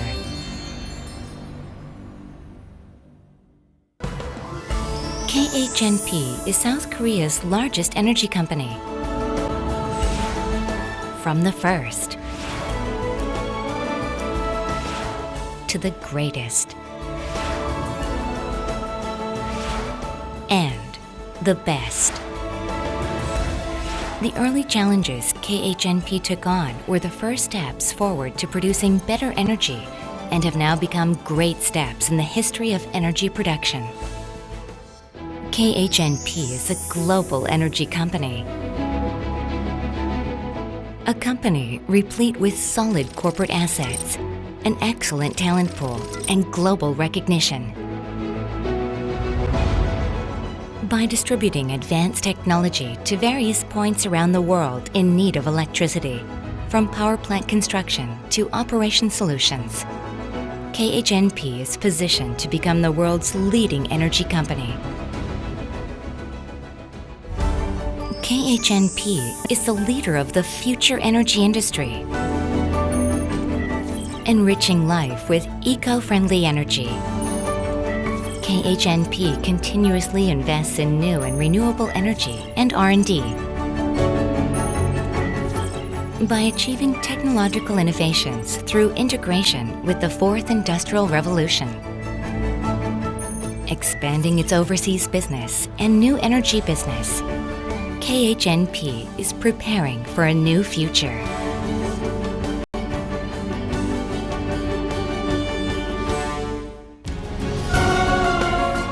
A total energy company that grows bigger through change and innovation. A company that constantly challenges itself for a better tomorrow. KHNP is leading the global energy industry.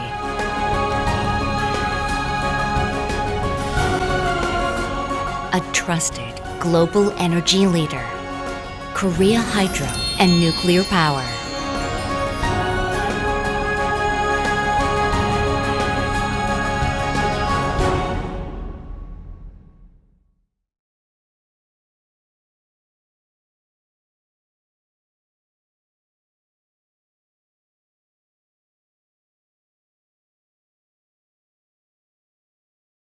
Společnost UJV Řeš navazuje na více než 60 let zkušeností svého předchůdce, Ústavu jaderného výzkumu.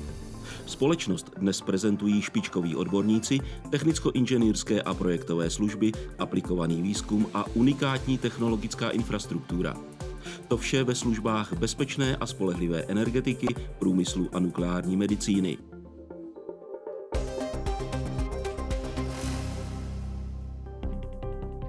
K dnešní klientele z celého světa patří hlavně provozovatelé energetických celků, státní dozorové orgány, investoři náročných průmyslových technologií, původci radioaktivních odpadů a pracoviště nukleární medicíny. Jedním ze stěžejních úkolů ÚJV Řeš je podpora bezpečnosti a spolehlivosti jaderných elektráren v České republice i ve světě. Z legislativního hlediska jde hlavně o průkazy jaderné bezpečnosti zařízení, z provozního pohledu je to škála aktivit zaměřených na sledování, kontroly a vyhodnocování provozních parametrů, jejichž výsledkem jsou návrhy konkrétních opatření pro zvýšení bezpečnosti a spolehlivosti provozů. V oblasti palivového cyklu se specialisté z Řeše soustřeďují na podporu licencování paliva pro reaktory a jeho efektivní využití. Zvýšení efektivity paliva v provozu bloků řeší ÚJV Řeš zejména vývojem nástrojů pro optimalizaci palivových vsázek a programů pro monitorování aktivní zóny.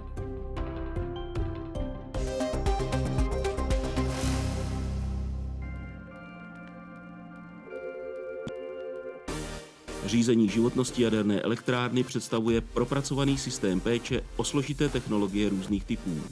ÚJV Řeš se touto oblastí zabývá i na mezinárodní úrovni, zpracovává programy pro řízené stárnutí konkrétních komponent, je autorem řady certifikovaných programů a metodik.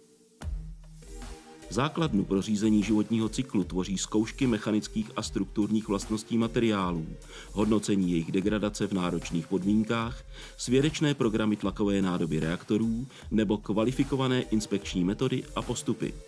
Podporu provozovatelům zastřešují komplexní projekty řízení životnosti a zvyšování výkonu průmyslových celků. Akreditované laboratoře společnosti působí v oblastech pokrývajících vybrané vlastnosti materiálů, akreditovaná zkušební měření, zkoušky a analýzy.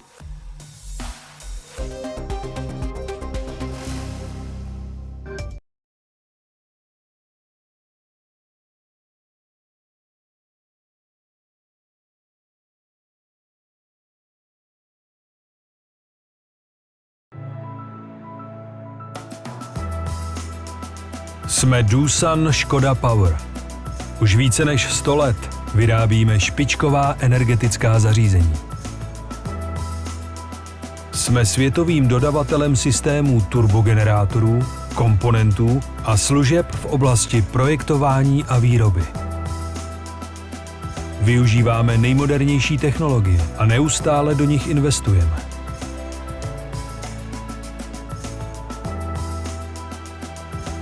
Patříme ke spolehlivým zaměstnavatelům. Významně podporujeme vzdělávání a rozvoj našich zaměstnanců. Rozsvítili jsme miliardu domácností po celém světě. Jsme Doosan Škoda Power. Roztáčíme svět kolem nás.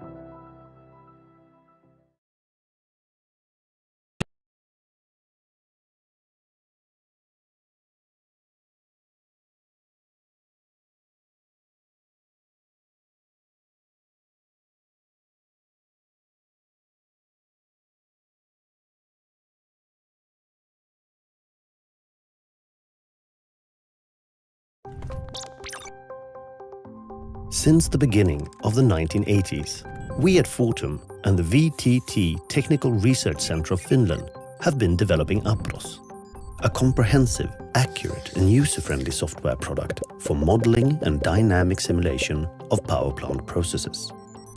Using only one code, you can simulate operations of the entire power plant or specific isolated processes for a variety of engineering and training purposes. One code comes with many benefits: savings in purchasing computer codes, model design and maintenance.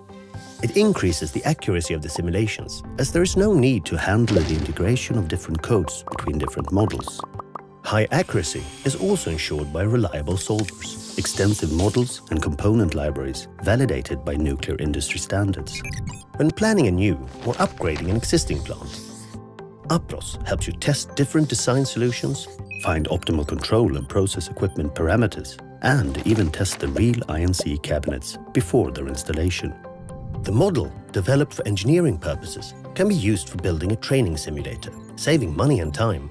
Models are built utilizing an easy-to-use graphical user interface, and model parameters can be changed during simulation. Programming skills are not required. It's enough that the model developer knows the processes which are modeled, and if necessary, APROS can be easily integrated with other codes. We at Fortum want to share our knowledge. For further information regarding APROS, please contact us.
Vydavatelství Publishing představuje svůj hlavní titul. Časopis Průmyslové spektrum, nejčtenější strojírenský časopis, který přináší aktuální informace o domácích i světových trendech v jednotlivých odvětvích oboru. Časopis je určen pro střední a vyšší management, konstruktéry, technology, pracovníky výzkumu, vývoje i pro učitele a studenty vysokých a středních odborných škol. V jednotlivých vydáních měsíčníku Průmyslové spektrum se náš silný tým zkušených odborných redaktorů zaměřuje na průmyslové obory, které jsou v České republice silné a mají potenciál růstu a reflektují změny v ekonomice a v různých oborech podnikání. Hlavní pozornost je věnována výrobní technice a technologiím, které jsou nositeli inovačního pokroku a zrcadlí se v nich výzkumně vývojové milníky nedávného období. Velký důraz je kladen na kvalitní a zajímavý redakční obsah a edukační dosah. Přinášíme reportáže z výrobních podniků, vedeme hovory s osobnostmi českého průmyslu, tlumočíme názory odborníků z výrobní i akademické sféry. Věříme, že tímto náš časopis přispívá k osvětě strojírenských oborů a k jejich popularizaci mezi širokou veřejností. Vydavatelství Publishing, to jsou inovace v průmyslu, strojírenství a výzkumu pod jednou střechou.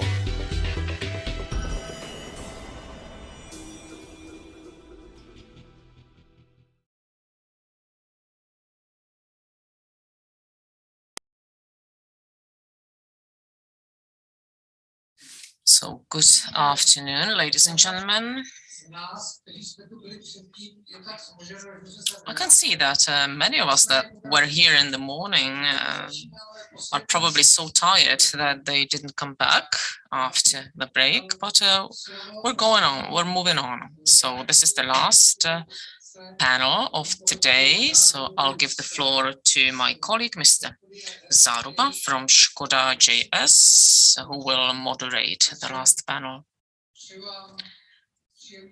So, hope you'll enjoy it, and the floor is yours, Tomáš. Good afternoon, ladies and gentlemen. Welcome in the second panel, the last panel of today. It's the last panel of the first day of Nuclear Days 2022. And it has become a tradition that this panel is devoted to INC systems. This year it has a subtitle of Current State of Affairs and Potential Developments. My name is Tomáš Zaruba. I work in Škoda JS. And I'm also responsible for business development in the INC division, INC Systems division in Škoda JS. So many thanks to the organizers, first of all, for a very well organized conference. And let me welcome all the panelists. First of all, Mr. Robert Peca, the Director General, the CEO of OSC. Mr. Zdeněk Ondráček, the head of the Data and PID section in TES. Then Michal Pánik, Operations Manager in Framatom. And Mr. František Kural, Business and Marketing Director in ZAT.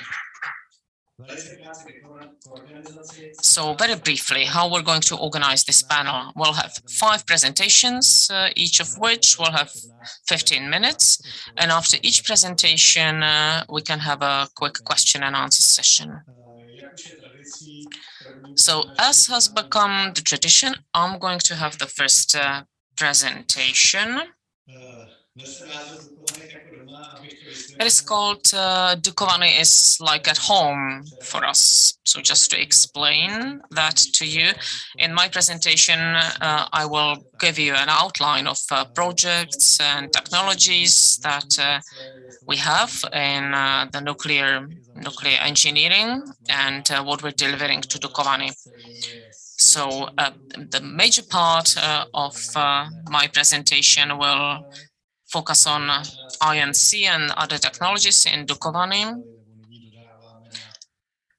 And Also, the second part of my presentation will be about ISC systems that we deliver to university or research reactors. So just like in my previous presentations, I always provide a little bit of history of Škoda JS. The company was established in 1956, and then in 2000, the portfolio of the company was extended with INC systems. It was the same year when the whole world was dealing with Y2K and the collapse of computers, and we switched to the last year of the previous millennium. So in the same year, we started to deliver INC systems to nuclear power plants. These are the main reference sites, reference projects. I'll skip Dukovany.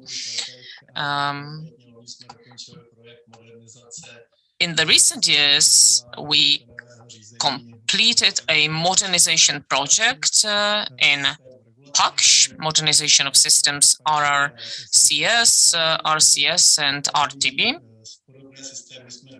And we delivered similar systems in Metsamor nuclear power plant in Armenia. So that's the second reference project. And the last project that's quite an old project in Temelin. The balance of projects, BOP, has requirements which are not so demanding than, for example, the project in Temelin. The original balance of plan BOP projects were not managed centrally, and at present, the control room is the point from which the operators manage all the operations centrally. As for the INC system that we deliver, we're not the manufacturer, we're an integrator. So the core of our activities lies in preparing the initial project, preparing licensing documentation for permitting authorities, and we also support the customer in negotiating with various authorities. We prepare a customized solution. We address the delivery and supply chain and individual parts of it. We put together equipment functional diagram and systems functioning diagram. And my group is dealing with testing of INC electrical systems in production before it is delivered and assembled at the power plant. So my colleagues travel across the country to do that. And then, of course, assembly of individual units on site. So just to know what we're talking about, this is a simple architecture of the INC system, and I'll take it horizontally. The lowest level, field instrumentation, the second level, the controlling level, the DCS and PLCs, then the upper layer for the operations of the power plant through operators, be it digitally through touch screens, but also the switchboards, and then there's the highest layer above all of the blocks. The blue systems are those that were delivered in the past and modified in the past by Czech and Slovak companies, so they can be localized. There are some exceptions where, for example, for Dukovany at this moment, there are only two solutions from Pramatom or Westinghouse. So Dukovan, 4 units, 500 megawatts, we all know it. Commissioned in 1985, so only a bit younger than myself. As for the background facilities, there are two main units, one for service, one for engineering, altogether 150 employees working on site in Dukovany. And their focus is on multidisciplinary projects, engineering, electrical projects, or INC. And of course, they also provide the servicing of logical centers, LCs of a nuclear island. So a project that I'm going to present is not really recent, but I'm mentioning it because it provided to our company a huge reference project. The modernization of the major INC system in Dukovany. We were a general supplier coordinated with Framatome, Z, and I&C Energo. And on that project, we modernized the original Soviet analog INC system, changed it to a more modern, digital, more precise, and better when it comes to diagnosis. The modernization applied to all layers, from the lowest one to the upper umbrella system. And it looks like the controller for switching the slides is running out of batteries.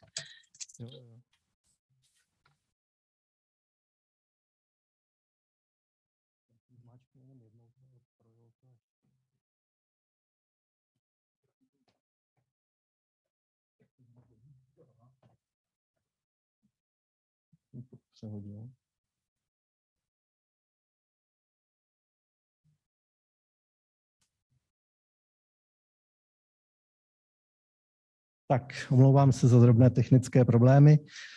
To znamená... Please forgive this technical hiccup. As far as the overview of parameters and data, we managed to modernize 26 measuring loops, and we exchanged 26,000 of INC boards. Overall, we processed more than 260,000 signals, including communicated, analog, and other. As far as current projects are concerned, the first one is of an electrical nature. And from 2020, we have been working on this project. It's a turnkey project for switchboards, and they are part of the overall supply system and provide power to all equipment up to 12 megawatts. These are technological units which need switchboards to supply power to control systems, as well as AC systems and supplying lighting or auxiliary equipment, for example, for the welding network. The entire project was designed by us and supplied by Elektrokroměříž. They manufactured all the switchboards. We tested the switchboards and deployed. To the right-hand side, you can see the original switchboards. On your left, you will see the remodeled one with 3 fields overall. It involved almost 600 switchboards of approximately 2,000 fields and 10,000 outlets. This modernization project affected more than half of switchboards at the NPP. So this means more than half of our current switchboards were deployed as part of this project. Here you see long-term operationality of the PAMS system. We were the main supplier with ZAD AS as the subcontractor. The PAMS system is used for collecting, processing, and providing data to NPP operators for resolving emergency situations. It provides such parameters which are necessary for manual interventions, informs about whether the primary loop is hermetic. It allows you to control whether automatic safety functions are operational according to the requirements. This project was realized in 3 phases. The PAMS 1 phase was the most important one, included for 24 panels. And this was A category. Then we had a B category system, PAMS 2. And the third one is a PCS integrated system. The first switchboard was deployed this year in January, and this year, later this year, we will continue with the exchange of further elements. The following project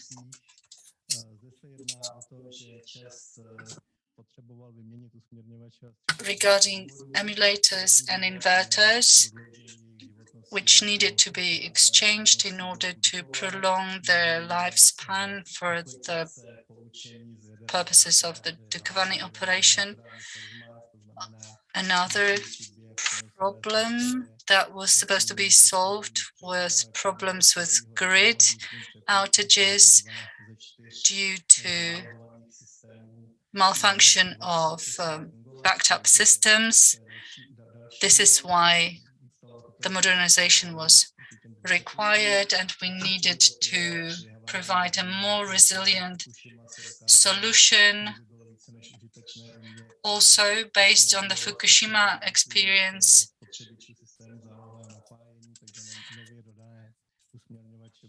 it was necessary to introduce a new backed up system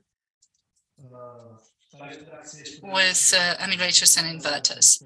We were the main contractor with subcontractors, and the general contractor was Škoda Praha. Now, let's move on from Dukovany to another location which is not so far away, and another one which is really far away. These are testing and research reactors. We designed and deployed an INC system for the new Vrabec 2 school reactor or teaching reactor, testing reactor for Prague. And another project that we carried out, which was very interesting, was for the small reactor in Labgin in Brazil. The plan is to have 48 megawatts in heat. It is located 120 kilometers away from Sao Paulo. It's a prototype of a small modular reactor for pressurized type. You can see the overview of main systems. We provide the XMAP solution for this reactor. Here we had the role of the main contractor for the ARTEC company. The contract was carried out in 2 phases.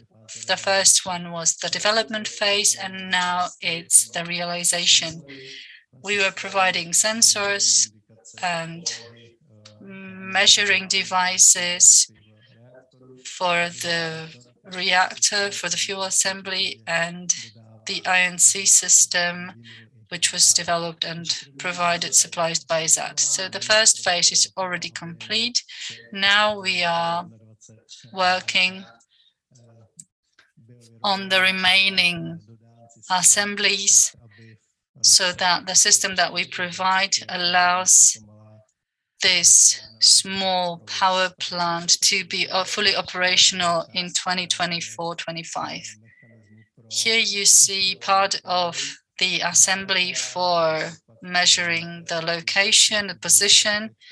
Here you see some control rods that we had to provide. We had to borrow the drive from the Brazilians so that we could do our own measurements. And this is what the assembly looks like during the testing phase at the experimental hall on floor at our factory.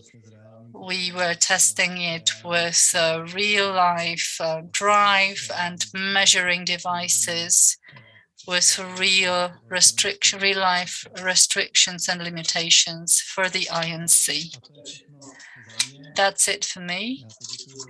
Thank you for your attention. Should there be any questions, I'm here. I'll be happy to answer them.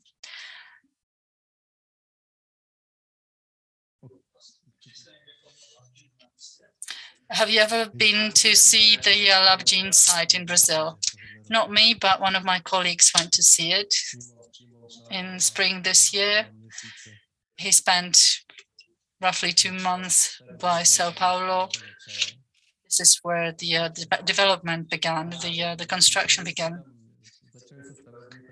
Some construction work was ongoing, and the commissioning was supposed to happen next year. Now it's been moved to 2024-5. So God only knows when it's going to really happen.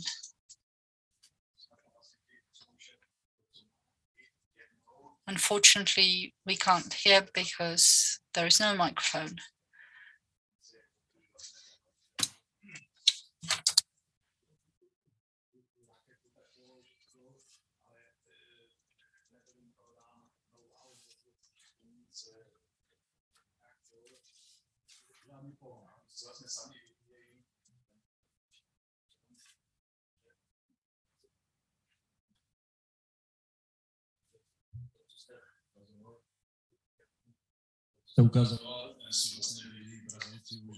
What we've seen on your slides is what Brazilians were developing as a drive for their NPP.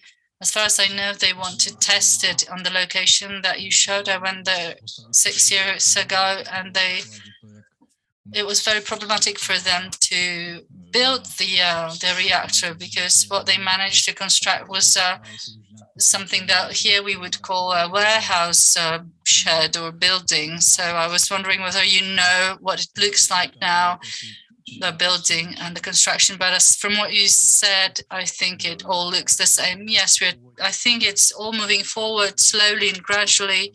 The system should have been deployed long ago, but now we have to wait and see. Well, when I was there a few years ago, it had been running for over 20 years back then, and just developing the driving engine of that submarine based on this reactor. So it's been lasting for a long time. So if we do not have any more questions, I'll give the floor to Mr. Robert Peca.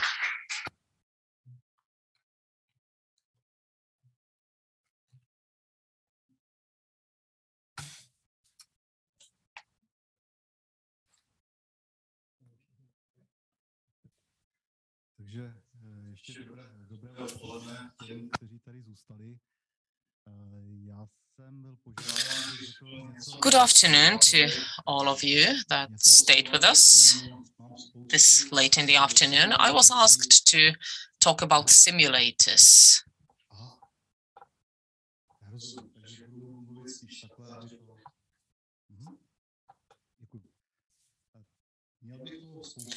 So there's a lot I could say about simulators because I've been active professionally in the field of simulators for the past 30 years, but since I only have limited time for my presentation, I will limit myself to one basic idea, which falls in the context of what we have heard in the previous panels. And it's also in line with what I am promoting for the future, especially when it comes to the potential construction of new units in the Czech Republic and maybe in Slovakia as well.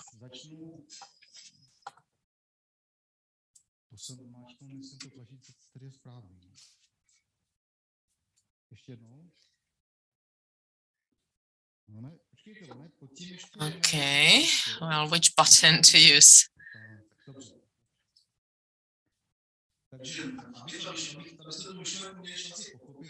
So to be able to understand that idea that I want to present, I'll first describe the context. When we speak about simulators, most of you are experienced professionals, but just to be on the same wavelength, when we talk about an airplane simulator, you will imagine a pilot sitting in a simulator in a simulated cockpit. If it's a missile or rocket rather simulator, then the pilot also sits in a model of a rocket, while in the nuclear power plant, the simulator looks like what you see on the photos. The left one is a simulator in Temelín. On the right-hand side, it's Dukovany. So when students come, they usually react with a big wow. It's fascinating, it's huge, it's complex. How did you manage that? So this is a precise copy of a nuclear power plant control room, thousands of control points, and that's why also the presentation is in the panel on INCs.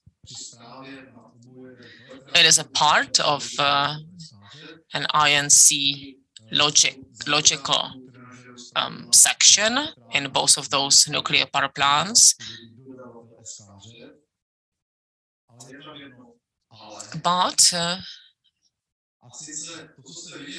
what you've seen may be fascinating, breathtaking, but it's just that little bit that you can see that is visible, and sometimes it's really marginal. It's the part that you could theoretically get rid of.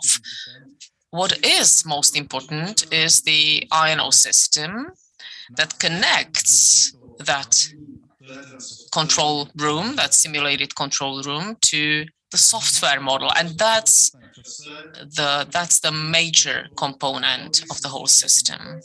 It's a software model which consists of a comprehensive system of smaller modules that simulate everything that you have in nuclear power plant.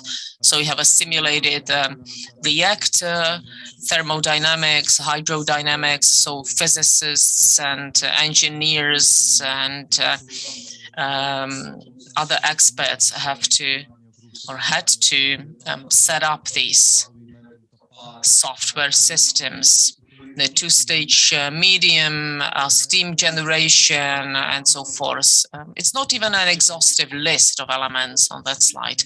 But what I'm trying to show is that it is not just about the control room that you can see with your eyes, not just the visible part of the INC, but it's a multidisciplinary effort.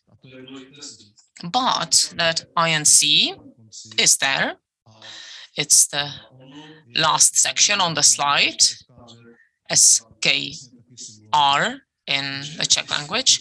And it is good to have this part of the system simulated as well. So the systems that you know, that you are aware of, those systems that keep the nuclear power plant operational. All of that is there as a part of the simulator.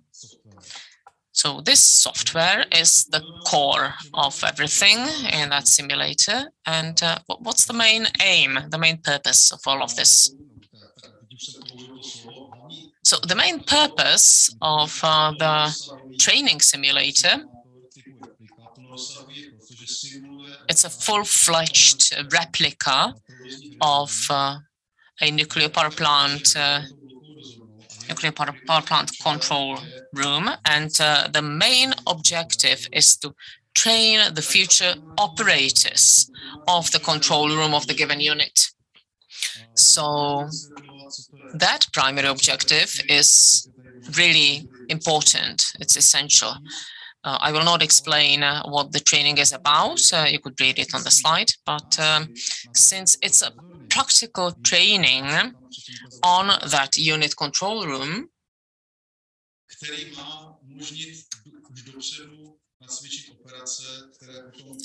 it allows the operators practice and train various operations and routinely respond to non-standard or even emergency situations. So, of course, there are very high quality demands on that replica. That copy of that control room must be a perfect copy. The operator should not be able to see any difference if you compare the simulator to a real control room. And usually if you see on TV, in a movie or wherever, a control room of a nuclear power plant, it's usually a simulator. So, of course, there are high demands on precision and all details of the simulated control room. And what is important is that the simulator must be operational before the power plant itself, because the customer's requirement is that all operators must be trained 2 years in advance before they start working in a nuclear power plant. So they have to be trained on a similar plant if an identical plant is not available. And of course, you cannot train emergency situations at a real live power plant. So you need a simulator. Without a simulator, a new nuclear power plant or a new unit will not receive the necessary licenses.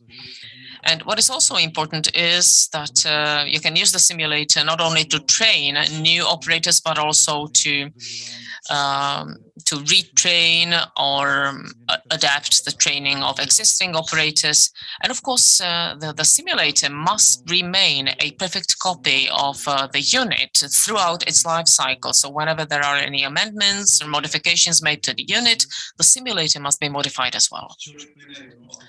And that leads me to a conclusion. Basically, the simulator becomes a digital twin to an operational nuclear power plant. And when I used to say that, everybody was nodding in agreement. But when I talked to young people and I said digital twin, I caught attention of all of them, because that's a very hot topic today, digital twins in general. And it will help me explain what it's all about. So when I said that the simulator must be ready in advance, I must say that the simulator is built based on project documentation. So people building the simulator will build based on the same drawings than the construction company that builds the nuclear power plant unit. So that's a huge benefit, because you have an independently proven design and project and documentation, including the documentation that is being finalized during the construction. So even before the nuclear power plant or a new unit is commissioned, we can identify flaws and problems thanks to the simulator.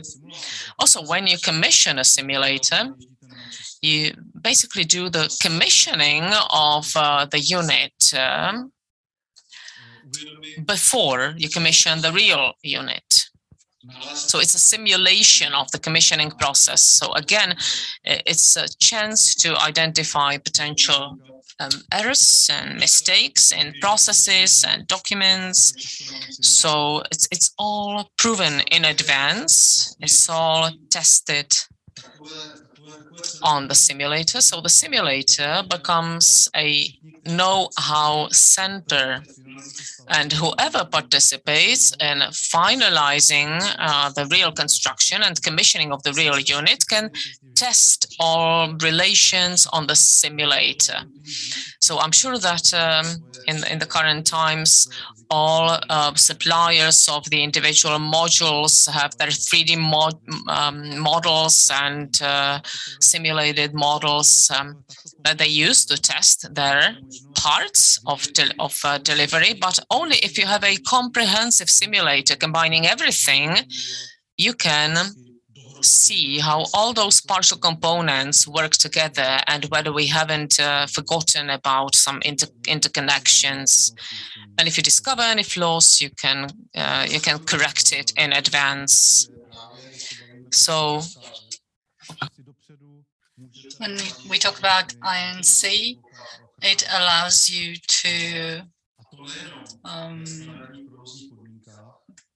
prepare compliant algorithm for automatic systems, for stop systems and security systems and software for the INC.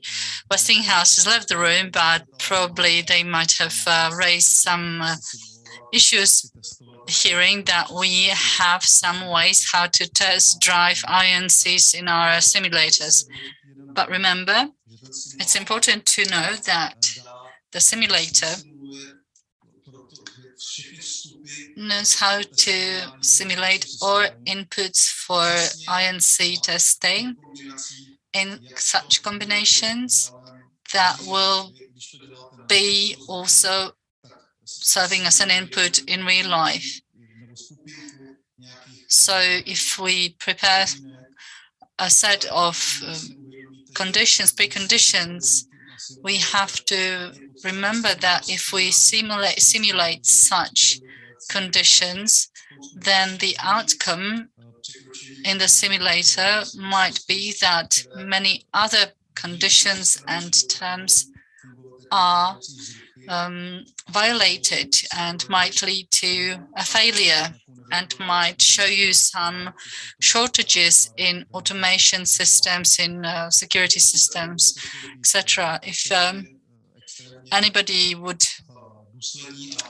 wants to be really consistent, because this is what we discussed with Westinghouse representatives for the Temelín case, hardware in the loop can be tested in a similar way, which means that to the part of a model simulating the INC is decommissioned and the real INC system is connected to the test simulator, and only this part is tested in the loop together with other models and INC elements to see whether there aren't any shortcomings in the system. All this is not only documented in theory, it's not just an idea, but it's been tested in real life. This is what we did. This is how we helped out with commissioning the Temelín unit. There are some people here present who helped us out in this exercise, so they can confirm here in person that this solution worked. In Dukovany, the INC system was was changed. Both analog and digital were changed to new INC systems. All the documentation for the modernization for the new INC system were assessed and tested on the simulator. The simulator also helped test the new INC system. We had two simulators at one moment. One simulator was copying the old mode of operation with old units, and those who were moving on their unit to the new solutions were using the new simulator to practice. It was a display simulator that was also used to test and verify any misgivings of the system prior to its deployment on the unit. We checked HMI and also tested operational guidelines. Simulators are used for testing emergency procedures. We also tested and researched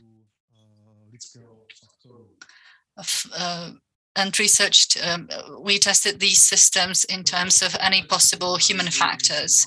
For oral analysis and studies, we have been using from the Temelin commissioning and Dukovany INC commissioning.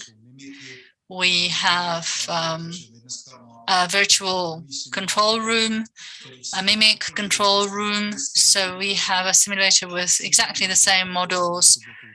It doesn't need a switchboard, which is necessary for engineering tasks, but not for what I've presented here. Nowadays, we can also develop a 3D unit assembly. We can provide such visualizations ourselves, and we can have it in a 3D environment and on displays. You can see a model here, which is fully operational. And to summarize just a few thoughts, it is obligatory, mandatory to use a simulator for training NPP operators. Once you have a simulator, you can make the most of it because it costs a lot of money, and you can make the most of it by using it for preparations for the commissioning of an NPP, which will help you with your successful commissioning. And also you can use it for testing design changes and upgrades before the commissioning and during the operation of the NPP. It's like when you want to go to a gym, you buy yourself a membership card. It costs a lot, and then you have this membership card and you think that you're all done with it, and then it's not enough because you actually have to go to the gym to make the most of the membership card. So it's the same with the simulator. You have to pay for it a lot, but then it bears fantastic fruit. You can check with those who already have this experience. They will definitely confirm that it was worth the money and the time spent. And you should do it well in advance, not when you are in an emergency mode and then you only think we should have had a simulator to test it. Simulators are very helpful and useful, and they should be an integral part of the construction team for an NPP. It will contribute to a successful completion of any NPP project that you can then deliver prior to the deadline in the schedule. That's it for me. Hopefully that was some food for thought.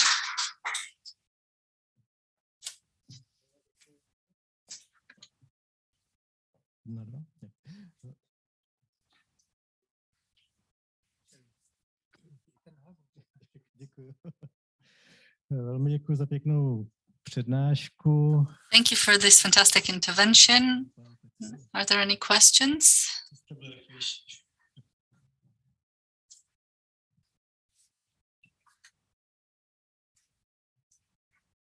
First come, first served. I want to reflect on two theses from your intervention, that you need to have a complex software module. And if you have this very expensive equipment, you should make most of it. This is what you said.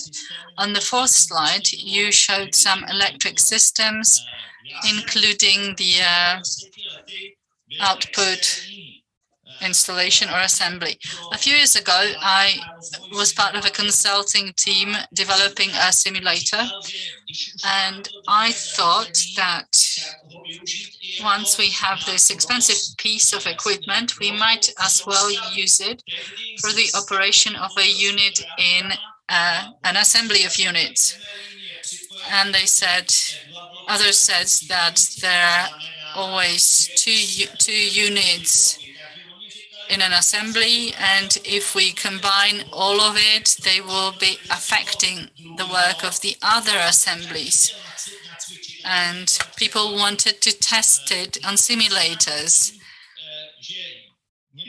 to avoid any surprises. I know also that some foreign simulators available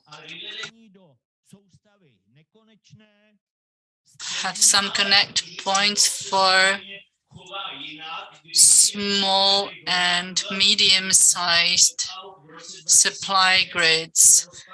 But when we had a blackout in 2006, there were 3 energy islands in Europe. In some parts of Europe, we had different supply levels than in others. So the question is whether it is planned to have simulators for such events or not. Thank you for this fantastic question. I'm really happy to answer because the question corresponds to what I believe myself. But before I provide the answer, I have to provide a broader context. On one of my slides, I wrote that the primarily goal of having a simulator, the purpose of having such a simulator, because when I want to persuade somebody to buy a simulator, they start counting their money and they say, oh, it won't save me enough for me to purchase it. So in order to have a simulator at all, you have to realize that it's training and teaching device for NPP operators. This is the primary purpose of a simulator, and it will be always valid and relevant. Also, we have to remember that everything else is secondary to this primary purpose.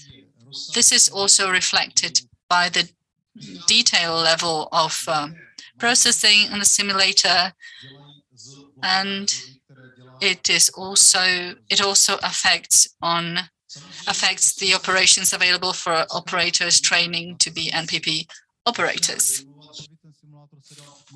Well, then the customer gradually realizes that he can use the simulator for this and for that, and extends the usage, and the models are more and more precise, and the computing power of computers is better and better, and the need is growing. So models are becoming more precise, and they provide wider functionalities, functions that we had no use for in the past, but now they are useful, certainly. So we gradually replaced all modules, including the electrical module, because we have better and better. But the simulator, for example, is used to train for blackout and black start, both in Dukovany and in Temelín. But the simulator does not play a key role in such exercises, in such trainings. It's a secondary assistance to the operators. It simulates the situation of a blackout or black start, and the training itself or the exercise itself is organized by somebody completely different than the owners of the simulator. So the owner of the simulator does not want to invest in the functionality, really, because then it only provides a better simulator to someone who earns the money on the training afterwards. So it's always about who pays for what. And today the simulator is quite busy providing training to the operators. So there's no time left, or not much time left, for other trainings. So we can rather use an engineering simulator, which doesn't have to have that realistic copy of the control room. But still, it is about who pays for it, supply and demand. So it's not there. No, we have it. We have it on the shelf. We have models ready to be rolled out, but we were not able to sell it. So when you say you have it ready on the shelf, the biggest investment is to develop a model. And you say that you have the model developed and it's sitting on a shelf. So then the question of who pays for it is a more difficult question. Well, it's not a full-fledged model that we could just take and use and put it in the simulator and say, well, since it's there, keep it. Okay, this is an interesting debate.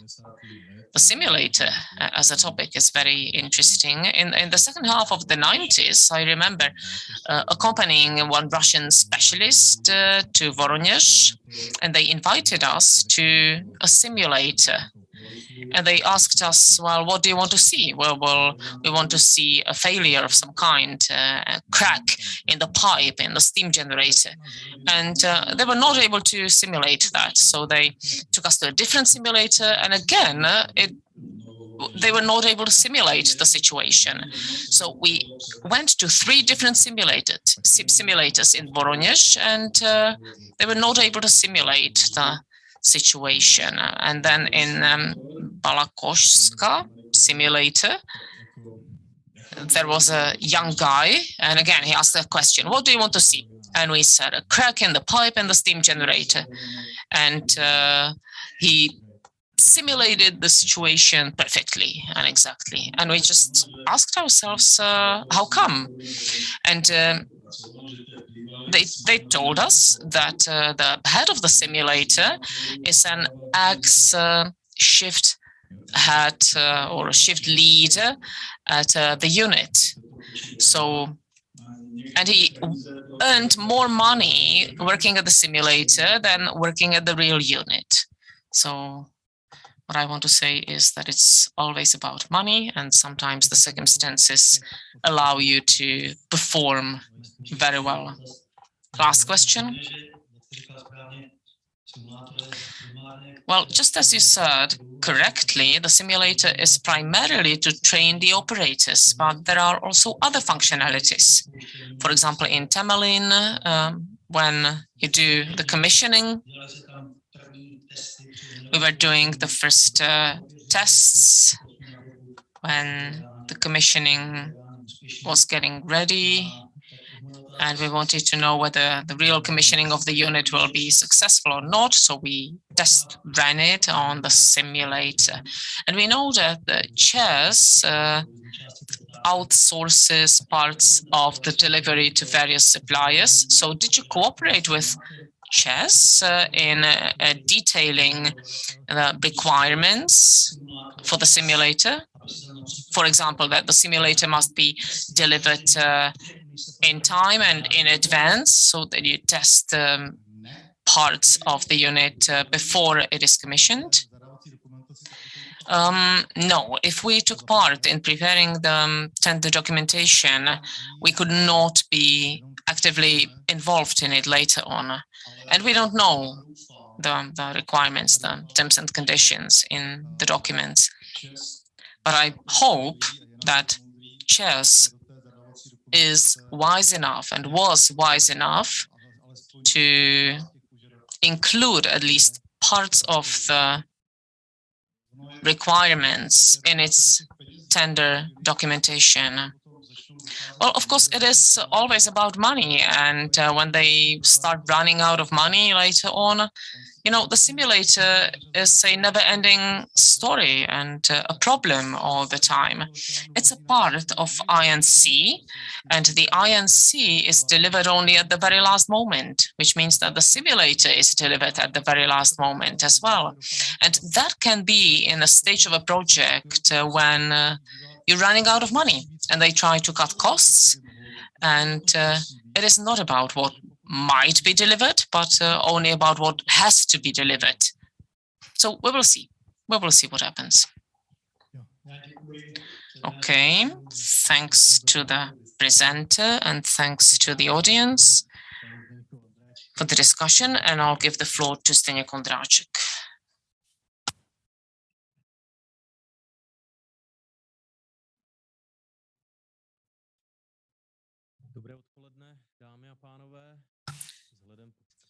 Good afternoon, ladies and gentlemen. Since it's quite late in the evening, I'll try to speed things up, but still I'd like to present at least a few slides on service and maintenance of selected facilities in Dukovany and Temelín. Our company is a Czech company, Czech engineering company, established in '92, so we're celebrating our 30 years today. We focus on technical support and engineering services in nuclear energy. We're active mainly in Czech and Slovakia. We don't have many other foreign activities. Well, since we were started in 1992, since we were established, we focused mainly on electrical engineering, but then we expanded our portfolio of services to the service and maintenance of other diagnostic and other facilities in nuclear plants. So we're interested in the following activities: service and maintenance of various parts of nuclear power plants, delivery of monitoring and diagnostic systems for nuclear power plants. We also provide various calculations and safety analysis for the power plants, and we also provide independent supervision over the process of commissioning units of nuclear power plants. So we can split it into 5 basic areas: service of monitoring and diagnostic systems, diagnostics of rotary machinery, then control of the cabling and cabling tracks, and also maintenance of electrical circuits and automations. We have hardware that we designed and manufacture ourselves. We have an MSE system in Dukovany and NEMES system in Temelín, and we're mainly using that to monitor everything, online monitoring system. And we're interested when it comes to the diagnostics of the rotating parts of machinery. We can use our diagnostic system to rotate, to identify flaws in any rotating parts of machinery. When it comes to cabling and cable routes. We do a non-destructive diagnostic of cabling, including and machinery. We have our own system, MOSAT EDIC and ECAD. We're interested in the power cables, control cables, and measuring circuits. We do the measuring of the electrical parameters of the cables based on requirements from the customer. So we have a track record of the cables, how they behaved and what parameters they had in the past, so we can predict the operations in the future. As for standard maintenance, we do various checks and inspections, setting safeguards, various automated parts of the system that we check and inspect. As for diesel generators, we do the maintenance and inspection of control systems, and also the signaling of diesel engines and the hot backup engines. So this is bringing me back to the non-destructive diagnostics. As I said, it's repeated, regular inspection. We can find the point of trouble, and we can identify the individual outlets, and we look in the past of the given cable and predict what could happen in the future. Here we have some recommended outputs and trends presented on these graphs. Now we have a picture, because as I mentioned, we have two parallel systems in operation. This is the one that we are finishing our testing, and hopefully next year we will put it into operation and it will substitute the currently running system. Now, a few words about MSD, which is an online monitoring for monitoring high output elements. The things we measure is the gas level, the moisture in oil, and we are comparing the same machinery, same equipment on different units. And we deliver diagnostics for transformers. This is also restricted, the copyright solution. Here you can see a transformer from Dukovany. This is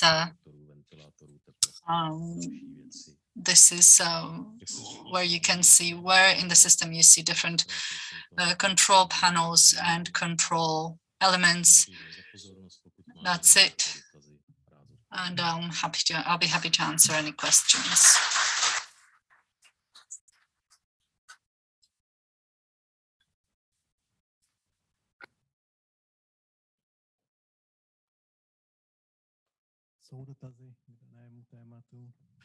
Are there any questions to this topic? If not, now let's move on to a Framatome intervention by Michal Vaněk.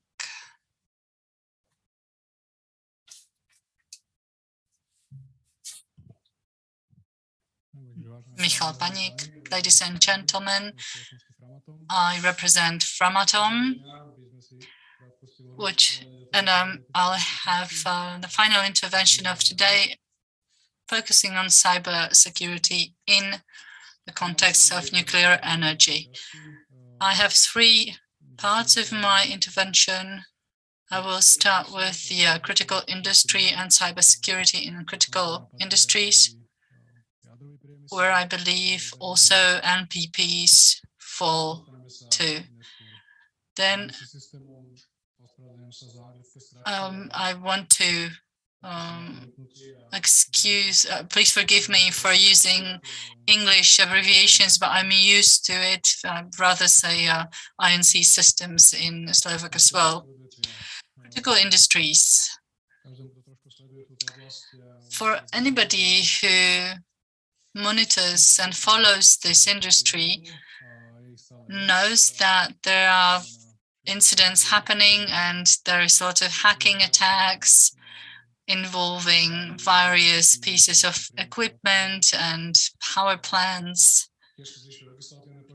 Also, the laws and regulations are also being implemented, making our life more complicated. So we need to introduce cybersecurity measures. Generally,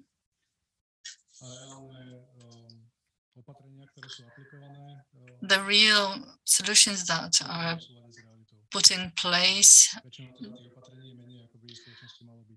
are not enough, insufficient when we think about the real life threats. Thus, each company that is vulnerable and may be exposed to such attacks should have a department or an organization that will secure relevant measures for cybersecurity. They should have monitoring in place so that all the activities connected therewith are completed on an ongoing basis. It needs to be a balanced approach.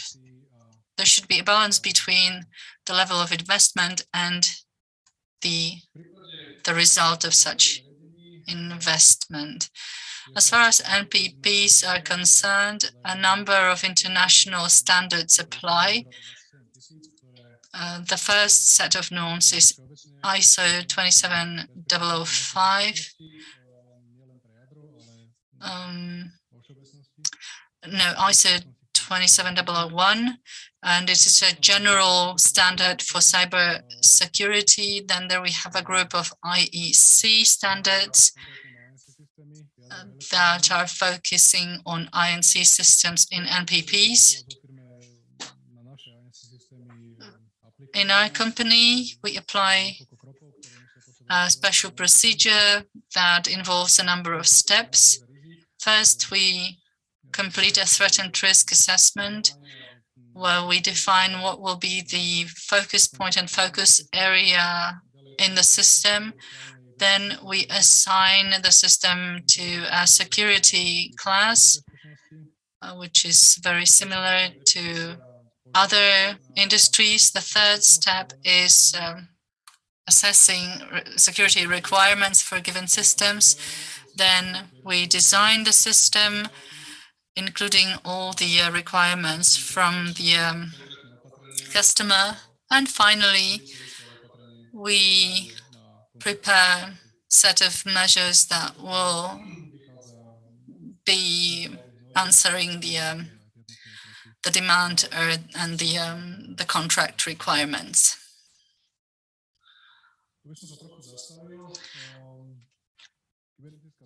Cybersecurity involves 3 pillars. Each such pillar is equally important. These are processes, technologies, and people. This is what we know from real life, which means it's very easy to write a process. You can just simply follow a standard. So you can develop a very neat process. Technologies are basically a matter of money. If you have enough money, you can buy really great firewall systems, cybersecurity measures. And then we have the third pillar, which is people. Most important, because if you don't have people who understand processes and technologies, or people who refuse to apply them, then it is a recipe for a disaster, because most breaches of security are human related in many cases. These are employees of or subcontractors, anybody who has any access to information or technologies. Specifically, When we have a model INC system or a set of such systems, we follow 62445 standard, and we have color-coded 4 zones depending on level of exposure to cyber risks. Simply put, we can look at it through the communication lens. A system cannot communicate with another system if it's in zone 1. Zone 1 can send signals only to the orange zone. The green zone cannot communicate with the red zone at all. I don't think I need to dwell on it too long. As far as data from outside are concerned, so from external media or external sources, require running periodic testing. This means maintenance PC or a maintenance medium has to be connected to the system for testing purposes. All this should be predefined for the given system, INC system. Everything should be logged and recorded so that there is no doubt as to how the process was completed. The hardening is another part of the cybersecurity measures for INC systems. We apply a multi-layer approach here, which is run on PCs with a standard operational system. So it should be a Windows OS or a Linux or anything of that sort. The OS needs to be configured in a way that will comply with the requirements for the hardening exercise, so that only people who need it have access to it. This means configuring properly USB ports, which are banned, for example, or other measures regarding special configuration. In conclusion, cyberware is a real deal. You can use any term you want, but this is something that is happening. Large groups of people are involved in it. NPPs and other equipment can be vulnerable in this respect. This is why it's extremely important to have proper cybersecurity measures to not to be exposed to hacking attacks. These most important criteria are integrity and availability, as well as confidentiality and traceability. It is even more important than confidentiality and traceability to have an integral and available cybersecurity measure in place at NPP. NPP employees or organizational employees very often fail to see cybersecurity as a whole. Very often they believe it's just something that makes their life harder, that can be ignored, but that shouldn't be the case. Most of the time, the cybersecurity measures are kept at the minimum level, while at the same time, company assets do require a certain level of cybersecurity. People should be protected, information should be protected, because this also helps to have better quality of supplies and outputs. Another comment I wanted to make was that safety is always perceived more important than security, than cyber security. It is something that happens all the time and is reflected by individual parts of the system in MPCs. For example, we have a door that somebody cannot pass through because there is a code or a key that is that gives access.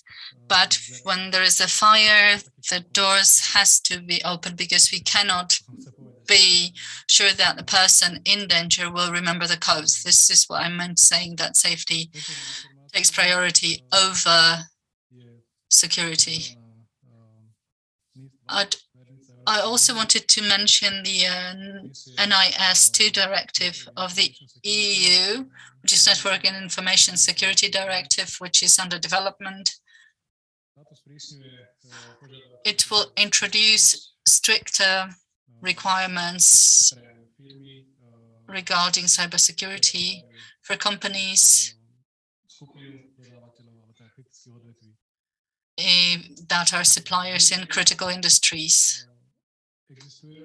NIS1 was introduced in 2018 and is applicable in all the EU. There are some requirements in cybersecurity, and there's a list of organizations that the directive is relevant for. NIS2 is more strict, the requirements are stricter, and the list of companies that have to abide by these requirements is much longer. Each company under this directive will have to introduce a cybersecurity plan, will have to have well-trained people, and will have to be able to demonstrate the level of cybersecurity on a hardware, process, and software level, regardless of national requirements. The directive should be implemented in the next year or two, and it will have to be implemented and harmonized with national laws and regulations. So now we have time for preparation. It's a transition period, and companies that will be affected by this new directive should really get ready for the new laws so that once they are in force, the level of cybersecurity of these companies is proper. Thank you for your attention. I'll be happy to answer any questions. Thank you.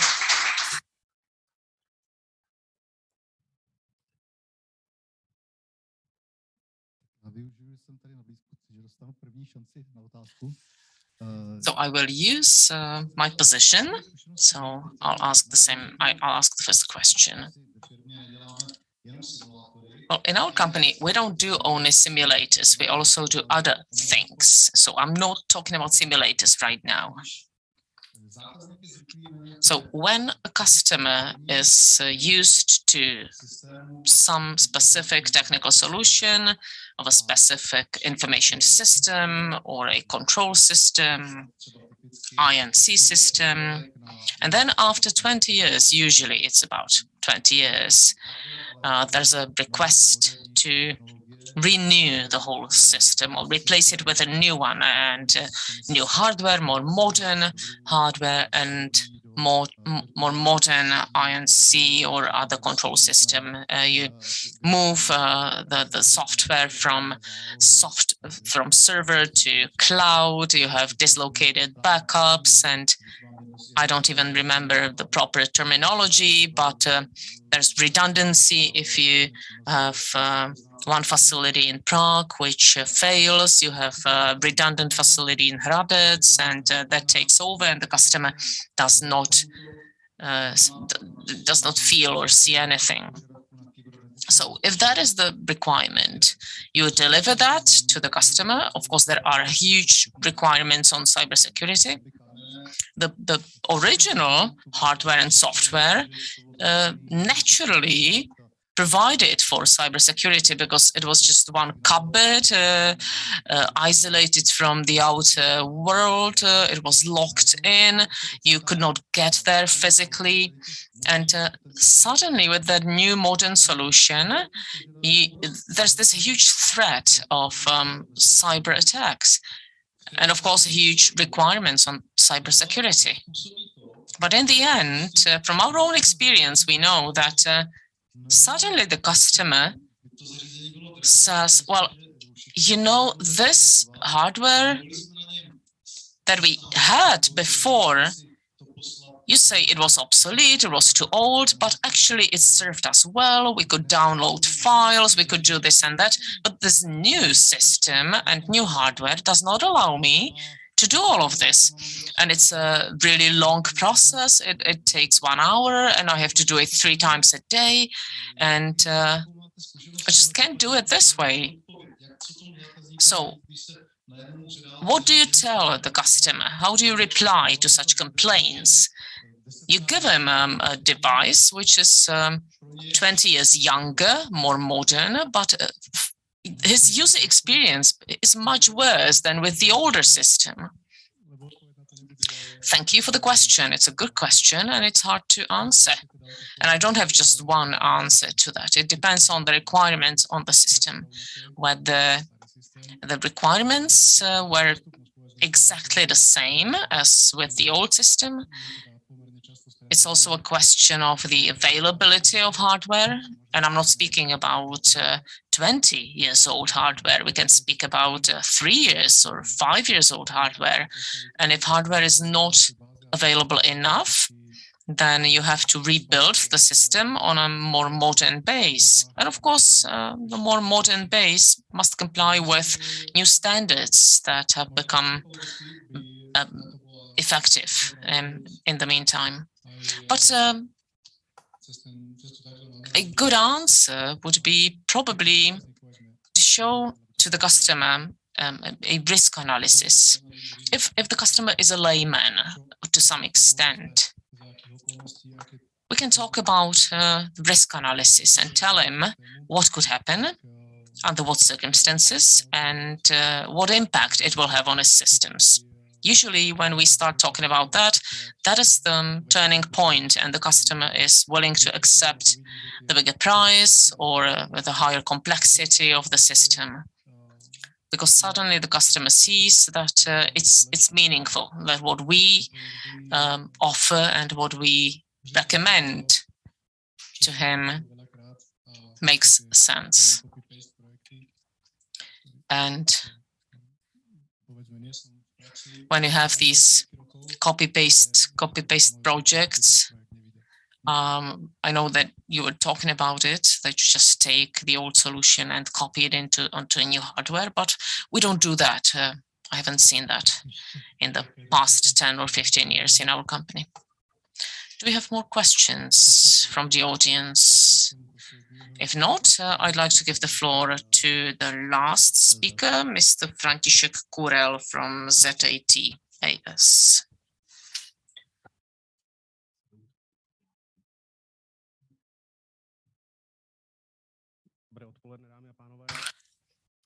Good afternoon, ladies and gentlemen.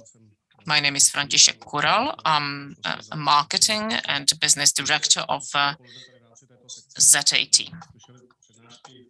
You also heard presentations of other companies during the afternoon, companies that use INC systems to operate their systems, but I'm going to present to you a company that designs, develops, commissions, and services INC systems.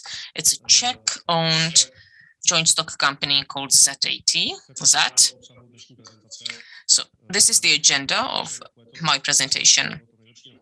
So I would like to stick to the golden rule that the best comes at the end. So I will give you first some basic information about our company, then I'll talk about our skills and expertise in nuclear energy. Then prolonging the life cycle and innovations in nuclear energy, and then I'll speak about investments into platforms and products. So the profile of our company. As I said, that is a Czech company owned by a Czech entity. We have 60 years experience in this field.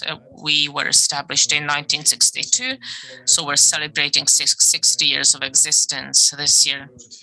And I will show you our expertise and references on the upcoming slides. We have 340 employees, and we have a backlog of 80 million euro in projects, in orders. I think it's a good volume of projects for such a small, relatively small company. We have our headquarters in Příbram and other branches in Pilsen, Benešov, and we also have our Slovak branch in Trnava and a certified office in or on the Cuba island in the city of Havana. So as for our history in the 60s, or when we were established in 62, we were active mainly in the uranium industry in Příbram. Then we were privatized in 1992. Then in 2003, we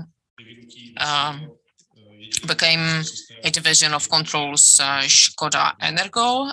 Then we developed a unified control system, INC system.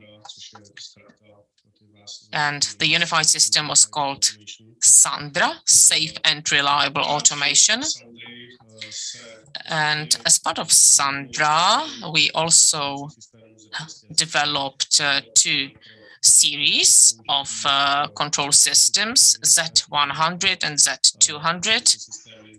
One of the series was used for non-safety systems in nuclear power plants, but Z100, that's an enclosed safety and safety-related systems product. In 2018 and onwards, we started focusing more on new platforms that are more related to transfer and processing of data, and also various software solutions above the hardware that we deliver. What is most significant for our company is that for at least 4 generations of INC systems, we've been active in this, starting with the original Diamo system to the current system Sandra. We have in Příbram our own manufacturing plant, so it's not just about outsourcing manufacturing and assembling it and rolling it out. We manufacture our own circuits and motherboards. We've heard a lot about cybersecurity. Of course, cybersecurity is also a big topic for us, and more we have to provide solutions for our customers. Simonet and Sandra and Sova, these are the basic platforms that we use to explain to our customers what we can offer. In Sandra, we are focusing on hardware. Simonet is mainly about data transfer, and Sova in the middle, that's a part of our portfolio of deliveries that deals with data processing and delivering a tailor-made software. It's related to an acquisition that we did. We bought a company, Definity, from the city of Benešov. Our scope is quite wide. Nuclear energy on the left, upper left, is only one part of our portfolio, even though it's the most important when it comes to volume of orders.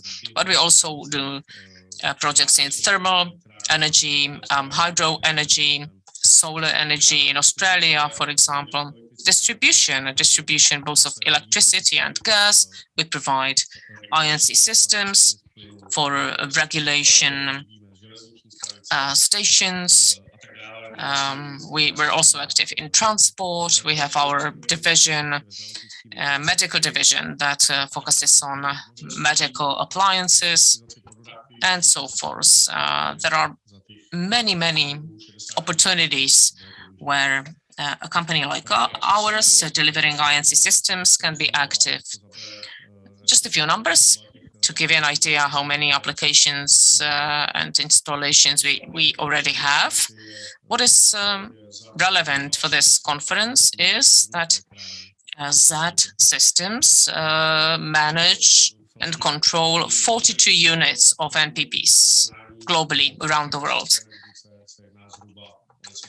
And in other parts of power generation, we have 265 units of fuel, of coal-powered water and solar plants that are using our INC system.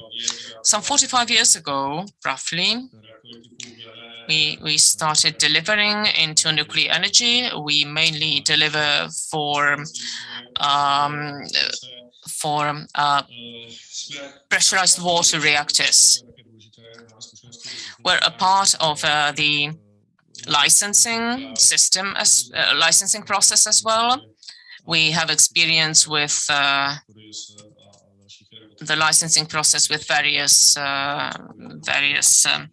authorities, and colleagues will confirm that the agency in Finland is the most demanding, and we went through the certification and audit successfully. As far as suppliers for MPPs are concerned, we were supplying for VVER 440 and 1000. 1000 went to Temelin for 2 units, plus 4 units in Ukraine. You can see the number of units for each location. We also work with French suppliers to supply for NPPs there according to external documentation.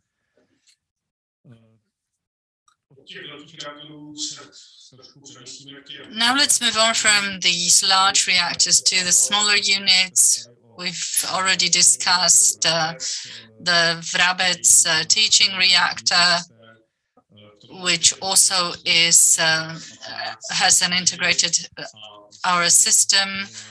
We have another one in Rzesz for the research, and we have also in Labjin one of our pieces there. It is very important to have proper INC system and a prolonged life cycle, which will include also innovations in the INC system. Such systems, even though they are state-of-the-art, cannot have an endless life cycle because we have our own R&D capacities. We can adapt to the ever-changing technologies in the market and provide not only new solutions, but also to maintain the old ones and to upgrade the old ones. Also, the old systems can be successfully migrated to new pieces of equipment during standard outages, and we are able to provide such migrations and move from one system to the other. And it involves both hardware and software, so we can do it simultaneously with our own systems and smoothly. As far as prolonging the life cycle for Temelin and prolonging this life cycle for the Temelin unit, we are developing now INC elements for diesel 1 to 8 assembly DGS. In 2006, we moved to AVRZ 110. The same we'll do for Unit 1 and 2 in Temelin. As far as non-unit equipment is concerned, we have equipment from 2012-2015. The migration has been put off for a long time now, but we will have to also migrate these elements. As far as Dukovany are concerned, we have supplied Dukovany during modernization with our equipment, roughly 2,000 boxes for units 2 to 4. The primary cycle was completed in 2016. We signed a contract saying that we have to provide maintenance and spare parts for the system on an ongoing basis. In 2021, in Unit 3, we delivered a migration from the Unit 2000 to Sandra Z100.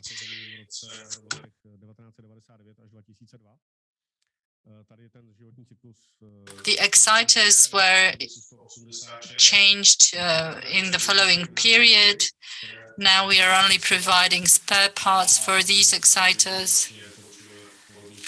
And definitely it's worth considering the similar mode of migration as we provided for Temelin, so do it on a parallel basis.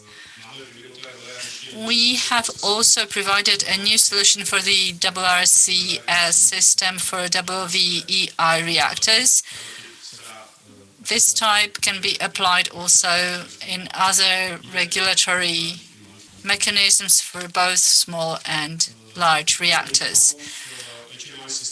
A complete novelty for our HMI systems is a Horus system that we developed with our Benešov branch.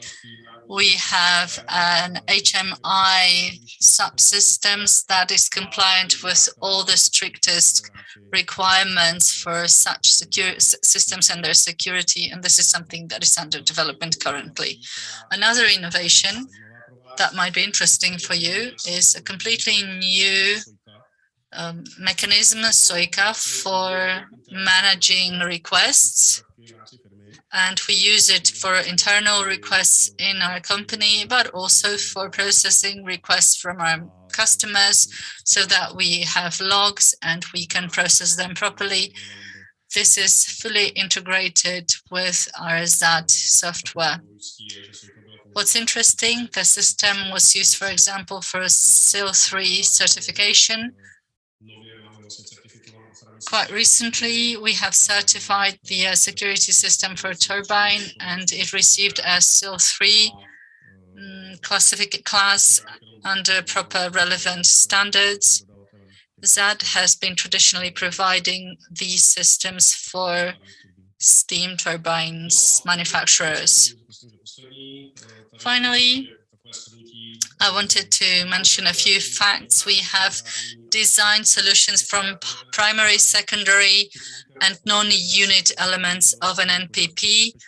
All our platforms are compliant with security and safety and cybersecurity requirements. We can operate in old and new green and sustainable NPPs with minimum CO2 emissions. It's not only natural. And this is necessary, a necessary precondition for us that proves that we'll be able also to operate in new units because we are able to comply with all requirements and we always stay up to date. Thank you very much for your attention.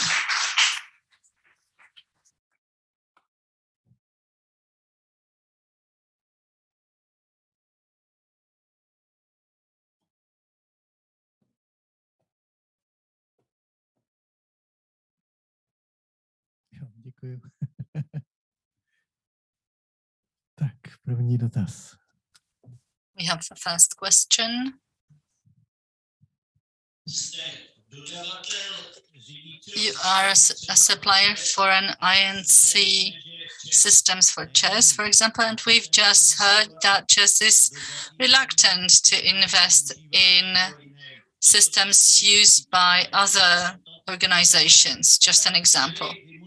So it means that the subsystems for regulating rods and for control rods and for exciters from another companies, do you use simulators, and are there any conceptual differences between your solutions and SC solutions. I think that Mr. Betts has already mentioned that when we deliver simulations, we can simulate whether the hardware part of the system works properly. That's the first thing that we test. We check whether connections are okay, whether all the systems are connected the way they were designed. These are standard processes. And in phase one, we check whether the system was manufactured according to the design. In the second stage, it's a validation stage when we test the system internally to see whether the requirements from the customer have been met. So it means that on one hand, we know how to test the hardware part, but on the other hand, we are able to test also algorithms, so the way the system should operate. We have a standard solutions that we confront with the requirements and the upgrades that we receive from the customer throughout the life of the project, because it's never the case that the requirements are set initially and they never change. It's a dynamic process. So we check both the hardware part and the algorithms, and this is what we test in our simulation environment. What happens then on site, on location is a different matter, but these are additional requirements that we have to meet. Let me add to that. The supplier of the INC system has an easier life because they have some preconditions and they have to meet the conditions therein. But the question remains whether the conditions and requirements are correct, whether the designer did not make any mistakes. This is why we have to have these simulations so that the whole assembly works properly. It's very important to design the INC system only if you are well familiar with the systems. If I only follow the conditions and requirements of the customer and do not reflect on them, it might lead to a disaster. So the experience is crucial, and the expertise and know-how are a way to double check whether the requirements of the customer are correct or not. The question was regarding the control system that applies to all the systems from Škoda JS. It's a large number of such systems using both prior drives and current drives, because these are always under development and under testing against the technological and mechanical parts. So just to add. Well, I probably don't have a question, but a comment on the last presentation. Well, understandably, you have a large number of NPP units that you delivered to.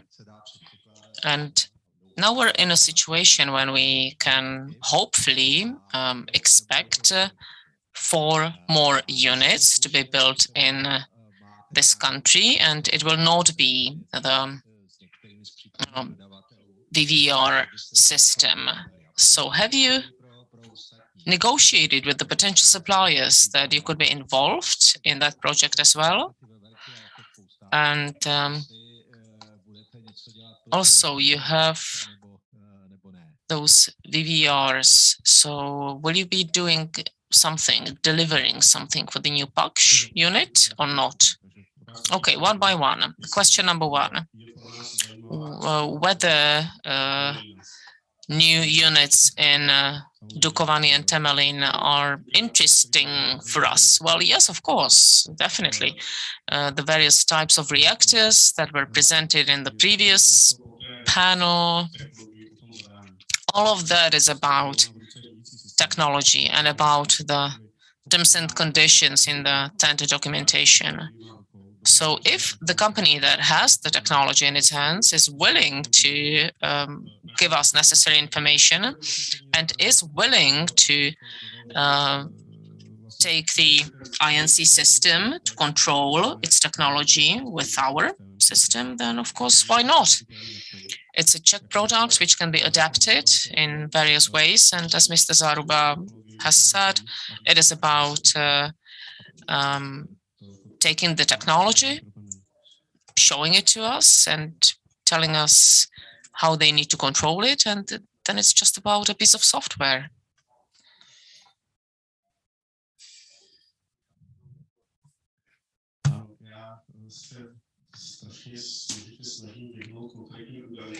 Well, I'm trying to avoid specific figures because, of course, we have the non-disclosure clauses signed.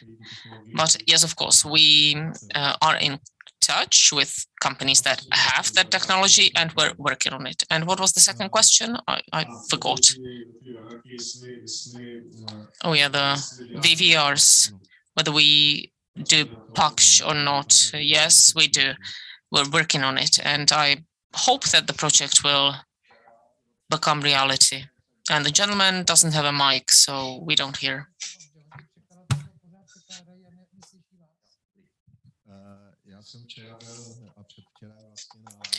Yesterday and the day before yesterday, I was at a conference on nuclear plants in Hungary, and there was this Hungarian minister, I forgot his name, and he was really critical when it comes to Green Deal and all that stuff. But well, they received a permit to build a new unit from their own nuclear safety authority, and they will go for it. And I think there's no other alternative in their case. And I think that Europe should find inspiration in Hungary in this respect. And well, I just hope that PAKSH will not end up just like Heineken, that it will not be cancelled because of political reasons.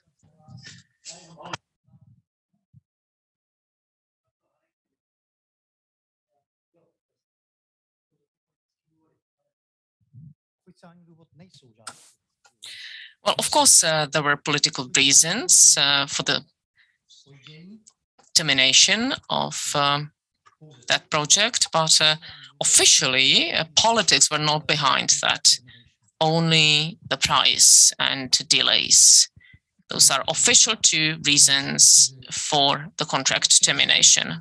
So that was a comment on the previous comment. I have a short comment. When we talked about PAKSH 5 and 6, the situation with INC is that there was a tender for INC systems 1 or 2 years ago, and the winner of that tender was from Atom and Siemens. So the cards have been laid on the table.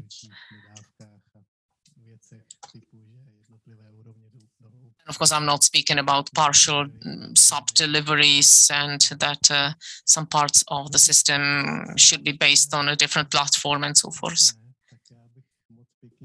Okay, so if we do not have any further questions, many thanks to all the speakers. And also many thanks to all of you that stayed with us this late. And hope to see you either in the evening or next time. Thank you. Thanks to the speakers. Thanks to the head of the section. And I'll see you in the evening in Pilsen Prazdroj with a glass of Pilsen Prazdroj. And we'll continue tomorrow morning. Have a nice evening.